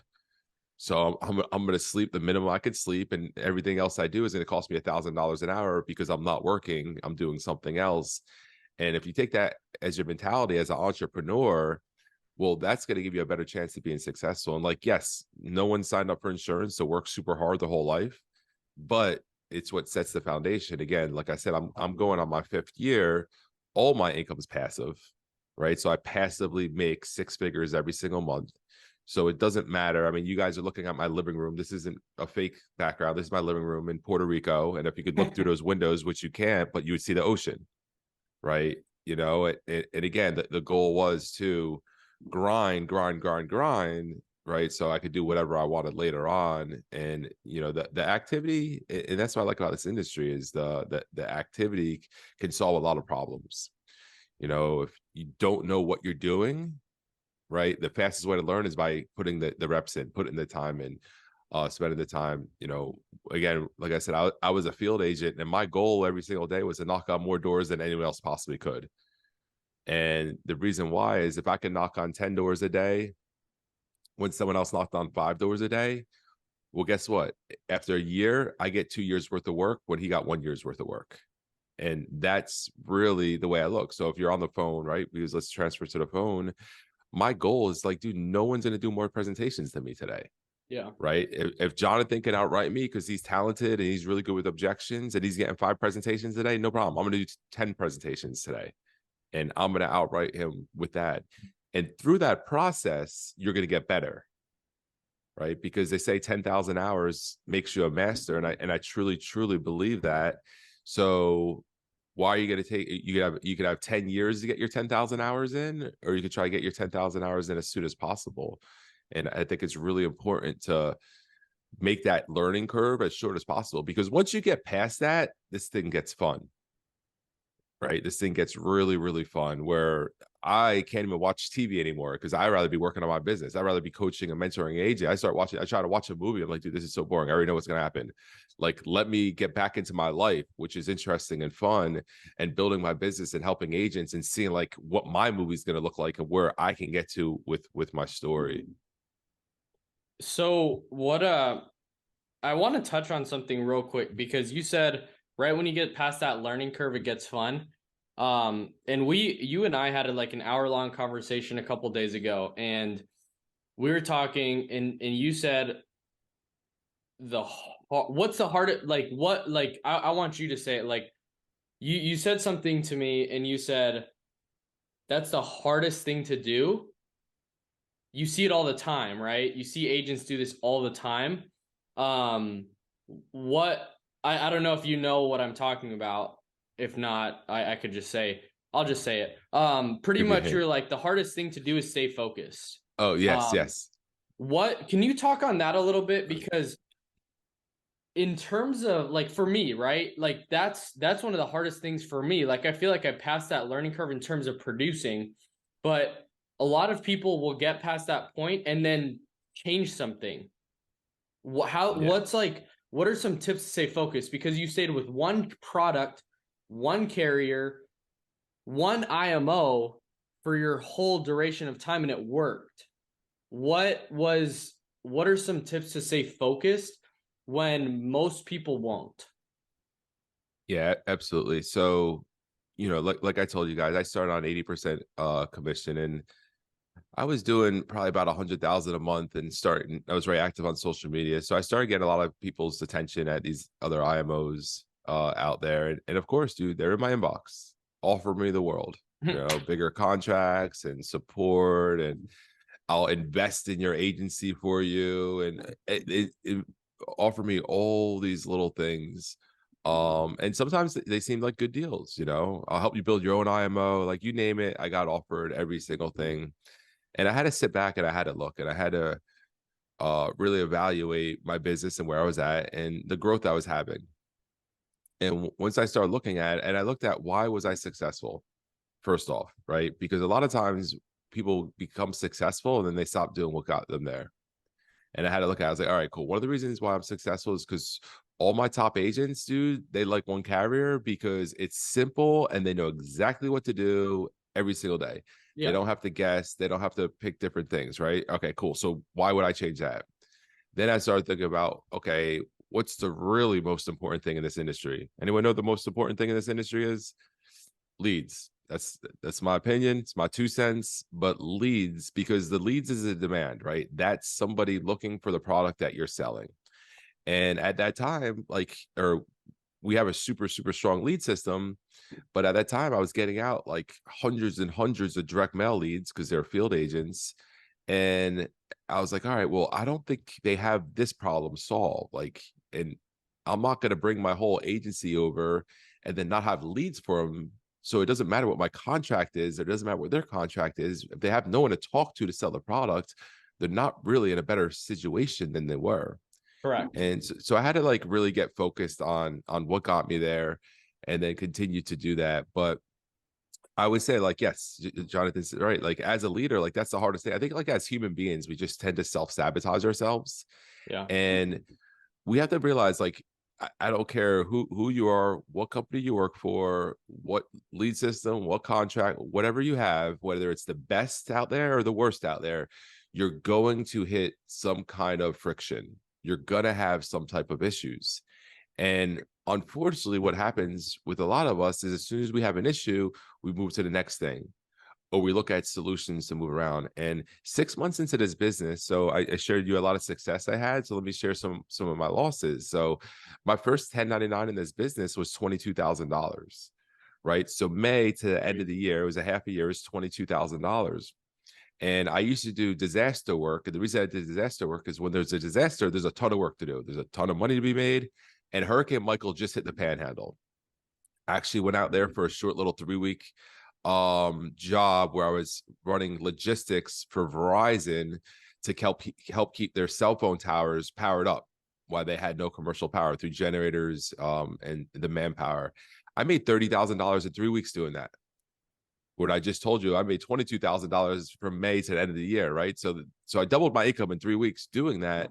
And I had all the contractors I worked with in the past calling me up and say, hey, we're going to do Hurricane Michael. We're going to do this. We're going to do this. And I had to sit there and think, and I almost walked out of this business. And then I had to realize, I was like, dude, I've only been doing this 6 months.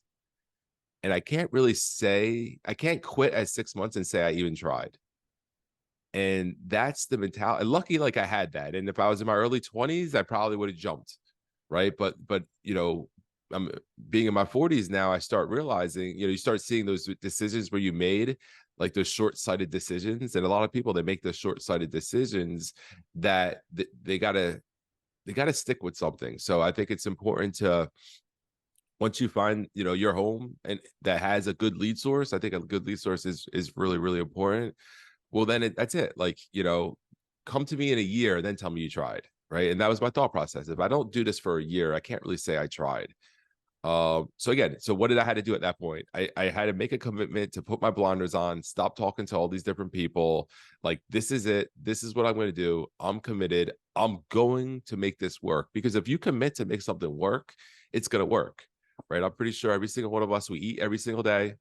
Right. We probably get our showers in every single day. Like, these things, like, they're non-negotiable. Like, we're getting this stuff done. Right. If you have a child, like, that child's getting taken care of regardless of what's going on. And we make it a non-negotiable. So same thing with this business. Like, you have to make it a non-negotiable to succeed. And if every time, like, you know, you can't have a kid and be like, well, that one didn't work out, right? Let me get rid of this one and switch to the next one, right? You're committed to that kid. You got to stick with it, right? You have to. Yeah. And you have to treat this the same way. Yeah. That's that's so good. So yeah, that's so good. I think that, like, I just want to sit on that because focus is so big. And I think you focusing and choosing to stay dialed in for the 4 years and now going on 5, like, it's worked out for sure. But I think a lot of I would have definitely dipped for sure, like, in that time. Because it's like you're making $10,000 a week, just like, and I think I heard you talk somewhere else that they're paying for your rent and food, right, at that time too. Yeah, so it was just straight $10,000 of, like, cash. Basically, yeah. That's crazy. So what are some tips for agents in that to, like, actually stay focused? And especially builders, because I think it's good for producers, but especially for people wanting to build a business. Like, that is huge. Like, what's the power of focus, and what are some tips? Yeah, so, you know, someone said something a while back, and it says it doesn't matter what works, it matters what duplicates. Right. There's a lot of things out there that work really, really well. But my model is, like I said, when I first came here, I came here because I wanted to be a business owner. You know, and sometimes I got a new TikTok ad running right now, and it's literally showing you when I got my insurance license, like the paperwork and every single one of my 1099s. And it's just funny. Look at the comments, like, oh yeah, but how much of that is personal production and how much is that from your agency? You know, and like they're judging me because I decided I wanted to build a business and I didn't say a personal producer trying to make $1 million in a year, right? But it's just funny when I post these ads and I see these different comments, because to me it shows like where the mindset is, right? Yeah. Because every single person here, I'm pretty sure you wouldn't mind making $100,000 a month passively, right? I mean, think about what your life would look like if $100,000 a month was deposited. We pay every single day, so just break that up of how many days of the month, right? And then just think about like what that would feel like and how much more freedom that gives you in your life, right? And then once you separate like the money part, right? You know, I grew up poor as heck, right? Trailer park, homeless shelter, like projects. You know, I grew up, you know, drug addicted parents. So I know what it's like to be on every side of the street there is. But once you when you get rid of that spot that like, oh, how many pay my bills, or am I making enough money? Then it opens up your ability to really, really help people. Oh, Right. yeah. It opens up your ability to, like, you know, people post like, if you could be anywhere in the world right now, where would you be? Exactly where I am. If you do anything you want right now, what would you be doing? Exactly what I'm doing. Right. Because I can do, quite a bit of things, right? Not there's levels to wealth, and I'm not Bezos level or anything like that. I don't have a $300 million yacht, but it really opens up those different things. So back to the question, my whole thought process is like becoming a successful agent and being the person that I want to be duplicated, right? Because that's what it comes down to. It comes down to being really, really focused on what you want. Because when people come to me with a question, they get an answer with like they know it's coming from my heart. Like, I'm not BSing them. It's coming from my heart. It's coming from experience, and they're not arguing with it, right? Because the thing is, people aren't dumb. And one of the things that I'm not a fan of in this business is people recruiting with lies, and people recruiting with fear, and people recruiting with all these fake things. And one of the reasons why I work so hard is because, just like I was telling Jonathan the other day, is like I wanted to create that story of being the fastest millionaire in this industry, so that I can share that story with people and tell them, listen, if you're willing to do what I did, you could do it. Matter of fact, you know, we don't even start people at 80% anymore. We don't start people that low anymore. You know, our lowest contract is 90%, right? A lot of the tools that I have that help people build agencies, like, that didn't exist. Like, I had to build it. So if anything, it's easier to duplicate what I've done. But the thing is, you have to, I tell people, like, when should I start recruiting? The answer is when you believe 100%. When you believe that this is the best opportunity in the world and you truly, truly believe it, that's when you should start bringing up people. For me, I seen that when I was working on getting my license. I was working on getting my license, telling people about what I was about to do. I remember I was actually working after Hurricane Maria in St. Croix, and I got real close with the gym owner there. And he's from Australia, goes on adventures, runs a gym, like all this cool stuff. And I'm telling him, I'm going back to the States to start an insurance agency.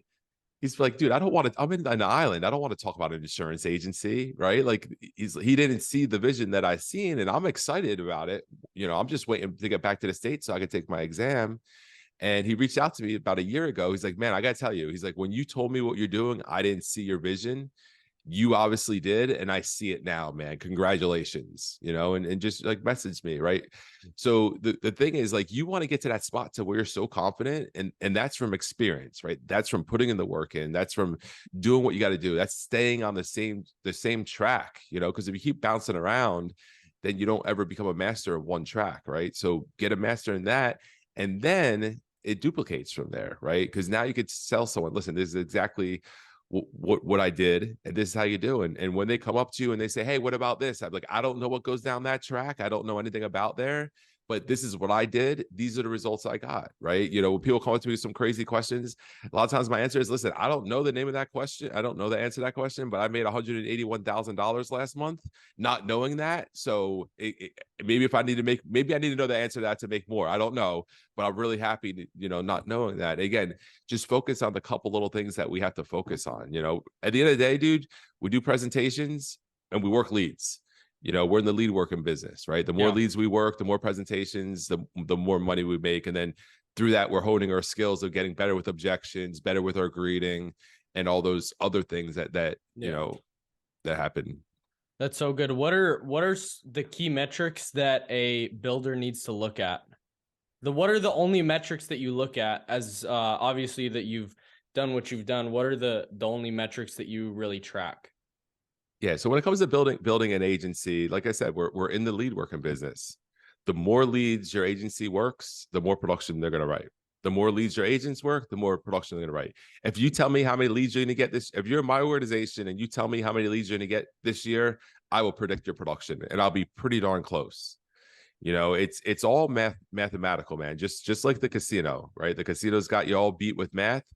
So we actually win with math over here. And then obviously the more people you hire, the more leads you get in people's hands. Yeah. You know, a lot of times people look at hiring like it's this like like recruiting, like, oh, you're recruiting, like this taboo thing. But okay, cool. Let's talk about like some big companies. Let's talk about SpaceX, or let's talk about Amazon, or let's talk these or Walmart. Like, what do you think their recruiting budget is? Right. You know, Infinite. right. They're spending millions and millions of dollars. And then you have people like Elon Musk and Jeff Bezos who are competing for talent for their space program, for their space business, right? They're competing. So they are recruiting at a high level, and they're constantly stealing people from each other, right? So like that's the world as a business owner. So don't look at recruiting like I have to bring in 300 agents a month because I need to find a couple superstars. You can't find a couple superstars bringing in a couple people a month.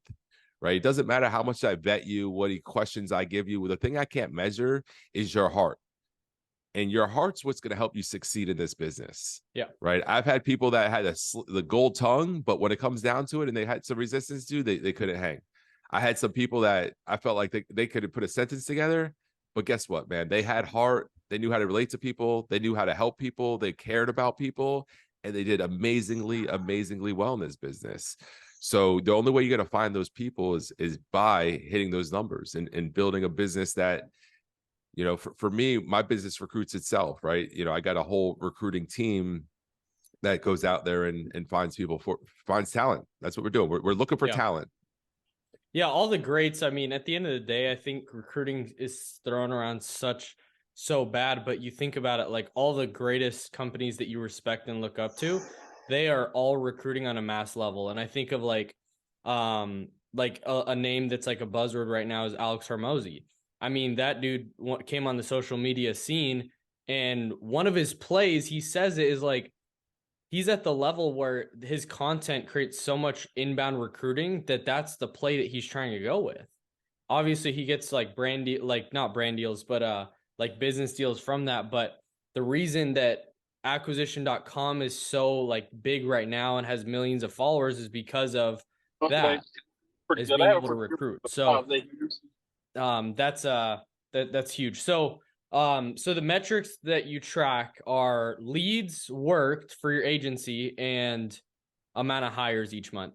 What are some, when somebody comes to you and I thought this and says, it seems like you're just throwing like spaghetti at the wall and seeing what sticks with agents.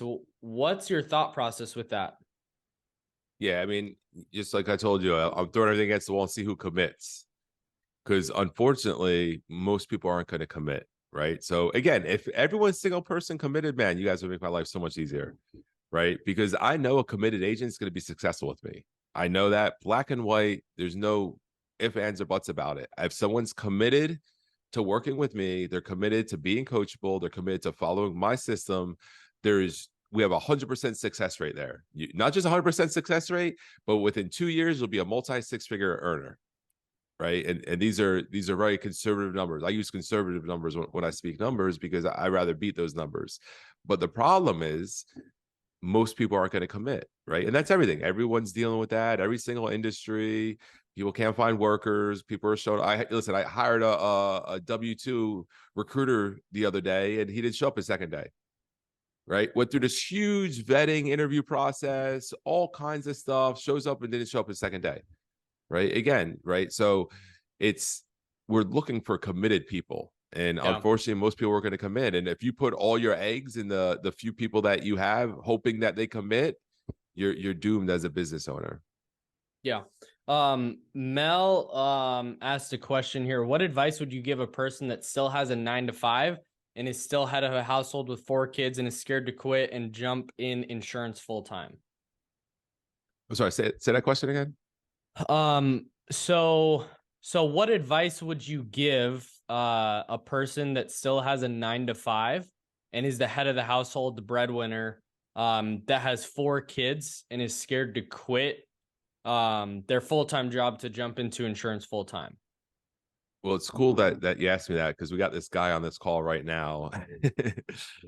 He's laughing, but his name's Tyler, and he's driving right now, and he's actually part of my agency. And Tyler started working a full-time job. He actually, I heard Tyler put his 2 weeks in. Is that true, Tyler? Yeah, last week in the car, probably last time in the car. Yeah, awesome, man. Congratulations. So what Tyler did different. I've hired a lot of people in that situation, 9 to 5, and they told me they're going to work when they got home, but they didn't work when they got home. Tyler, as you can see, he's driving, he's on this meeting, right? And I've seen him on many meetings while he's driving. He's just 100% fully committed. So anytime he's not working his 9 to 5, he's fighting to get out of his 9 to 5. Yeah. And I watched him do it. I watched him get leads every single week. He doesn't care what kind of leads they are. He just wants to dial the phone. He wants to talk to people. As a part-time agent, I believe his best month's been $17,000 in production with us. Am I right? I was asking about you today. Close? Wrong? Close. So Up just a little bit. I think just shy of 20. Just shy of 20,000, right? As a part-time agent, and that's issued production. That's not written production.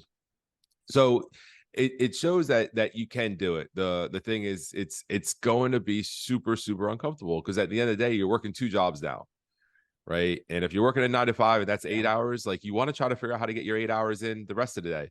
And if we really, a lot of times we have to realize we're not working, we're not getting paid hourly anymore. Right. If there's, I don't think there is anyone here paid hourly, but we're not getting paid hourly anymore.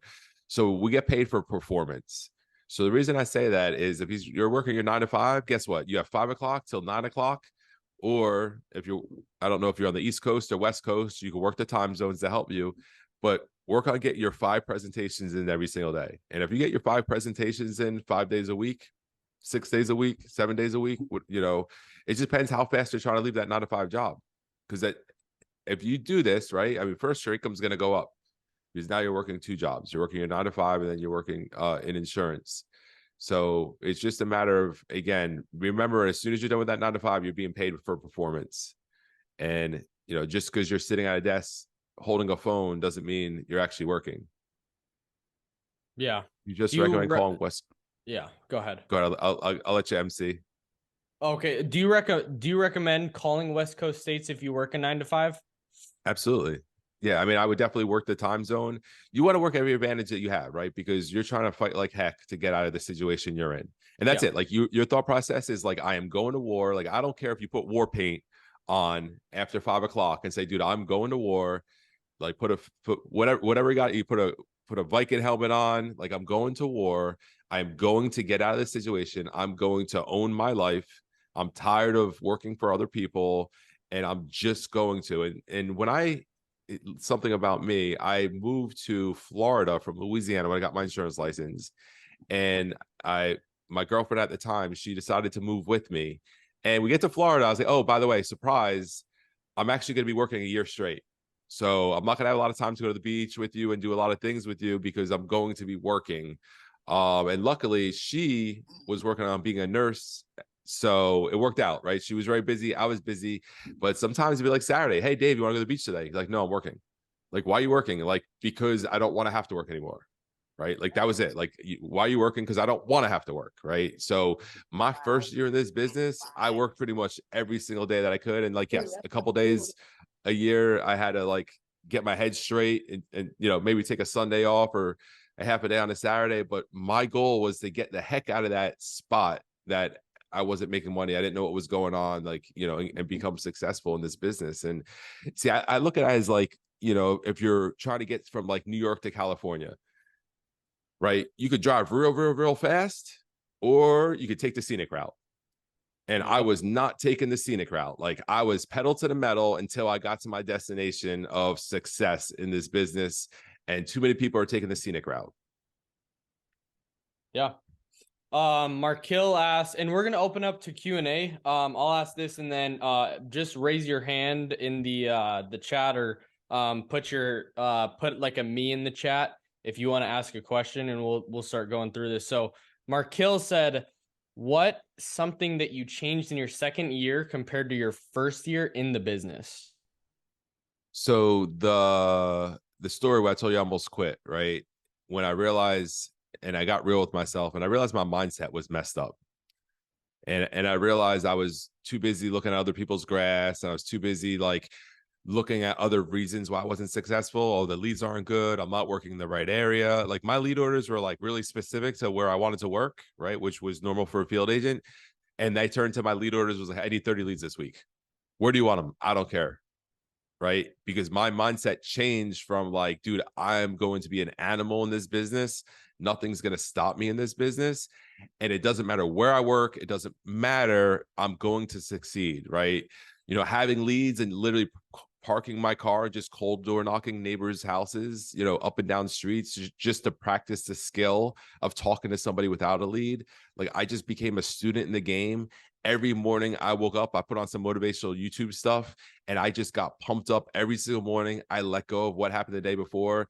So my mindset changed. My mindset changed. So the solution is in me and not in you, not in my mentor, not in my leads, not in my location. The solution's in me. And that's when things started changing. I love it. Justin Smiley, where are you at? Let's see here. Right here. All right. Go ahead. Thanks. Hey, David, you do you've built your business on final expense, right? Correct. Okay. And what made you choose final expense above like going general life or mortgage protection or a lot of the other stuff that is out there? So the biggest reason I'm in final expense is because I have access to abundance of final expense leads. Right. So to me, the leads are the most important thing. And then you work backwards from there. So too many people come into this business and say, oh, I want to sell annuities. Right. Nothing wrong with annuities at all. I personally don't know anything about them. But if someone told me they want to sell annuities, my question would be like, all right, cool. So if you were able to sell annuities, who would you sell one to right now? And if they don't have an answer, then I don't know why they chose annuities, you know, and that we could do that with any product in the world. Matter of fact, I have people that actually are friends with me that come to me and tell me they're getting a real estate license. And I shake my head. I'm like, okay, again, nothing wrong with being a real estate agent, but like you have access to somebody who could really help you in this business. But my best question is I ask them is like, okay, cool. Let's say you had your real estate license right now. Who would you be selling a house to? And they look like I'm crazy. So before I got my insurance license, I vetted the lead program. Right. I wasn't even looking to be an insurance agent. I was looking to be a business owner. Business owner needs what to make money? They need a demand. So when I was looking at See Your Life, I was like, all right, cool. Let me see your lead program.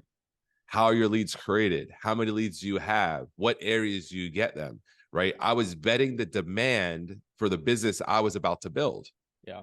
Right. You know, if you have an ice cream truck and you put it by the beach, it's going to do a lot better than put it in the middle of the woods. Right. Yeah. Same business, different. Right? So that's the way I looked at it. So that's the reason I do final expense. Until I get to the point where I have more agents than final expense leads, which I don't think will ever happen, I have no reason to sell anything else. Yeah. That's good.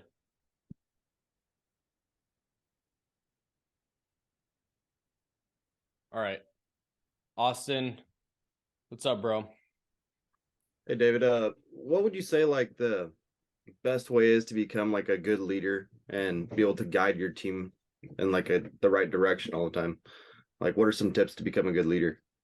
I love that question. So this is something that I really strive for, and it's just be honest at all costs. At all costs, be honest, right? Unfortunately, in this business, a lot of times we feel like we need to sugarcoat things and tell people things are better than they really are. I've never done that, and I built my business with integrity and honesty. And what that does, first off, people aren't dumb, right? If I tell you something, just because you believe it at that moment doesn't mean you don't get to think about it later on and say, wait a second, I think he was full of crap. And that's what happens when you sit there and you're not honest with someone. People realize you're full of crap. The minute you're trying to mentor somebody and they think you're full of crap, you're both screwed. Because they're going to second guess anything that you ask them to do or anything that you tell them to do. Because like, okay, last time that guy told me something. So I have two rules. Always be honest. And my agent's bank account before mine. Right. So if an agent comes to me and they ask me a question and I got to give them an answer, and the answer I tell them might help their bank account, but at the same time hurt my bank account, it's still the answer I tell them. Where I feel like a lot of people in this business would be like, they would do the opposite. They would worry about their own bank account. So, you know, if I worry about my agents getting paid, I'll continue to get paid. So I think being honest, transparent, And then leading from the front. Honestly, don't ask an agent to do anything that you've never done or that you're not willing to do. One thing that my leaders will always say is that they always say I'm a hard worker. They know I work all the time. Like, I'm not just sitting there getting rich off of them. They know that I'm always trying to make their life easier. I'm always trying to figure out programs and systems to help them build their business bigger and better. I'm always taking the chance and the risk on new things so they don't have to, possibly waste their money. I could waste mine. So, they're all like my children that I'm trying to protect and trying to help level up. Yeah. That's Awesome. so good. Great insight. Thank you, David. Appreciate it. No problem. Jonathan, what's up, bro? Morning, guys. So my question, I know that getting on here, initially you said, that you have a huge agency and you see all the time, what separates those that do and those that don't. And I know that you touched on it. A lot of it's just like, activity like Monster and leads. But do you have anything else that you could like expand on that for us that you've seen that doesn't work, opposed to like, what does? Yeah, so I think a big thing that holds us back is ego. So I've lost everything in my life many a times, right? And luckily, it's funny because I there's times where I say, man, I wish I got my insurance license when I was in my early 20s. And then I think about it for another second. I said, no, I probably would have messed it all up, right? So like when I came here, I got my license in my 30s, my late 30s, and I took some bumps and bruises in my life by then.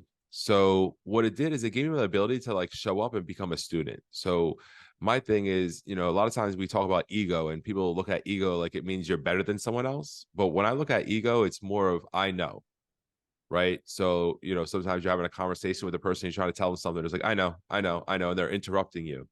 And I used to be that person. I used to be that person interrupting. So when I came here as if I knew nothing. Even if I thought I did, I pretended I didn't because I wanted to be a really, really good listener. Because my goal was to know every single thing my mentor knew. Right. And once I know everything they know, well, then I could add the stuff I know to, right? Because everyone here knows amazing things and has some life experience and has something they could add for sure. But you already have that. So it's like, put that to the side, learn as much as you can, pretend you don't know, have as many conversations with your mentor that you can, and the people successful in your hierarchy that you can, be a sponge. And then when you start really having some success, then go back and start adding in those things that So I think that's really important. So many times people's ego like really, really stops. Again, like same with like the whole product thing. Like I know people like they want to sell mortgage protection, and listen, again, there's nothing so bad with mortgage protection, and if you have a great lead source for it, then you're awesome. But they're so stuck on wanting to sell mortgage protection, but they don't really have anyone to sell it to. But like they're just trying to figure out how to make it work with that product, right? Their ego won't let them hold that product, that won't let them let that product go. Where, again, if my final expense leads got cut off tomorrow and I couldn't get final expense leads, guess what? I have a strong sales organization. We're going to find the next need that we need to sell. Who knows? Maybe it'll be credit repair, right? We're going to chase the demand. Hopefully it would be in the insurance industry, and hopefully that never happens.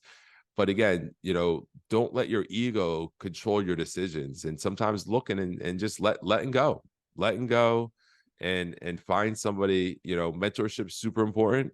And make sure you have somebody that's willing to mentor you to get you to where you want to go. Yeah.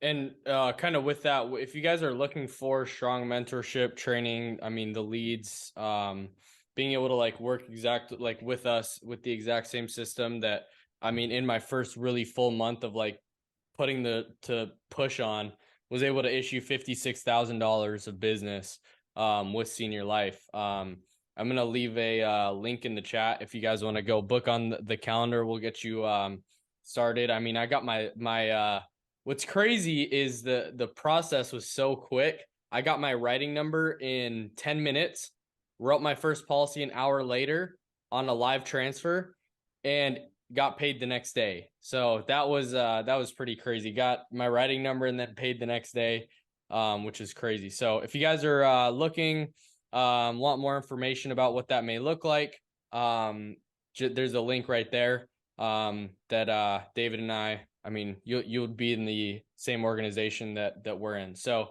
let's see. Thanks for your question, Jonathan, by the way. Luis, what's up, bro? Yeah, that kind of dovetailed into what I was going to ask is, we are with an IMO that pretty much their primary product is mortgage protection. And that's what Sheree and I have been struggling with is, prior to COVID, everything was fine. It was great. And then since the real estate market pretty much took a dump, I mean, it's been a struggle. And that was going to be my question is the lead mix. I mean, we have no objection to focusing on where, like what you were saying, David, where the demand is. I think our problem, if you want to call it that, is chasing the new shiny object that kind of appears every now and then. You've got this person promoting this lead generation program, you've got somebody pushing another lead generation program. We're trying to explore creating our own lead generation program. So what you said kind of answered my question in terms of finding a very stable lead source. Because I mean, I think once we identify that, then we could take it up to the next level and get tip of the spear. But that was kind of where I was going with that. Yeah, the one thing that for my situation that makes things a little different, and what I do like about it is the carrier is actually creating the leads. So I've never really dealt with a lead vendor before. Black and white lead vendors are in business to make a profit. Nothing wrong with that at all, right? Where the carrier I work with, we actually lose money on leads, right? So because as long as our production has been going up 40% per year since I've been there, basically about. So as long as the production is going up with selling insurance, which is what the carriers in business to do, is sell insurance, they could break even or lose a little bit of money on leads. So one, you're going to get a higher quality lead for a better price, and then two, it's carrier branded, right? So that helps. So the company I work with, Senior Life Insurance Company, they run TV commercials all the time, right? So our clients are seeing TV commercials, so you can't really beat that with lead quality. Another huge thing is lawsuits. You ain't got to worry about lawsuits now, right? Because these freaking there's literally like retired judges that sit there and put themselves on and off the do not call list, and they create these lawsuits. And definitely been involved with some of them because I had someone in my hierarchy decide to use a lead vendor, and that's what happens, right? So if the leads are coming from Senior Life, you don't have to worry about that, and exclusively. So there's some benefits, and I'm not saying there's lead vendors are bad or anything. Like I said, I don't like to talk about anything I don't personally have experience on, but CLA has been creating leads for 30 years. Right. So again, it's not the new lead vendor that just showed up to the market, right? That's doing a great job promoting, gets too big, they can't cover themselves, or they need to pay mortgage, so they decide, oh man, the fastest way to make some money is resell these leads. Right, because that's the problem with lead vendors. The fastest way for a lead vendor to really be profitable is the resale of leads, and that's what a lot of them do. Absolutely, appreciate that. No problem. Yeah, it's a good question. Tyler, what's up? So my question, David, and Johnny, is you as well. The biggest thing I'm struggling with right now is like admin stuff, like bookkeeping, payroll, all that garbage that I don't understand at all. I think I know your answer, but could you elaborate kind of how you handled that when you first started? Yeah, so for me, I'm not a real detail oriented person. I didn't start getting into like details and stuff till like I actually had a business, where a lot of people do it first. They try to get all these things organized first, but I waited till I waited till my business was going to make money, because at the end of the day, like in the beginning, like we make our money when we write business, and that's that. So if I'm not running business, I'm not creating revenue for my business. So until my business was creating revenue in my sleep, I didn't really worry about any of those other things. But for you, Tyler, I mean, you're in my organization, so we could definitely set up like a 30-minute call. I'll send you my link. We'll set up a 30-minute mentorship call, because I got to get into details. I mean, I don't know what your payroll is. I don't know what admin stuff you're doing, right? So it's definitely something we're not going to here, but I'll send you one of my mentorship calls, and we'll jump on a 30-minute call, and we could go over, see what you're doing exactly, and see where I think I can help you improve. Yeah. I mean, I obviously like take David's advice. I haven't done nearly as close to what he's been able to do. So one thing that has helped me is just like looking at my bank every morning and putting it on a spreadsheet. That's what I do every single morning, do that and just track it every day so I can look how much money I've made. And hopefully every month that continues to go up. But that helped me because it helped me understand cash flow, what's going in, what's coming out, getting rid of subscriptions that I might have not needed. So I like to look at that every morning, see kind of what's going in and what's coming out. But I really like this saying that I heard is make investing in your business and investing in yourself, automate that out, put those on automatic like withdrawals or whatever. But the things that like are more like bills or things like that for personal, make those manual, so you have to actually pay those. And I really like that because it's like make investing in yourself like something that's just like going and it's just happening over and over and over again. And I really like that. So yeah, but obviously like refer to David because he has a lot more credibility in that. So I'm not making over 100,000 a month, so that's for sure.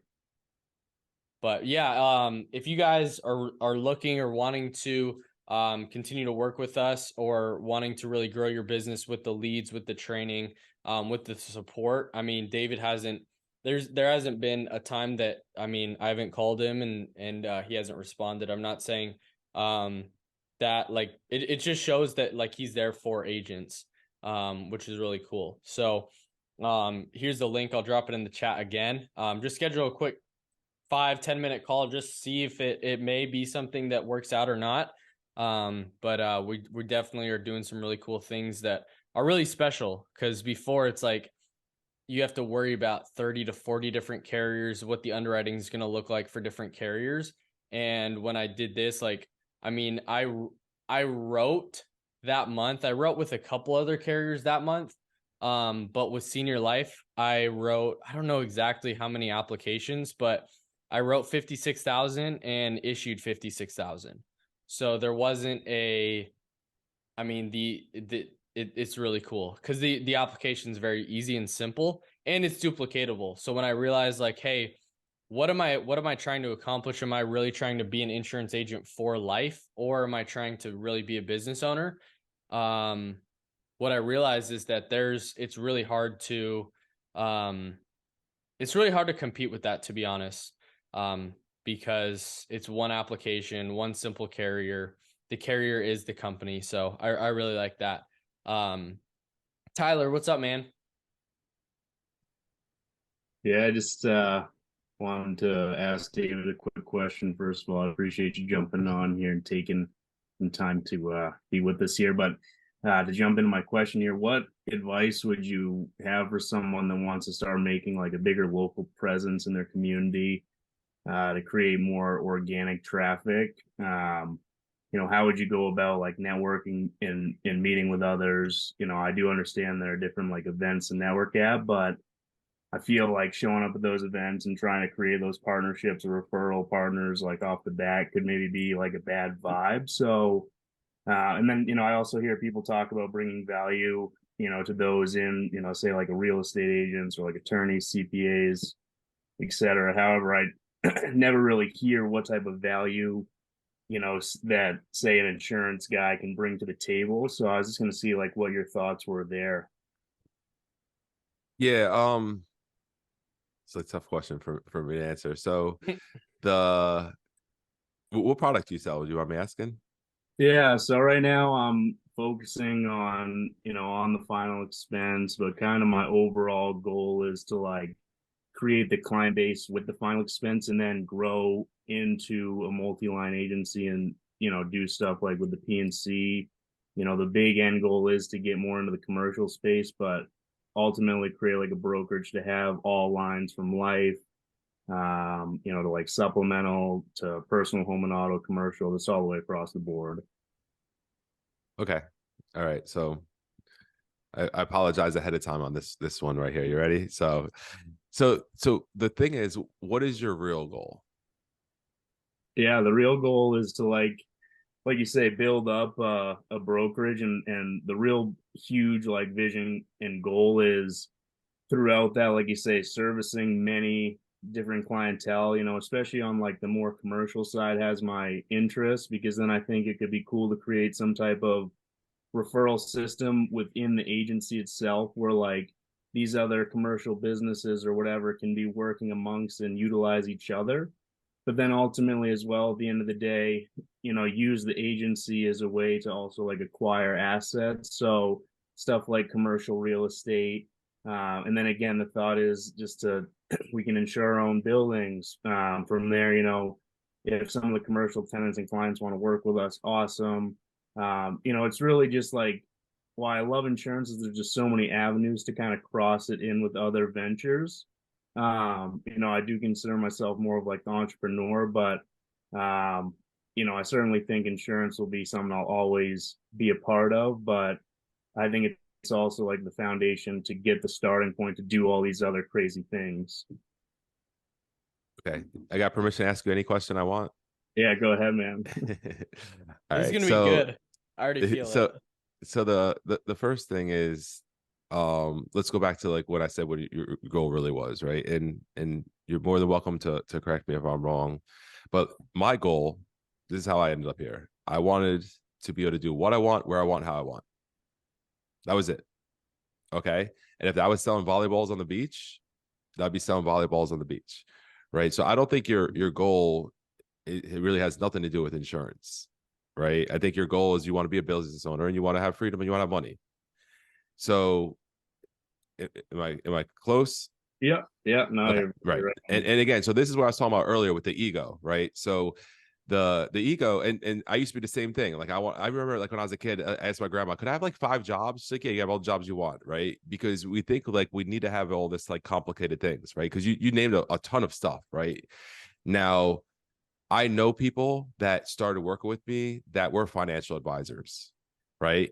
And this person in particular, they followed me for like 2 years. And they would just always ask me weird questions by DMs. I never really paid too much attention to them. The last question they asked me is, are you captive? I'm a very sarcastic person. My reply back was, no, are you? She said, nope. She went right to my website, contracted without even talking to anyone. And all of a sudden I saw my virtual call center running sales. And I was like, well, that was amazing. That don't really happen. So I reached out to her. She's like, I just thought it wasn't possible. She's like, and then I had to let go of my ego because I have all these licenses and all this knowledge and all this stuff. When realistically, all I need to know is how to fill out an app and sell a final expense policy, and she's slowly trying to get rid of her clients because she's like, man, I just doing this client where she charges a pretty big hourly fee, right, to manage these people's things. And she's like, dude, I would have done better just selling a final expense policy than deal with that headache. So like in our heads, we think like we need to do all these complicated things, right? But like, dude, $60 a month premiums, a whole bunch of them adds up, right? And again, you want to have real estate. Yes, I think it'd be cool to have real estate too, but like, you don't have to be a commercial, like you don't have to like insure your, like I don't insure my own car, right? I don't care that I can't insure my car. Someone comes up to me want health insurance, I send them to one of my health insurance friends. Someone comes up to you want that IUL, I send them to an IUL. Because I think focusing on the niche and put all the energy in a niche is what's going to really give you a chance to be successful. Because what you explained to me sounds so freaking complicated. It gave me a headache, right? So now, like, imagine like living with that life. The biggest thing that I love about final expense is customer service. Anyone here successful in the health space? Dude, everyone I know is successful in the health space absolutely hates it because think about it. Every time they go to the doctor or get a medical bill, who do you think they're calling? They're calling their agent. Right. And if as long as you're on the phone with this client helping them, you're not able to sell another policy. Final expense, we deal with our clients when they got to change their bank information or when they pass. Right. Doesn't happen very often. Neither two. One only happens once. Right. So you're able to sell and do things that create the income. So what was the initial question? Because you got me off on a tangent here. Yeah, no, it's all right. So like I guess more the root of the question is like how can you create more like local organic traffic, right? Okay, good. So back to that, right? That to me, I've never done it, right? And the reason I haven't done it, and I have agents, so I have an agent, her name's Jen.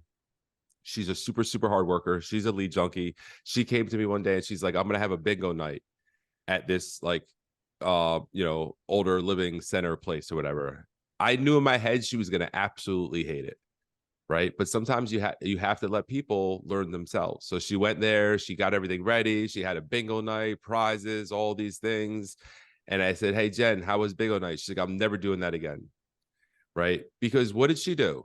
She spent time, hours to create leads. That's all you're doing. Right. So like these networking events, all this stuff you're talking to, you're spending your time to create leads. Right. Leads cost way less money when you spend money versus time.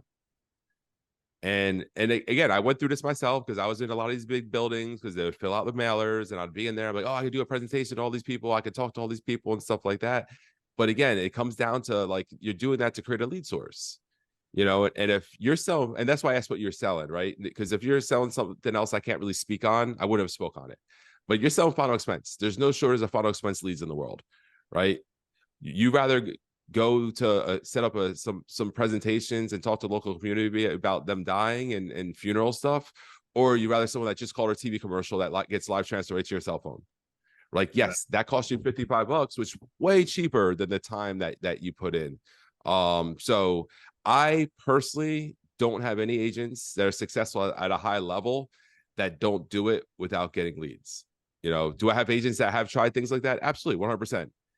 Until I see somebody with a duplicatable system, right? That duplicates that makes sense that they're a high producer doing it. I personally haven't seen it.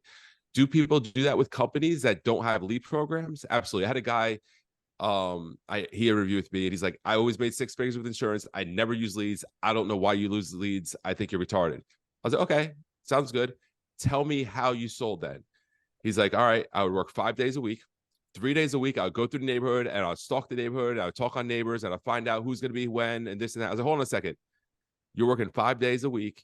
3 of those days you're spending to create leads. He's like, oh my God, I never thought about that.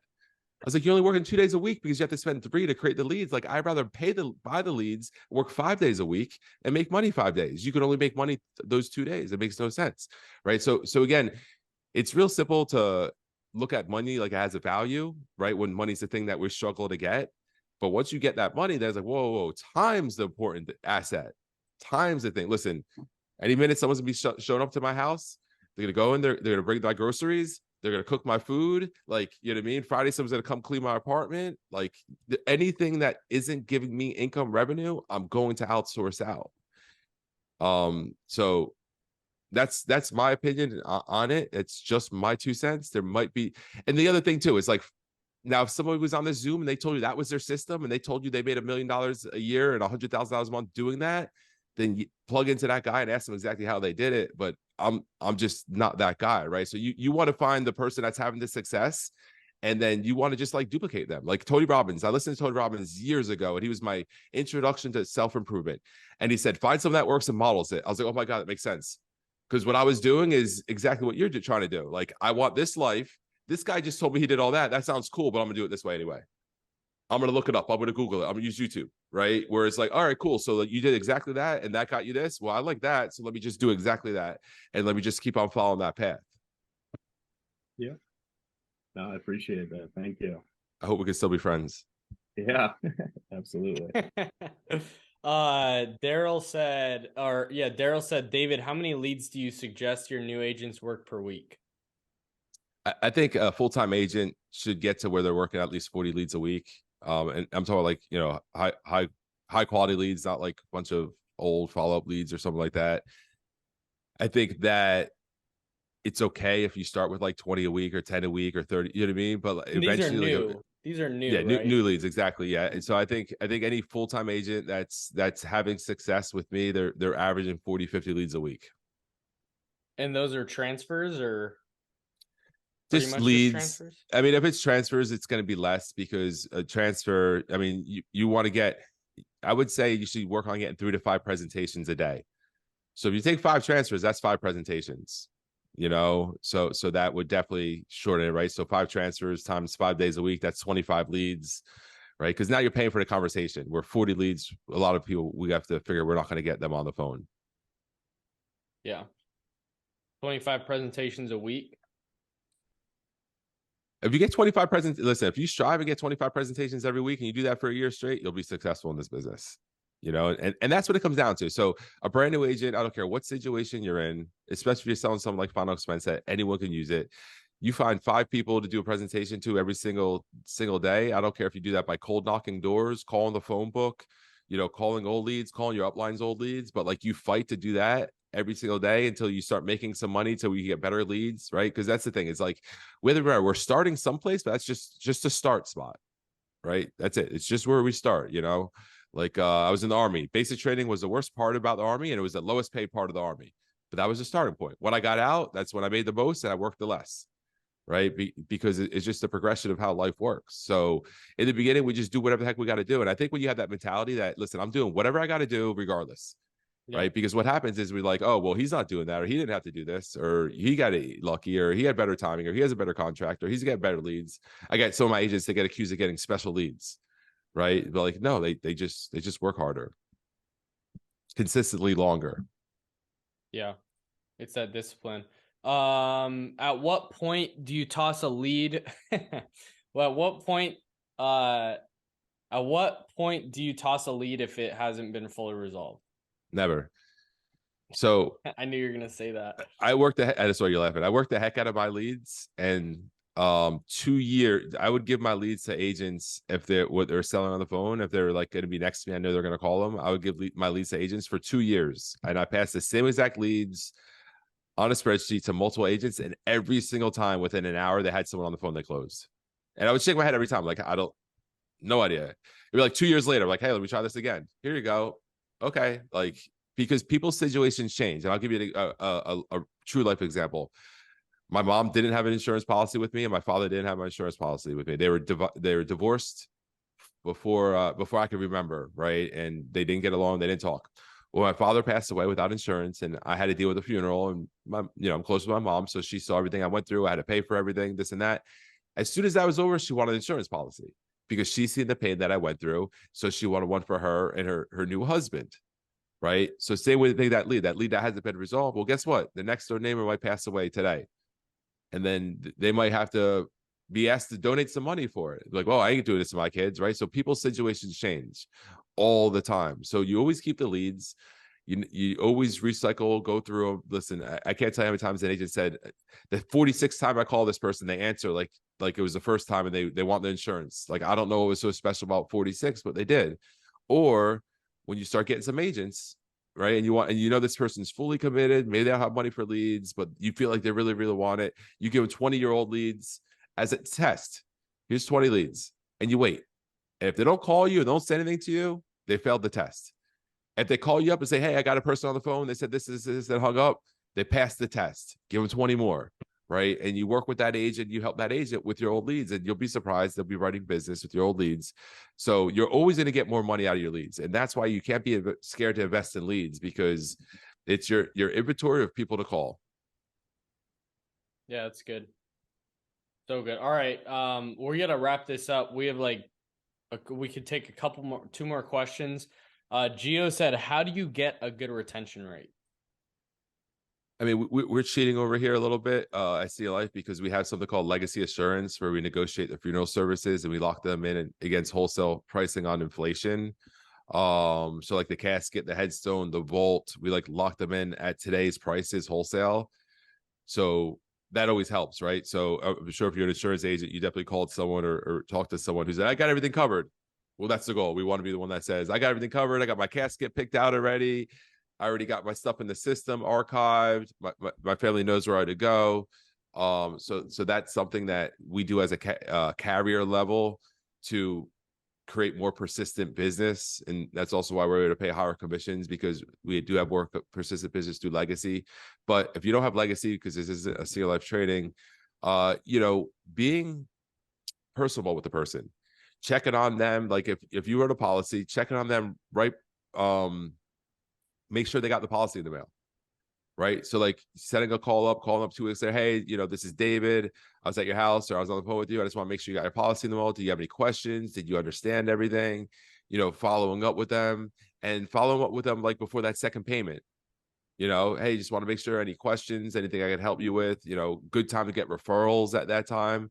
definitely work on getting referrals, so, but yeah, man, you're like, dude, let me just get some leads now and let's start selling. Let's get to 3, right? Yeah, but it's been a phenomenal ride, man. So yeah, thank you so much for having me. Yeah, man, for sure. I'm excited for this. A lot of people. I think it's cool when you start like meeting different people, right? And there's hidden gems I feel like you find, and I think you're definitely one of them. That a lot of people like when I started hearing about you and started seeing what you've been able to do. It was like I was like, dude, it's so like I was shocked I haven't heard of you before, right? And it's like it's one of those things. It's like some people are like well known, but like they're just not like obviously one having the success that you've had, the financial freedom, the things that you've been able to build. And so I'm excited to dive deeper into your story here, and for other people to hear and learn more about you and kind of what you've been able to do and how you've been able to kind of overcome obstacles that you've gone through in your life. But I guess what I want to start kind of, how did you get into the final expense space? Kind of just like anything it was almost on accident. Yeah. You know what I mean? I was up in New Jersey. I graduated college, and I just didn't know what I was going to do. I moved down to Florida with my now father-in-law, at the time, my wife's father and all them. And he offered me a job being his partner in a mortgage and real estate company. Oh, okay. So coming out of college, like, I'm like, dude, I didn't have a job. I'm like, sign me up, man. Like, let's roll. Yeah. And I moved down to Florida, moved down a few months before he did, like not knowing anything, and just kind of do like what I do best. I just try to figure it out, and what I figured out really, really quickly in South Florida, because up in Jersey, it was pretty easy. Like you had real estate agents and you had mortgage brokers. Well, in Florida, every real estate agent was also a mortgage broker. So I'm like, well, how can I make this work? So, I just started like networking, and actually got really, really good at recruiting. Had over 100 realtors and mortgage brokers working for me at the time. And we were doing about $10 million a month in new mortgages every single month.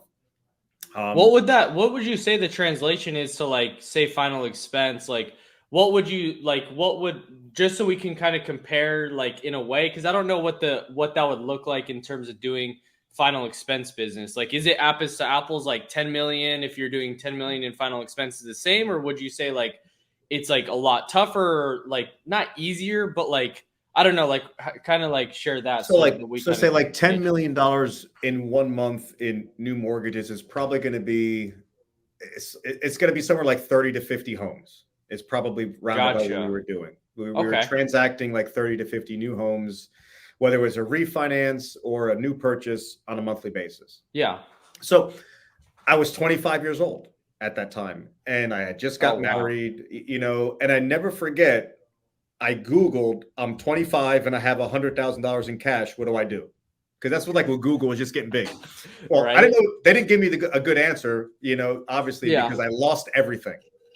When the real estate market crashed, back in like 07, 08, I went from really, really high thinking that I was unstoppable to I lost everything.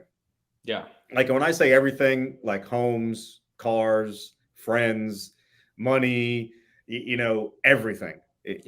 I'll never forget that I used to have to, like, I only kept so much money in the bank because I was terrified that my debt collectors were going to take the money out. Yeah. You know what I'm saying? So like, I never had more than like $500 at any one time. Like it was like it was a tough struggle, going to discount supermarkets and, really anything that, people that are struggling do. And can we pause real quick there, because I want to know what you learned from that experience, as somebody that's in their 20s, right? That's striving towards to getting to that point, because having 100,000 in the bank is something that I'm definitely striving for. What would you say you learned, or maybe like would have done differently, maybe to be able to like make sure that wouldn't happen? That like, hey, once you have the money, you're not going backwards, even if the real estate market were to crash. Like, what did you learn in that? I think I learned that the money doesn't make you at all. And it doesn't matter how much you really have. You almost got to like kind of forget that you have it, because I had that money at a young age and I felt like I was invincible. Like, I'm like, dude, like my parents said life was hard. Like, what a lie crock of shit that was. You know what I mean? This was easy. Like, if this is an indication of what the rest of my life is going to be like this is a piece of cake, man. Like, I made it. I'm 25 years old. I made it. And it was that thinking that got me right to where I ended up next, which was flat broken on my face. Yeah. Because I stopped fighting. Yeah. You know, so I really learned a lot, you know, and I also learned that I don't want to be nowhere near that ever again. Yeah. You know, it put a strain on the relationship with my family, you know, with my wife, with my children, you know, and it's tough to make it. It's hard to make it, lose everything, and make it again. You know, spending money frivolously on stuff that doesn't matter was a big mistake, you know, and purchasing debts with cash and not purchasing assets that are going to make you money and things like that. And just, you know, not reinvesting properly back into my business. You know, I really feel that if I had the mind that I have today, I probably would not have ever made it to the insurance business. I would have still been in the real estate business, just doing much, much better, you know? Yeah. But I got really complacent, really comfortable. I thought I was invincible. And like, to a weird, crazy degree, I kind of gave up, man. And I just let life take me in whatever direction that it took me. Yeah. So yeah, totally. That's good. And that's an interesting concept, right? Because it's like a lot of people say everything happens for a reason, but it's interesting because you started in real estate. You probably thought, hey, this is probably where I'm going to make my living. All of a sudden the real estate market crashes, and then you're kind of like, what do I do next? And then how long were you in the real estate and mortgage like industry, getting to that point? And like, what were, like, if you don't mind, like, what were you making a month at that point? Like, being so young. At my highest in the mortgage and real estate business, I was making like 30 to 40,000 a month. You know, 3 to like 500,000 a year. I think my best year was right around 500,000 in 1 year. And that was at my height. I started in the real estate and mortgage business in August of 2004. And I was in it until I fully got out of it and exited was 2009. That's when I got my insurance license. But those last like 2 years, you know, man, I was just throwing, you know what, against the wall and seeing what sticks. You know, I was doing loan modifications and, you know, getting into debt consolidation and like really anything that I could possibly get my hands on. And, you know, the sad part too is that's like a really, really grimy world at that time because it was so new and nobody really knew what they were doing. And I, you know, referred friends and, you know, and stuff to these attorneys that were doing these loan modifications and, you know, ruin relationships because things didn't quite work out the way. And, you know, I just found myself at a place that like I was not happy in what I was doing, you know, and I was part of this marketing group called BNI. They're called Business Network International. They're a big networking group, really neat thing. And I had this guy came up to me that I knew from the mortgage business. And he's like, man, I doing insurance now. You know, he used to be one of my account executives for a bank that we used to finance stuff through. And he said, man, come check this deal out. They got leads. They'll pay you the next day. I'm like, sign me up, bro. You know, and that's kind of how I fumbled into the insurance business. What were your initial thoughts of the insurance space? Like when you started realizing the business model, the money potential, opportunities, things like that, like, you being in the real estate space and the mortgage side, what were your initial thoughts of the final expense business? Well, I didn't start in final expense. Oh, okay. I kind of did and I didn't. My first month or two as an insurance agent, I thought I was going to do everything. You know, I'll never forget. I was sitting down in this class because back then there wasn't so much virtual stuff, right? This was 2009, 2010. And I'm sitting there in the classroom learning how to get my license. And I remember I'm like, man, I'm going to sit down with somebody. I'm going to sit down with Johnny. I'm going to sell Johnny a life insurance policy, a health insurance policy, a long-term care policy. You know, I'm going to sell him an annuity and I'm going to do it for his wife and his kids and his mom. And he's going to give me all his friends. And man, I'm going to sell everybody everything. Yeah. That's literally what I felt like. I'm going to be the insurance guru, right? I'm going to go walk into a home and I'm going to walk out with 10 policies. Yeah. Well, I was awakened very quickly. That was so far from reality. You know what I mean? that wasn't the case. And then I got, introduced to this carrier that was doing final expense, because my biggest thing, like even when I first got to Florida to do mortgages and real estate, like my daily basis was I would go into this CRM system and I would input licensed insurance agents and licensed real estate agents and licensed mortgage brokers into this database. And so we can print out flyers and mail stuff to them. So that I would consume half my day with data entry. And the other half was going on and looking up people in the phone book and knocking on their doors and, trying to get them to do their mortgages and real estate with us, Gotcha. Okay. And so meaning I had no leads. I had to just go out there and shake the trees and, pound the pavement. So when I got my insurance license, it was the same thing. Like I didn't have any leads. I didn't know who to even talk to, and I didn't really have that many friends. Like I did, but I didn't. Like it wasn't like I grew up in Jersey. My wife calls me the mayor because everywhere I go, I know everybody. I didn't have that in Florida. So my network was not big. I needed leads, right? Yeah. So then I found a company called Lincoln Heritage that had leads. And I'm like, okay, cool. Like now I got someone to talk to. Like, let me just go to work now, And so my initial thing was like, this is awesome. But then when I knocked on my first door, I was so nervous that I was praying to God that they wouldn't answer. And I don't know what overtook me, because it just like, it was a little bit of fear, a little bit of like just nervousness, like not sure, new thing. I'm still broke at this point. Like my mindset was broken more than anything. And it just like everything just kind of hit me all at once, and it was really scary. Yeah. But I got over it, obviously. Yeah. It was scary in the beginning, man. It really was. But I the first time I ever met this one top dog manager at my previous company, he flashes his Rolex in my face. This is literally my first encounter with this man. His name's Troy. Great guy, awesome guy. He's like, he flashes his Rolex in my face and says, this is what this is what they give you when you become a millionaire, type of deal.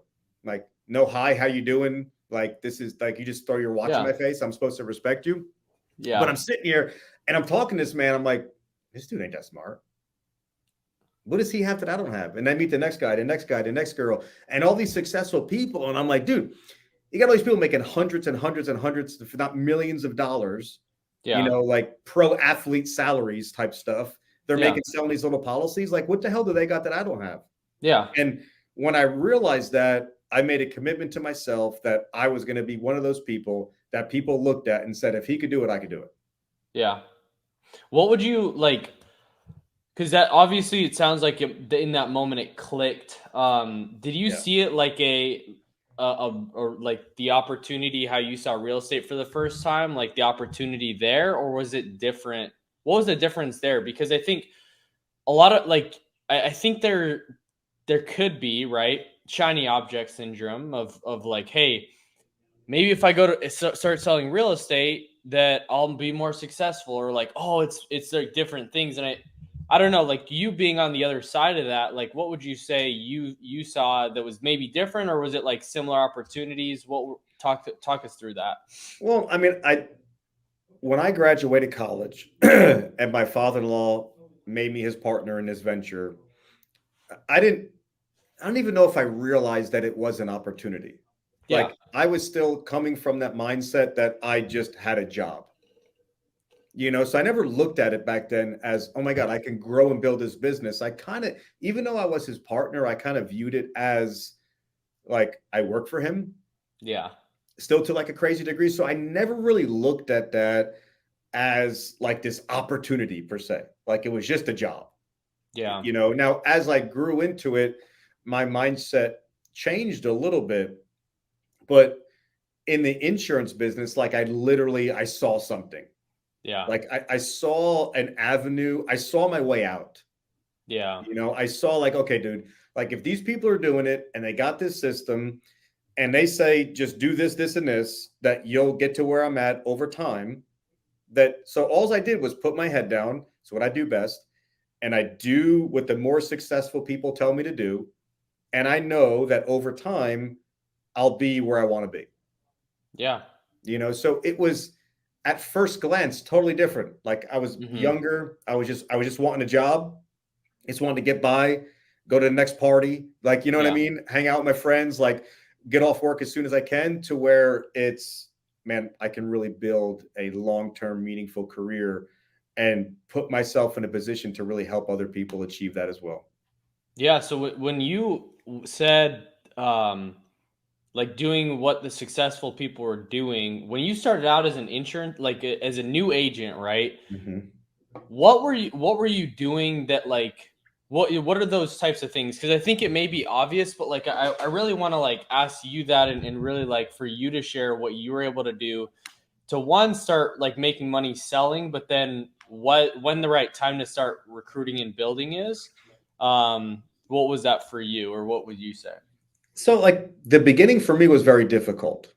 You know, I was I'll play victim for just a second. Like I was overlooked, I was never trained, like none of that nonsense. You know, Yeah. and I want to say about 6 to 8 months went by of me working at my previous company. And I was selling policies, but really small face amounts. I mean, in the final expense world, you're dealing with seniors on fixed income, or Yeah. you're dealing with lower income kind of middle-aged people, you know. Yeah. So, you know, you go there and you kind of have a tendency to judge people, you know. So I was writing really small premiums, you know, but I was always Yeah. selling, but I just kind of wasn't really whatever. I mean, once I can sit down and I get comfortable, like I could talk to anybody, you know. But it took 6 to 8 months, and I'm not sitting at this meeting and they say, hey, who wants to do like an example presentation? I don't know, Johnny, what made me raise my hand. Yeah. Because like I'm pretty outgoing, but can also be very introverted at the same time, Yeah. if that makes sense. Like if Yeah, I'm for sure. comfortable, like I'm the loudest guy in the room. Yeah. But if I'm not, dude, you wouldn't even know that I'm there. Right. And something made me raise my hand. And I went up there despite my, you know, against my own judgment. Yeah. And I did my presentation.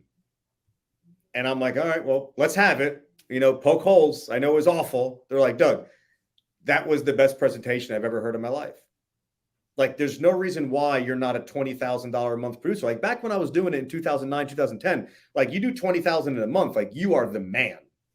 You know, Yeah. now we got guys like you doing 20,000 in a week.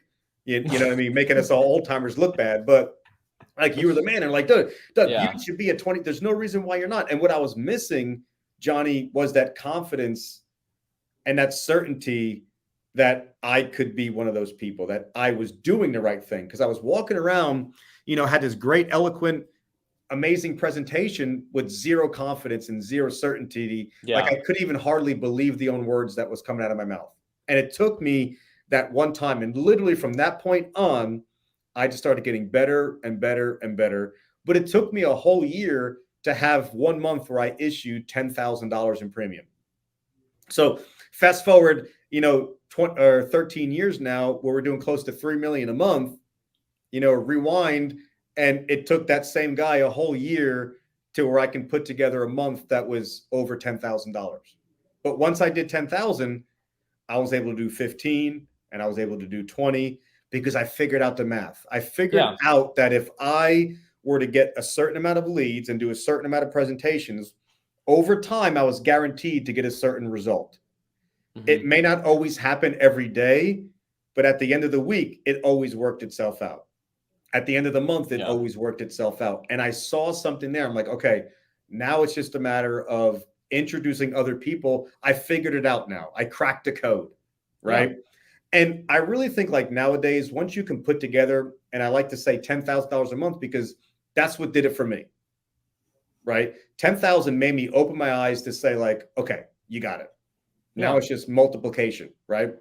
So I think like that number is 10,000 because at the end of the day, and I said this when we were down in Mississippi not that long ago or last week, is people will follow. When you're in a leadership role, people are going to follow whatever example that you give them. So if you're, you know, portraying a poor example and someone you're not following the system, like how could you possibly expect other people to be successful? You know, I constantly tell a lot of people as they grow into leadership that you need to hold other people to the same standard that you hold yourself to. Like, who are they? Like, what if it's good enough for you, why is it not good enough for them? Yeah. You know, and I say that because if I were to have done the things the way that I wanted to do them and not the way that these other people said this is what it's going to take to win, I wouldn't be talking to you right now. You know, the Yeah. unfortunate thing for my last opportunity, I didn't have any room or ability to actually grow and scale and build a large business. And, you know, that's really the biggest reason why I came over to Senior Life, because I was, you know, given an opportunity to do that. And I made some mistakes, made a lot of them, still do today. Yeah. But I've been able to, you know, really help out a lot of great people like yourself and like David and so many others. Yeah. So what adversity did you have to overcome? Like, obviously it sounds All like the adversities, everything. Yeah, for You sure. name it. Check. Yeah. We'll go down the list. We check it all off. You know, I've made every mistake in the world. Yeah, like in terms of like you building that initial time, I think for me, right, like it's like it takes a little bit of time to gain that traction.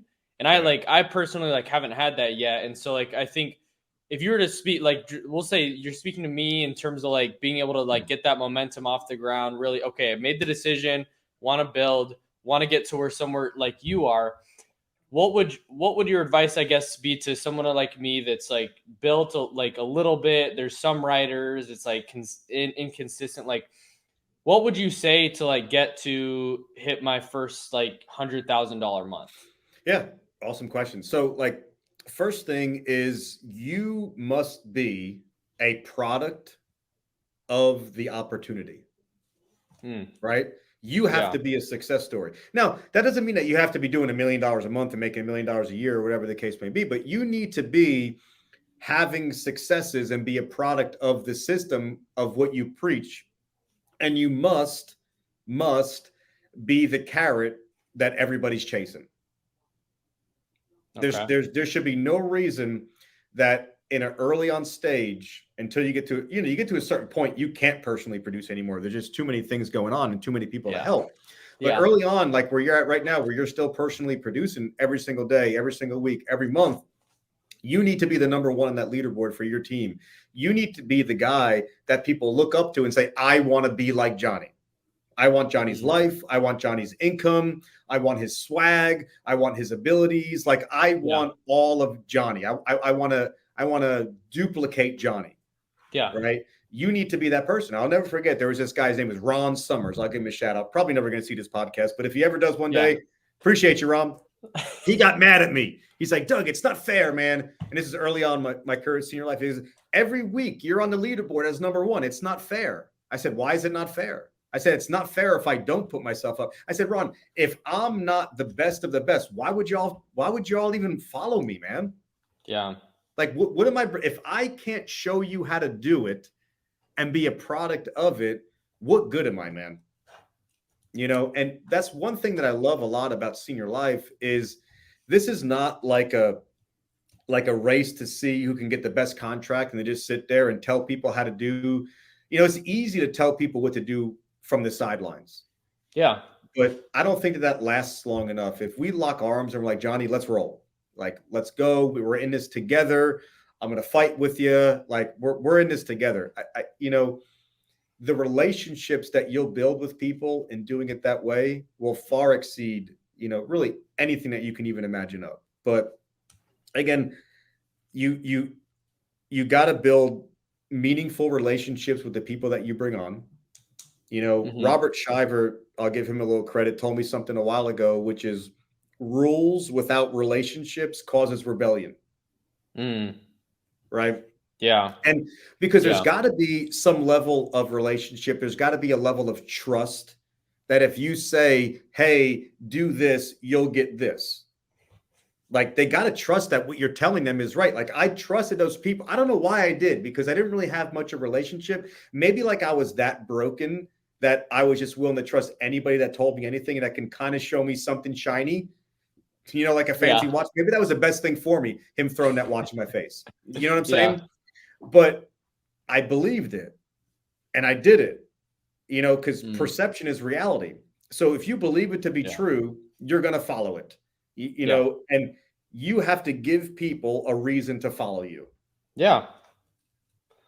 Yeah, that's a good piece. Like, what would in terms of like, I think now it's definitely a lot better in terms of like doing telesales. It allows the opportunity to be able to like sell, but also like be on Zoom, right? Being able to have a virtual call center where there's people on there, you're able to unmute. I think that's like one of the biggest values that we have is like being able to do that. And I'm just speaking from personal experience, not just like some theoretical, because that's when my business started changing, when I would get on Zoom every day. It wasn't in the like virtual call center that we have, but it was just I created my own. And it was just like, I would be on Zoom every day. I'd go into work every day, 8 a.m., like clockwork, 7 a.m. sometimes, but like, and I would have people on there every single day.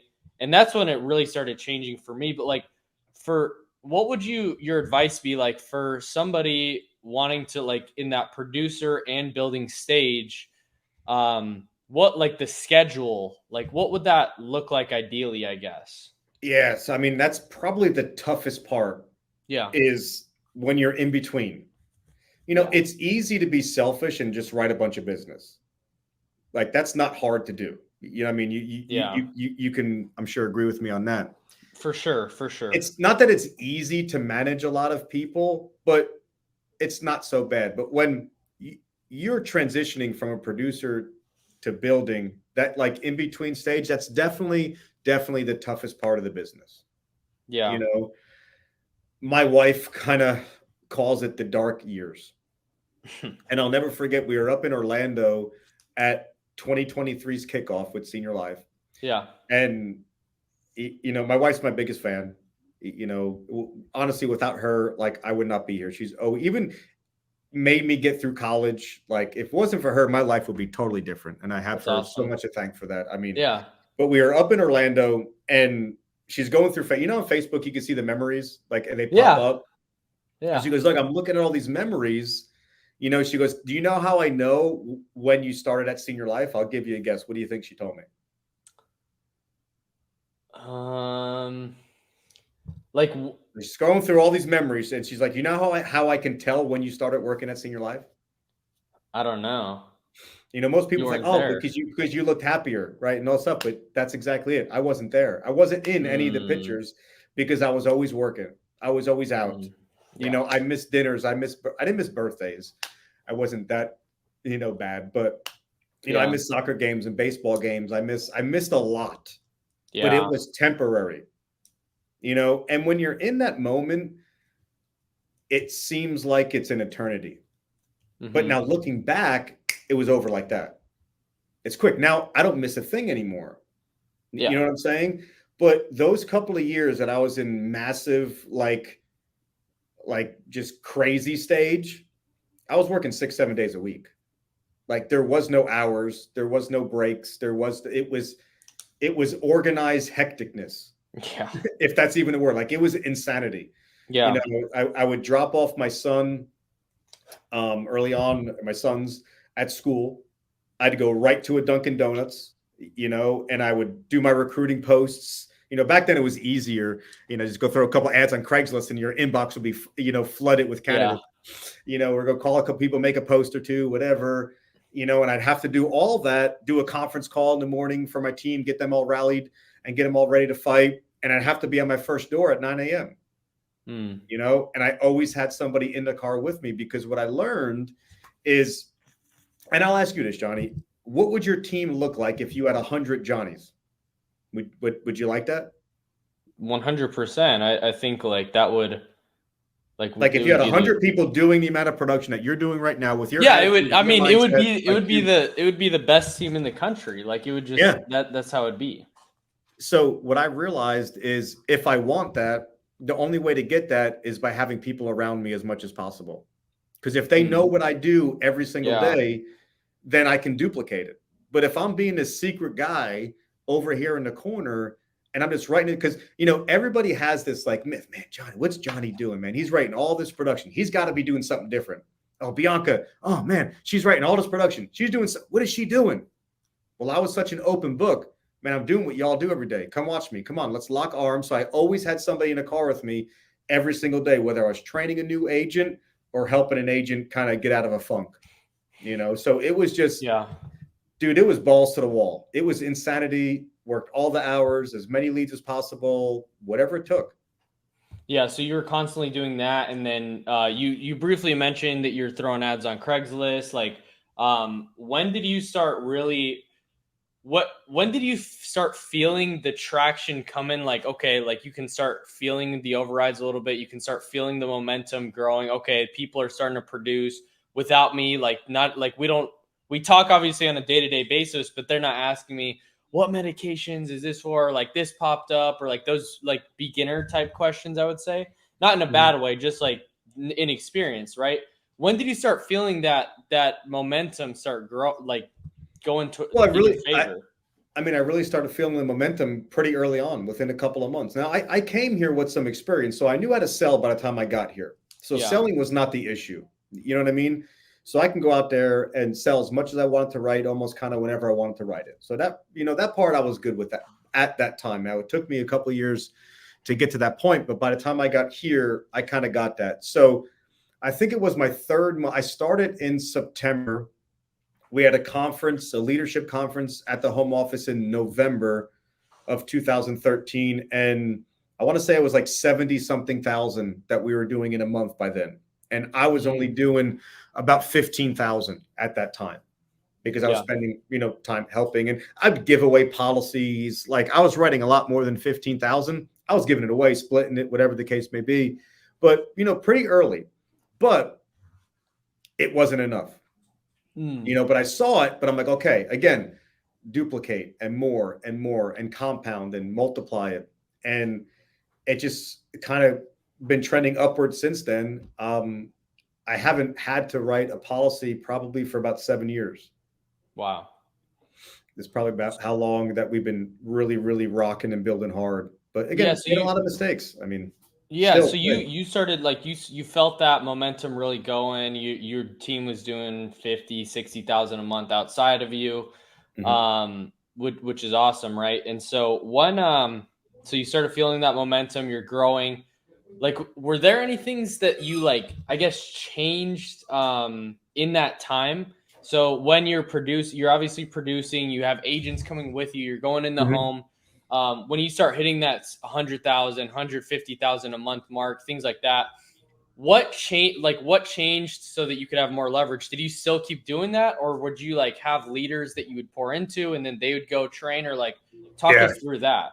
Yeah. So for the longest time, my biggest struggle for the first couple of years was I was the only one that I felt taking this opportunity as serious as it should be taken. Yeah. So the longest time it was always just look at me, look at me, look at me, look at me, where I needed to be like, look at these people. Yeah. You know what I'm saying? So it took a long time to find people that wanted to build a big, business and carry the same mindset. But, a lot of things, like, there was always a lot of things that I would avoid. Like, I would avoid tough conversations. I think we all, and holding people accountable, like, that's hard stuff to do, because you're going to have to call people out on their stuff. You're going to have a conversation where that might get a little sideways, might get a little agitated. But I learned from one of my mentors early on that has now since retired. His name was Mike Harper. He says, Doug, the anxiety of these tough situations and tough conversations far, far exceeds the actual conversation.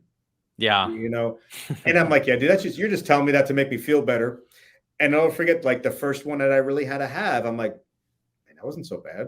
I wish I would have done that a long time ago, but it's just believing in yourself and believing in myself enough at that time, in my abilities and my coaching, to call people out when I saw them slipping, not be scared, that they might get mad at me, or, that really have like a serious conversation. You know what I mean? That really was a big turning point for me, because then I was able to really start holding these people, because everyone comes to this opportunity, and you probably see it too. You're recruiting now. They're going to light the world on fire, man. This is everybody's last stop. They're going to be the next millionaire, the next Johnny, the next Doug Blake, the next David Price. Like, they're the man, they're the woman, like, they're the next person. But their actions betray the words that they speak. Yeah. And I was not able to hold them accountable to the degree that I needed to. I was able to do it with myself. That's the funny thing.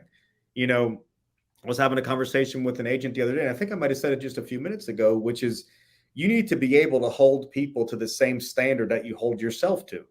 Yeah. You know, and I really lacked that early on. Like, why was it okay for me to wake up early, do my recruiting stuff, you know, still do my conference call, be at my first house at 9 a.m., work until 10 p.m., do it 7 days a week, nonstop, maniac, miss things. Like, why was that okay for me to do? But when it come to helping Johnny out, I couldn't convince you to do that also.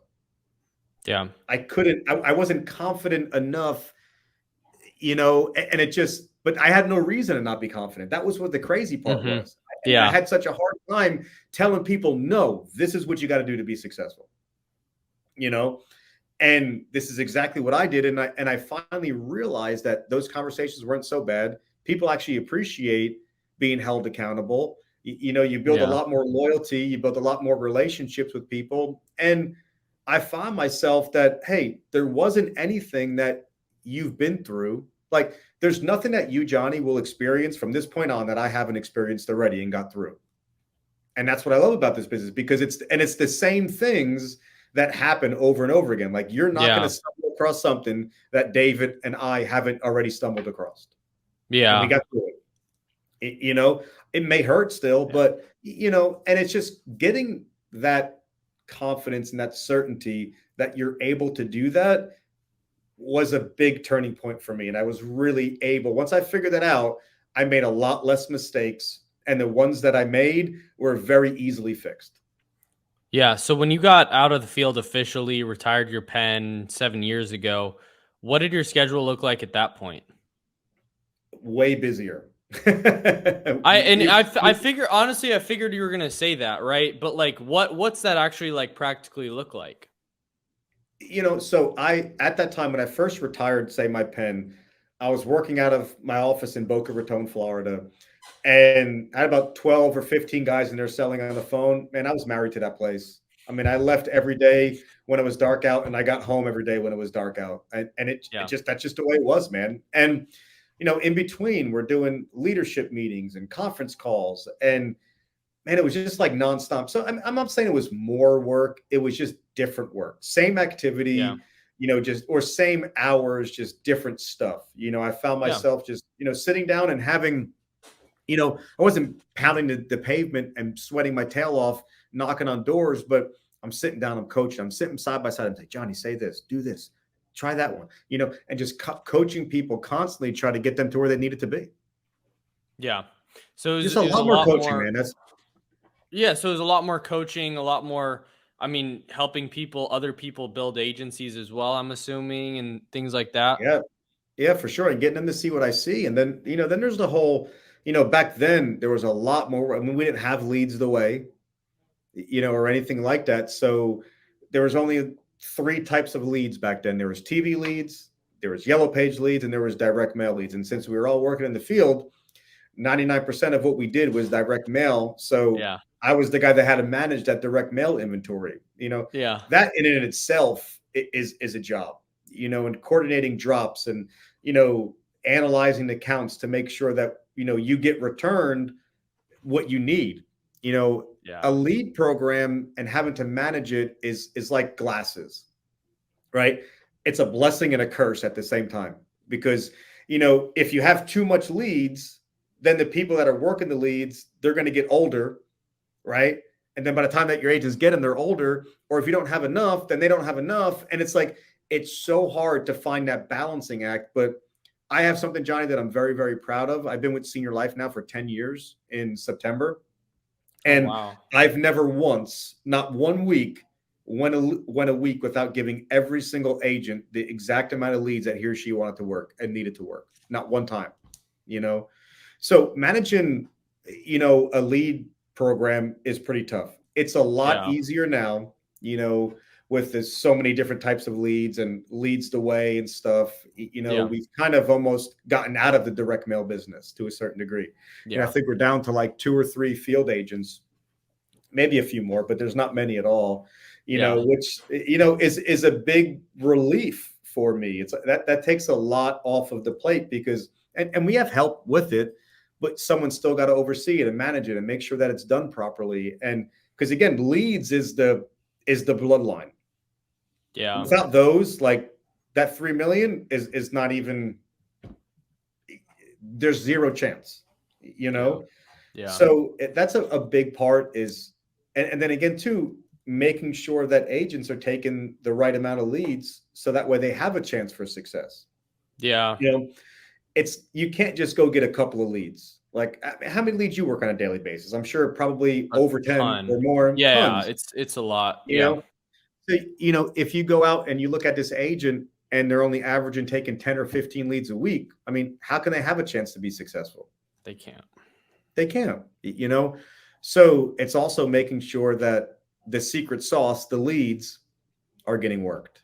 And if you work enough of them, you're going to get good, you know, but you'll always be profitable. You know, I've seen very few agents that literally followed our system to a T and didn't make it. They always miss part of it. And the biggest thing that most people miss is the work part, the activity part, is picking up that phone when you just got told no, you know, and getting another lead and getting another lead and keep working leads and just never giving up. You know, I've purchased sets of leads and never closed things before. Never stopped me from making money though. Yeah. You know, and so that, you know, the leads and managing the agents, because you don't just want to give leads to agents because you know if they do, they're going to make money, but you want them to want to.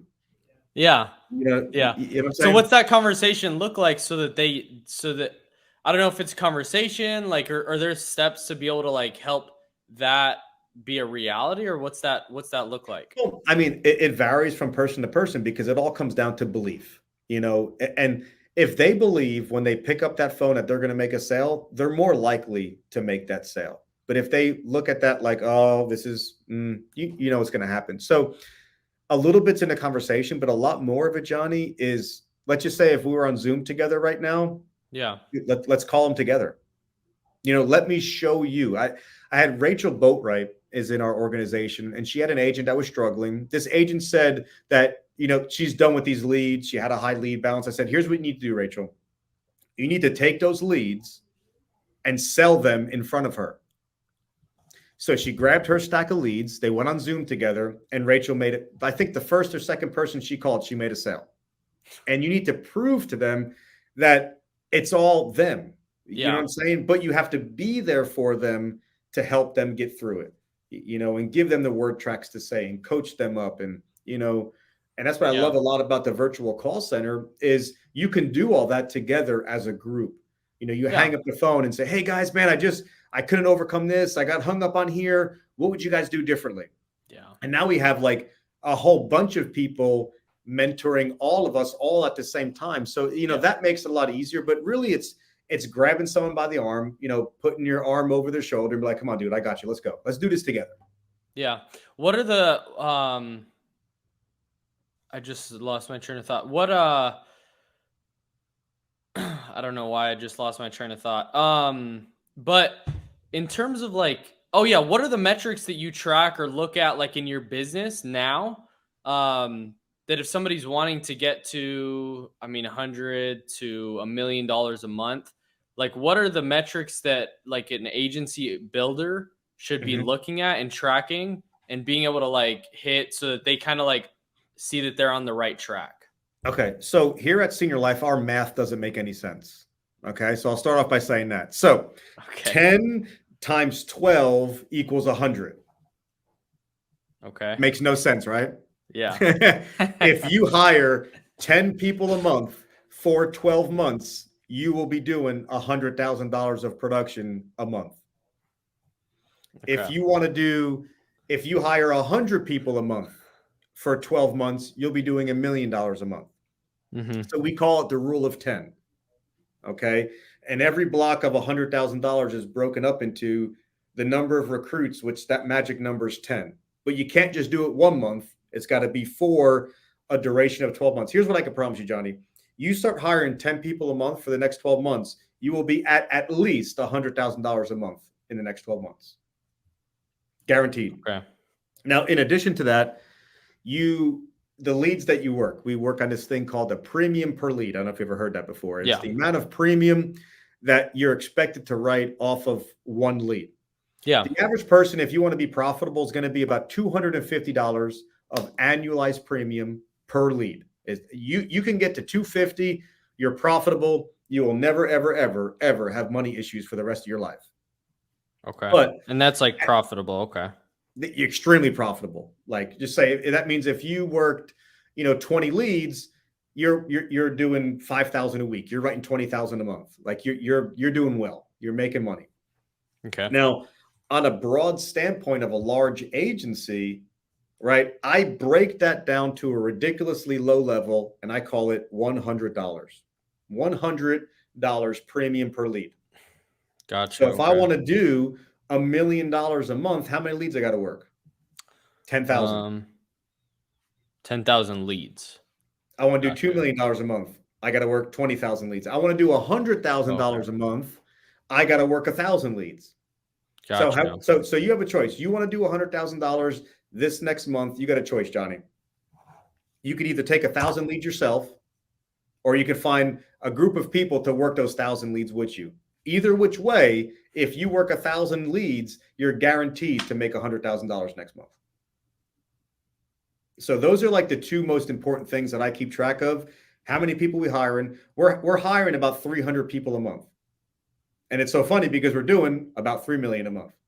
Yeah. You know what I mean? The numbers are just there. Now that $100 is low because I like to take into consideration the people that are like part-time and doing nothing, or the new people whose premium per lead is lower. But, you also maybe kind of take out of the average, the Johnnies of the world that probably got a premium per lead of $500. Like, you know what I mean? Yeah. So I like to keep it conservative because, taking a little something out of Grant Cardone's 10X theory is people always underestimate the amount of work it takes to get to a destination. Well, yeah. I know that if I do the amount of work way more than what I need to do to actually do $1 million. So like if I know that 10,000 leads is way more, I probably can get it done with about 7,500 leads to get $1 million or 75,000. But 10,000, I know I'm getting that $1 million. It's done. Right. So I want to put in that effort so that the way that my goal happens no matter what. Yeah. So you're consistently having people to work leads, be able to do that. That's I've talked a little bit with David about that. I just wanted other people to hear that from somebody doing it, looking at that, right? So projecting, okay, hey, I want to do, for me, 100,000 a month. Okay, 1,000 leads worked, and 10 agents a month. And just to confirm, like an agent counts as like a writing number. Yeah, I would count that as someone that's actually onboarded. Okay, okay, that makes sense. Cool. That's good. And do you look at anything, I guess, else besides that, or like what would you recommend? Like, because I think numbers, I definitely can get for agents, right? It can get, people could look at it too much, and then you could also look at it not enough, right? So I'd say that what's kind of the balance for that? So there's two different numbers that you're going to look at. And I would encourage everybody to look at nothing other than what I'm going to say. When you're an agent and you're only an agent, meaning you have no team, you need to look at two numbers: the number of leads that you work and the number of presentations that you do. That's the only thing that matters. Mm-hmm. When you're an agency owner, the only two things that matter are the number of people that you onboard and the number of leads that you work. Nothing else matters. Nothing else matters. Are there things that are important? Yeah, probably, but nothing else matters. That's the only things that I've ever looked at, because as a personal producer, you need both. And if the number of presentations that you're doing, if it's not there, you have no chance to win. Our magic number is 15 a week. We tracked it for like 2 years one time. People that did 15 presentations on a weekly basis averaged over $6,500 a week in annualized premium. So that's like $25,000 a month, right? Mm-hmm. There wasn't the last person that did less than 5,000 that did 15 presentations. So that was the goal. I got to get 15 presentations a week. Now, you get 20 leads a week. That was our magic number back then. It's hard to do 15 presentations off of 20 leads, right? So you got to get referrals. You got to knock on neighbors' doors. You got to work old leads. So you got to do more, but I'm getting replenished with the bucket of 20 new every single week, right? So those are only two things that I'm looking at. Now, if I'm selling on the phone, like back then, that was a field number, 15 presentations. Well, 15 presentations on the phone is, we like to do 4 to 5 hours of talk time a day. Okay. And that was kind of our metric there. You do 4 to 5 hours of talk time a day is about equivalent to 3 to 5 presentations a day, which will get you your 15 presentations at minimum by the end of the week. But like on my level, there's really only two things that matter, is how many people we hire, how many leads are we working? Because everything is going to be a result of those two numbers. Everything. Yeah. Yeah, that's so if those numbers are right, then the money's there, the production's there. You can do whatever you want to do. For sure. Rex Sereches said, where do you buy leads? So at Senior Life, there's a Leads the Way app that has all the leads in there, literally live transfers you can get where they actually call you. So that's what that looks like. And Andrea asked a good question. When you're talking to clients who already have coverage, do you ask how much they are paying monthly? Because how can you tell if it's term or whole life? So, yeah. So one thing I will say about the leads, you got to be, and this is some advice for everybody. Be very, very, very, I'll say very, one more time, careful and cautious of where you get your leads. Working a compliant lead nowadays, especially on the phone, guys, is so important. Yeah. I've seen people get in trouble and have to pay massive fines, even when they said, oh, we do not call list. We got triple verified and we got the recording of them and all that stuff saying that they agree. But guys, it's wrong. People get popped every day, and I take extreme pride in the fact that all Senior Life's leads are 1,000% compliant, approved by every single state that we conduct business in. And I don't have to worry about any of that, So be very careful, guys. I mean, do your research, But to go back to the other person with the question about the premium and things like that, is I never got caught up in that, ever. All I knew is that this customer called our TV commercial or responded to one of our advertisements because they want to buy a policy from us, So I'm not so concerned with what they have or whatever. I'm more concerned with selling them a policy with Senior Life. That's all I care about. I know people say, well, you got it. I never got caught up in it. I've been very successful with it. Sometimes if you get caught too much up in what they already have, you might just talk them into not doing anything with you, which, may not be the worst thing, because you want them to actually need what you have. But you can't convince me that every single person, regardless of what they have already, you can't convince me otherwise that they don't need a policy with us. I believe, I don't care if you got a term policy for $1 bazillion, you need a policy with Senior Life.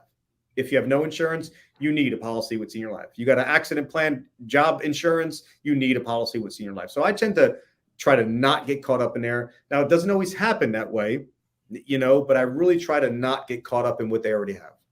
Yeah. I want to talk through something practical here before we hop off for an agent. I think you did a little training on this, and I think it's good. And something I'm really I really like, and I want you to kind of talk through it for other people. So when you're wanting to get an ASAP business, right? Cash on hand, in cash delivery, right? Like cash on hand, cash with the application. They're buying today, and they're really making a buying decision. Talk us through how you talk to the client to make sure you guys are on the same page that's coming out. Definitely. Because and how you kind of do that, and maybe they're like, hey, don't want to pay today. How you kind of overcome that? Yeah, for sure. I mean, first off, it's a decision that you personally, as an agent, have to make, that you will not take anything other than ASAP business. Yeah. Now I get it. These people are on fixed income and they may not get their money. Like today's July 20th, right? they may say, oh, well, Johnny, I need to post date this till August the 1st. That's when I get my Social Security. That doesn't sound like a big deal. Well, to me, it is. Because here's the thing. At the end of the day, if you can't afford this on your worst month, Johnny, are you having your worst month ever? You know? No. The answer is probably no. So if you can't afford this now, what's going to happen, Johnny, when the car breaks down? What's going to happen when the air conditioning breaks? What's going to happen when it's your grandkid's birthday, Christmas, Easter, whatever, holiday, someone goes into the hospital, lose work for a minute? Like, what's going to happen when unexpected bills come up? You're going to drop this insurance. So if you can't afford it now and you're not having your worst month, we got to go back to the drawing board. You know, and I'd rather get a smaller policy with the hopes and goal to maybe increase it later than to get someone involved in a policy and kind of post date it, if you will. Every day that goes out of today, the likelihood of that issuing goes down. And if it does issue, the likelihood of it sticking and staying on the books goes down even more. You know, we want these people. Why would you say that is? Because they really can't afford it. You know, let's be honest, guys, we're talking about, hey, Johnny, if you die, your family, boo-hoo. Like, you know what I mean? Like, this is all like these dark pictures of how awful your family's going to be on a day that you're no longer here. It's very easy to get caught up. I always use the analogy of, you ever go out to dinner, order all this food and fill up on bread before you even get it because you ate with your eyes? You know, you eat with your eyes. And it's the same thing here. This is an emotional sale. Like, this is not a annuity that, okay, let's look at the percentages and the rate of return and what I'm going to get when I retire and how much a month. And this is more emotional. So we got to be very cautious and careful, you know, that you don't take advantage of those emotions and put people in a plan and with a monthly payment that they can't afford. You know, so you got to be mindful that everyone likes to have $100 and $200 and $300 a month premium and get that couple of $1,000 advance check, right? But it's not sticking, guys. It's not staying. You know, you want to be in that $60 to $85 wheelhouse. That's where you want to be. Now, I know not everybody, it may not be a lot of face amount, you know, but again, think about your mom or grandmother, you know, if they're still with us. Imagine giving them a $300 a month payment. Ain't happening, man. I don't care what it's for. Like, that's tough, you know? So if they can't afford it today, and we can't come to a number today, then I'm passing on that business. I'd rather not write it. I'll call you back August the 1st and we'll see what the situation's like then, you know, but we just spent 45 minutes, Johnny, on the phone talking about if you die tomorrow, and how important it is. How can we continue to put this off anything beyond today? You know what I mean? And then also too, yeah, Johnny, you don't get paid. You know, when COVID hit, we made no changes in our rates. You know, mortality tables, you know, have since changed, but they didn't at that time. So we didn't know what we were going to do. So what we did, our best, is we went to only allowing our agents to post date things 7 days. That was the most. And I'd say like a week is, I can tolerate a couple of days, you know, but anything more than that is crazy. So when we went to that, what do you think the mood of the agency was like? Guys, I know you post date stuff for 30 days, but now the max is 7. What do you think happened? Everything went nuts, right? Everybody was, you know, upset and, oh, my business is over and all this other stuff. Well, guess what? Our business doubled and agents were more profitable. Yeah, you know, because it's super crucial. It's super crucial as a new agent. It was just taken off the table, man. Yeah, so important. You know, and then I'll never forget, early on in the business, it was December of 2009, and I'm out there knocking on doors, and all these people told me, I didn't write the business, right? But they told me to come back in January. I'm like, dude, like, I'm going to be a millionaire in January. Oh, and I came back in January and there was no business. I don't think I wrote one policy for one of them, you know? And at that moment I realized, I'm like, man, these people, man, you know, it's just ASAP is the only way, you know? And there's a guy that works in our company. His name's Joey Faircloth. Before Bianca Menard was around, he had the record for most production in 1 week. It was right around 25,000, I think, in 1 week. Unheard of. That was still the time when like 20,000 a month, you're the man. Yeah. He literally had like a curtain around his cubicle, like, and just like this he did it in 4 days, 25 or so $1,000. Every last bit of it was ASAP, not one. We call him Joey Faircloth's the ASAP king. He does not write anything but ASAP. So if he could write the most production in 1 week ever and it all be ASAP, I think we could do it. It's just a mindset, man. But again, just talking to these people, because they know they can't afford that 150. There's a difference between what you want, what you need, and what you can afford. Yeah, big time. And we all want $1 million policy. There's some stuff that we need, but we also have to be okay with, like, if the average burial costs 10 grand and we can only put together a policy for 6, it's safe to say that it's easier for your family to come up with 4,000 than 10,000. But we just have to be okay with that and help people understand that's where we need to be. Now, if you want to increase from there, or maybe some of the other family wants to kick in and get a little bit extra for you and help you with the payments, if that's what needs to be done, then that's what needs to be done. Yeah. That's huge. Well, I really appreciate you coming on here, sharing like a ton of wisdom. Guys, drop in the comments a fire emoji for Doug. Share this with a friend. Go rewatch it if you really want to be a top 1%er. Doug,